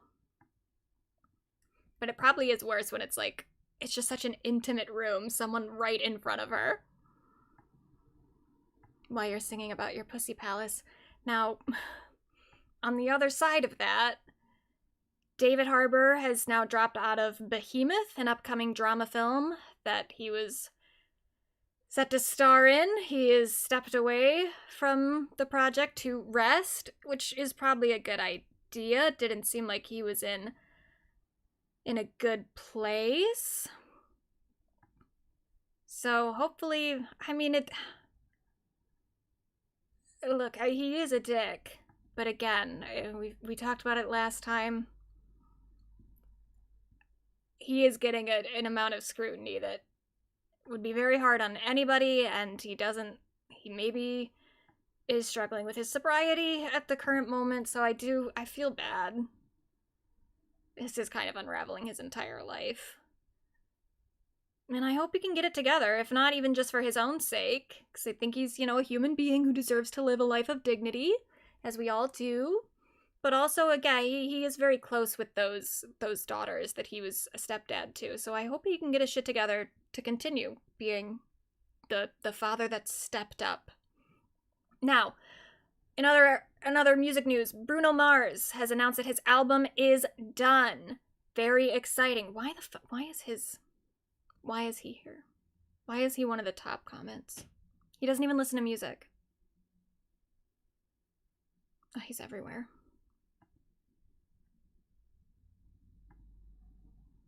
But his new album is done. He did get into a little bit of some controversy in these last few days, because this person posted after Bruno released his newest single, I Just Might, which does sound very similar to songs he's released before. This person said he's been releasing the same song for the past 10 years. And then someone on Bruno's account, and they deleted it pretty quickly after, but someone on Bruno's account, whether it was him or someone else on his management team, replied and said, "And you never been shit in your life." Now, was that necessary?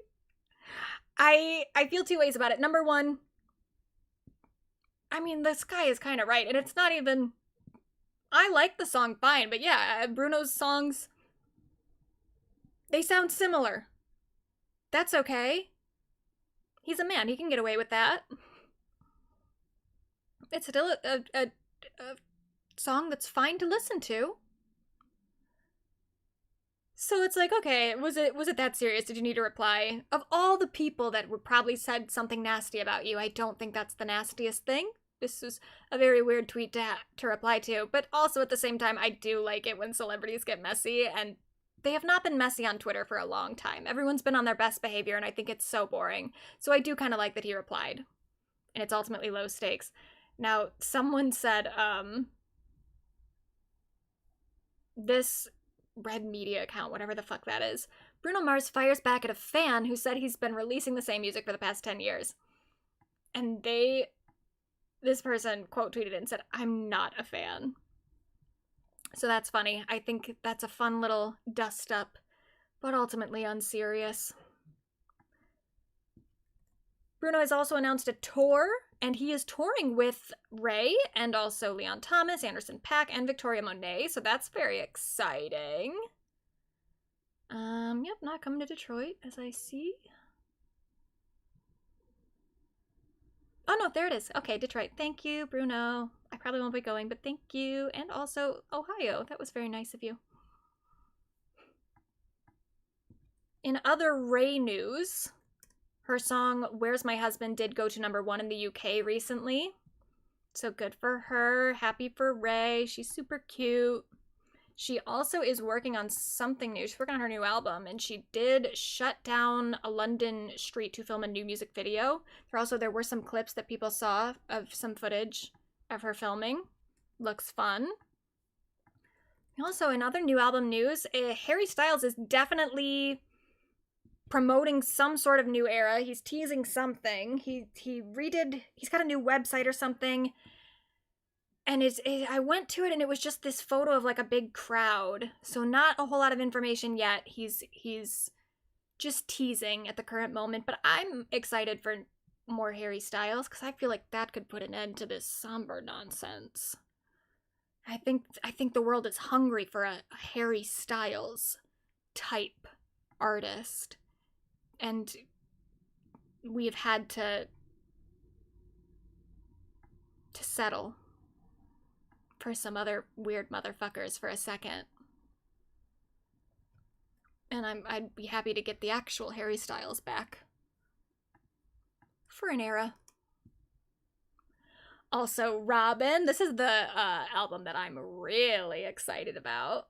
She's now released 3 songs from it. She released Dopamine back towards the end of 2025, but now she's released a new single, Talk to Me, and also Sexistential, which is the title track. And it's a 9-track album, so we've already got 3 out of 9 songs. And I think all 3 songs are really good, and I'm really excited. This looks nice and tight. We're not fucking around. No filler. Hopefully. Oh, it's gonna be good. And she hasn't released an album since, like,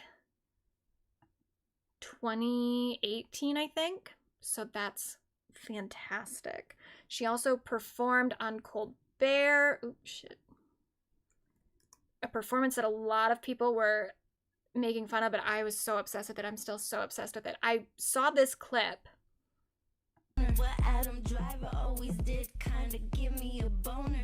That was literally, I saw this on my timeline, I turned on the sound, heard that specific line, Adam Driver always did kind of give me a boner, and I turned it off, and I was like, this needs my full attention. I can't, this isn't a thing that I watch on Twitter. I have to revisit this when I'm ready to really give it my full attention. And I did, and I'm glad that I did, because I did love it. Other people are not loving it. People who, like, they just don't get it. Because I think the people that get it. But the Daily Mail is calling it a disastrous performance. It says pop star Robin mocked after cringeworthy performance of new single. Worst song I've ever heard. You just don't get it. You just don't get it. It's so good. Anthony Fantano hates it.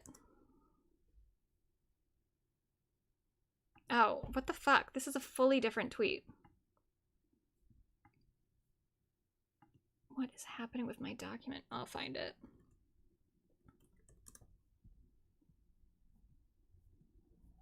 Oh, I can't find anything on Twitter anymore. The search bar sucks. But yeah, I guess Anthony Fantano hates it. Maybe I can find it in my likes.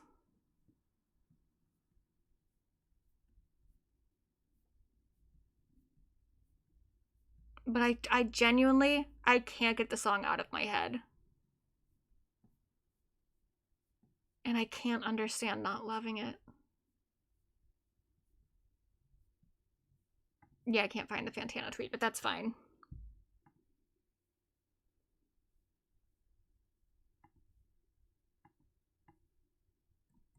FKA Twigs is also doing, I saw this earlier today, it's something called Gentle Monster. I don't know what that is, but it's co-directed by FKA Twigs and Jordan Hemingway. The 2026 Bouquet Collection campaign reimagines a flower's bloom through dynamic performance, expressing nature's transcendent power within an ethereal electric dreamscape. So it's some sort of like pop-up, it says immersive pop-up spaces filled with the bold beauty of full blossom, complete the experience and invite visitors into Gentle Monster's ever-expanding creative universe. I don't know what Gentle Monster is. I don't know if this is an established thing, but it's something, it's this like greenhouse thing. And then she's dancing. I don't quite understand how this is going to be a pop-up. I don't know. I don't know how it's going to work. But it'll be soon, January 16th, 7 pop-ups worldwide. So I guess some people will go to it soon, and we'll see what this is, or what it means. Because at first it said pop-up experience, and I was like, oh, so they're going to do like these greenhouses like that, and maybe you can walk through the greenhouse? But then it's like, well, then how is Twigs going to perform? And also, it's all on the same night, so this is clearly like a virtual thing. Or it says set to an unreleased track by FKA Twigs, so is it just playing the song? I don't know. I don't understand what it means. But we'll find out. It looks cool, though. Some Carly Rae news, not big news, but she did follow Heated Rivalry's official Instagram after the show creator expressed interest in featuring her on the Season 2 soundtrack, so maybe we'll get a Carly Rae song on Heated Rivalry Season 2. I don't know.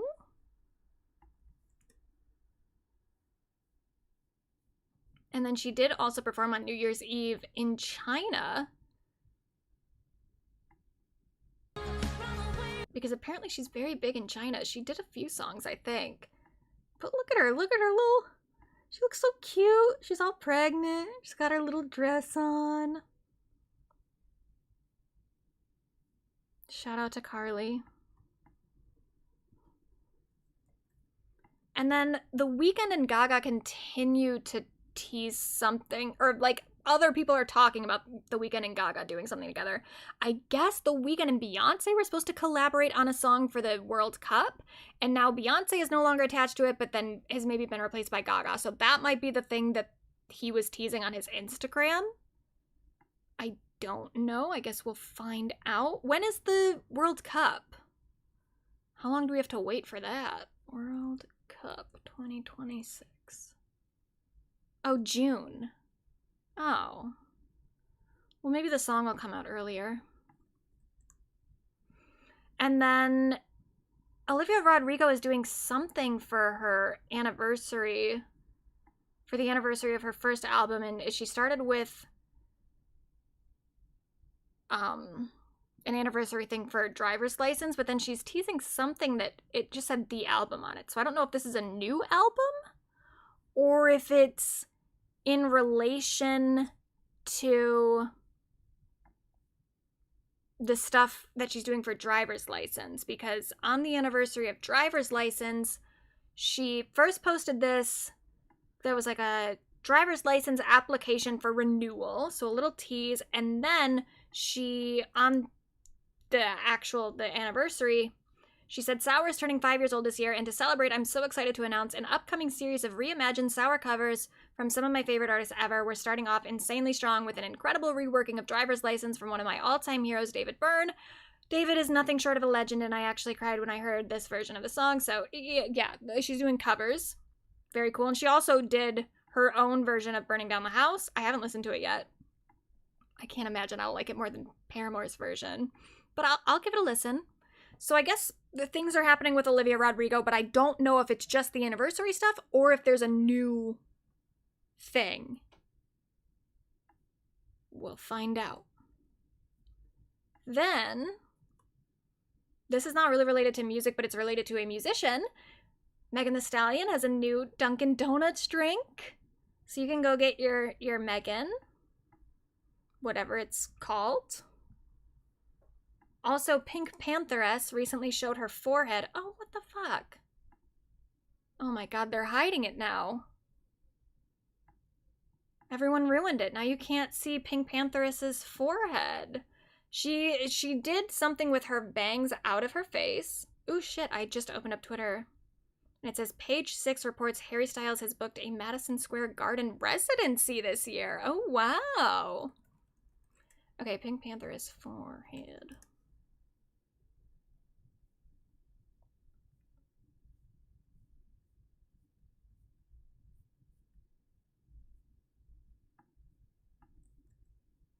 Okay, here it is. So she literally just has her bangs out of her face.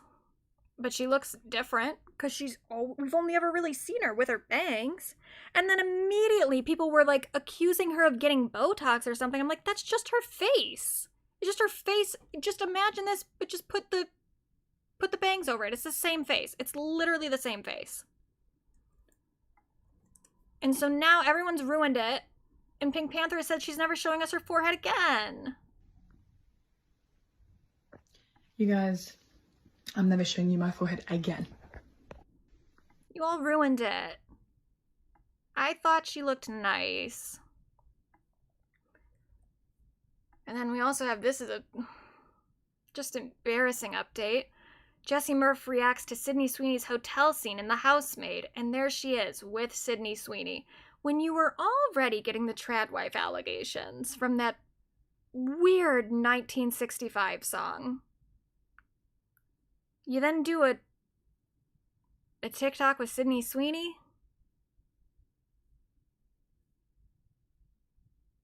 The Jeans Girl?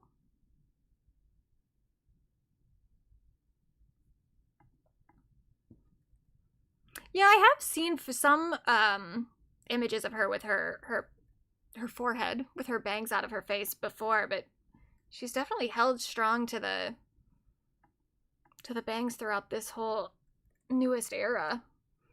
And I hope she doesn't stick to it, because we don't need another Taylor Swift who just can't do another hairstyle that doesn't have bangs in it. We need more diversity. So I I hope that she is kidding about never showing us her forehead again. But it's her hair and her face and her life. She can do whatever. But I do like a little variety. But people are already freaking out. And now the big announcement. This happened on December 31st. So this is like right before. This is New Year's Eve. We have an announcement of a new Muppet show with Sabrina Carpenter. Depending on how that goes. You are an icon. You're too sweet. Go on. Baby starting again. She's exactly where she should be, with the Muppets. I don't know how prominently Sabrina is going to be in the new Muppets thing, but I hope it's a lot, because that is her gig. She belongs with the Muppets. Anyway, so that's about it. That's all I got. I gotta go to the dentist tomorrow. But I do have an honorary pop girl. I have 2 honorary pop girlies, but they're the same and I don't know their names. But it's this little rhino and this little deer that got into a fight. Not everyone, but a lot of people are acting like the deer was challenging the rhino to a fight and the rhino is like a big pussy who can't fight a tiny little deer. I think that the rhino could. I think the rhino was just playing. I don't think the rhino really wanted to hurt the deer. That's what I got from it. That was my vibe of the situation. I feel like they're playing. They're being fun together. They're being silly. And the rhino is not using its full force because it could definitely kill that little deer. But it doesn't want to. So they're both my honorary pop girlies for the week. They're both icons. And yeah, that's all I had to say for this week. And I look forward to next week. Especially because I was just very busy this week, so I didn't have a whole lot of time. Actually, that's not even true. I was busy this week. I last week had made a PowerPoint for this stream, and then I had to cut it because I was like, well, I think we're better off talking about the Ashely Tisdale thing because it's more current and it's more related to like pop girly shit. So I had to just scrap my PowerPoint. And maybe I'll bring it back if people are interested. But I did a whole PowerPoint about Chevy Chase. And I was like, who cares about Chevy Chase at this point? But CNN had put out a documentary thing. It is a documentary. But it's also, I don't know. It felt very much like a puff piece to me a little bit. I thought the documentary was... I was disappointed. But I've always been very interested in Chevy Chase. And I'm interested in SNL in general, but especially Chevy Chase is someone who is just like an unrepentant asshole and has been referred to as such by so many people.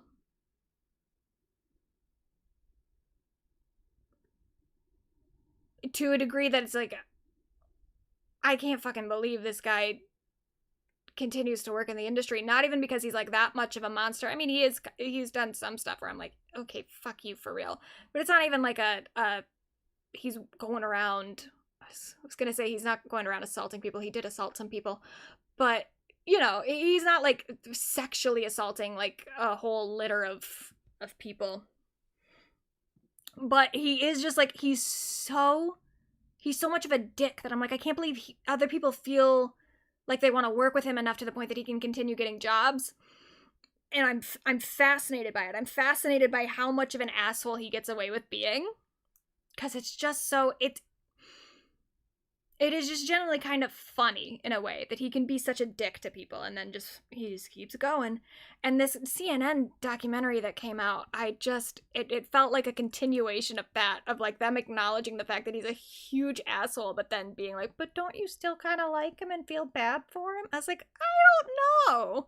I think I could maybe, but not the way that you're setting it up. So I had a whole PowerPoint about Chevy Chase in the documentary, and then I just scrapped it. But if we have enough interest, I don't know, people leave comments or whatever if you want to hear about Chevy Chase, if you want to see my PowerPoint. Otherwise, I guess I'll just keep it to myself. Especially because next week there'll be more current events, and no one will care about Chevy Chase anymore, if they even do now. But anyway, I'm gonna go now. Gonna go to bed. Well, first I'm gonna eat, then I'm gonna go to bed, then I'm gonna go to the fucking dentist in the morning. But I'll see you all next week. So goodbye.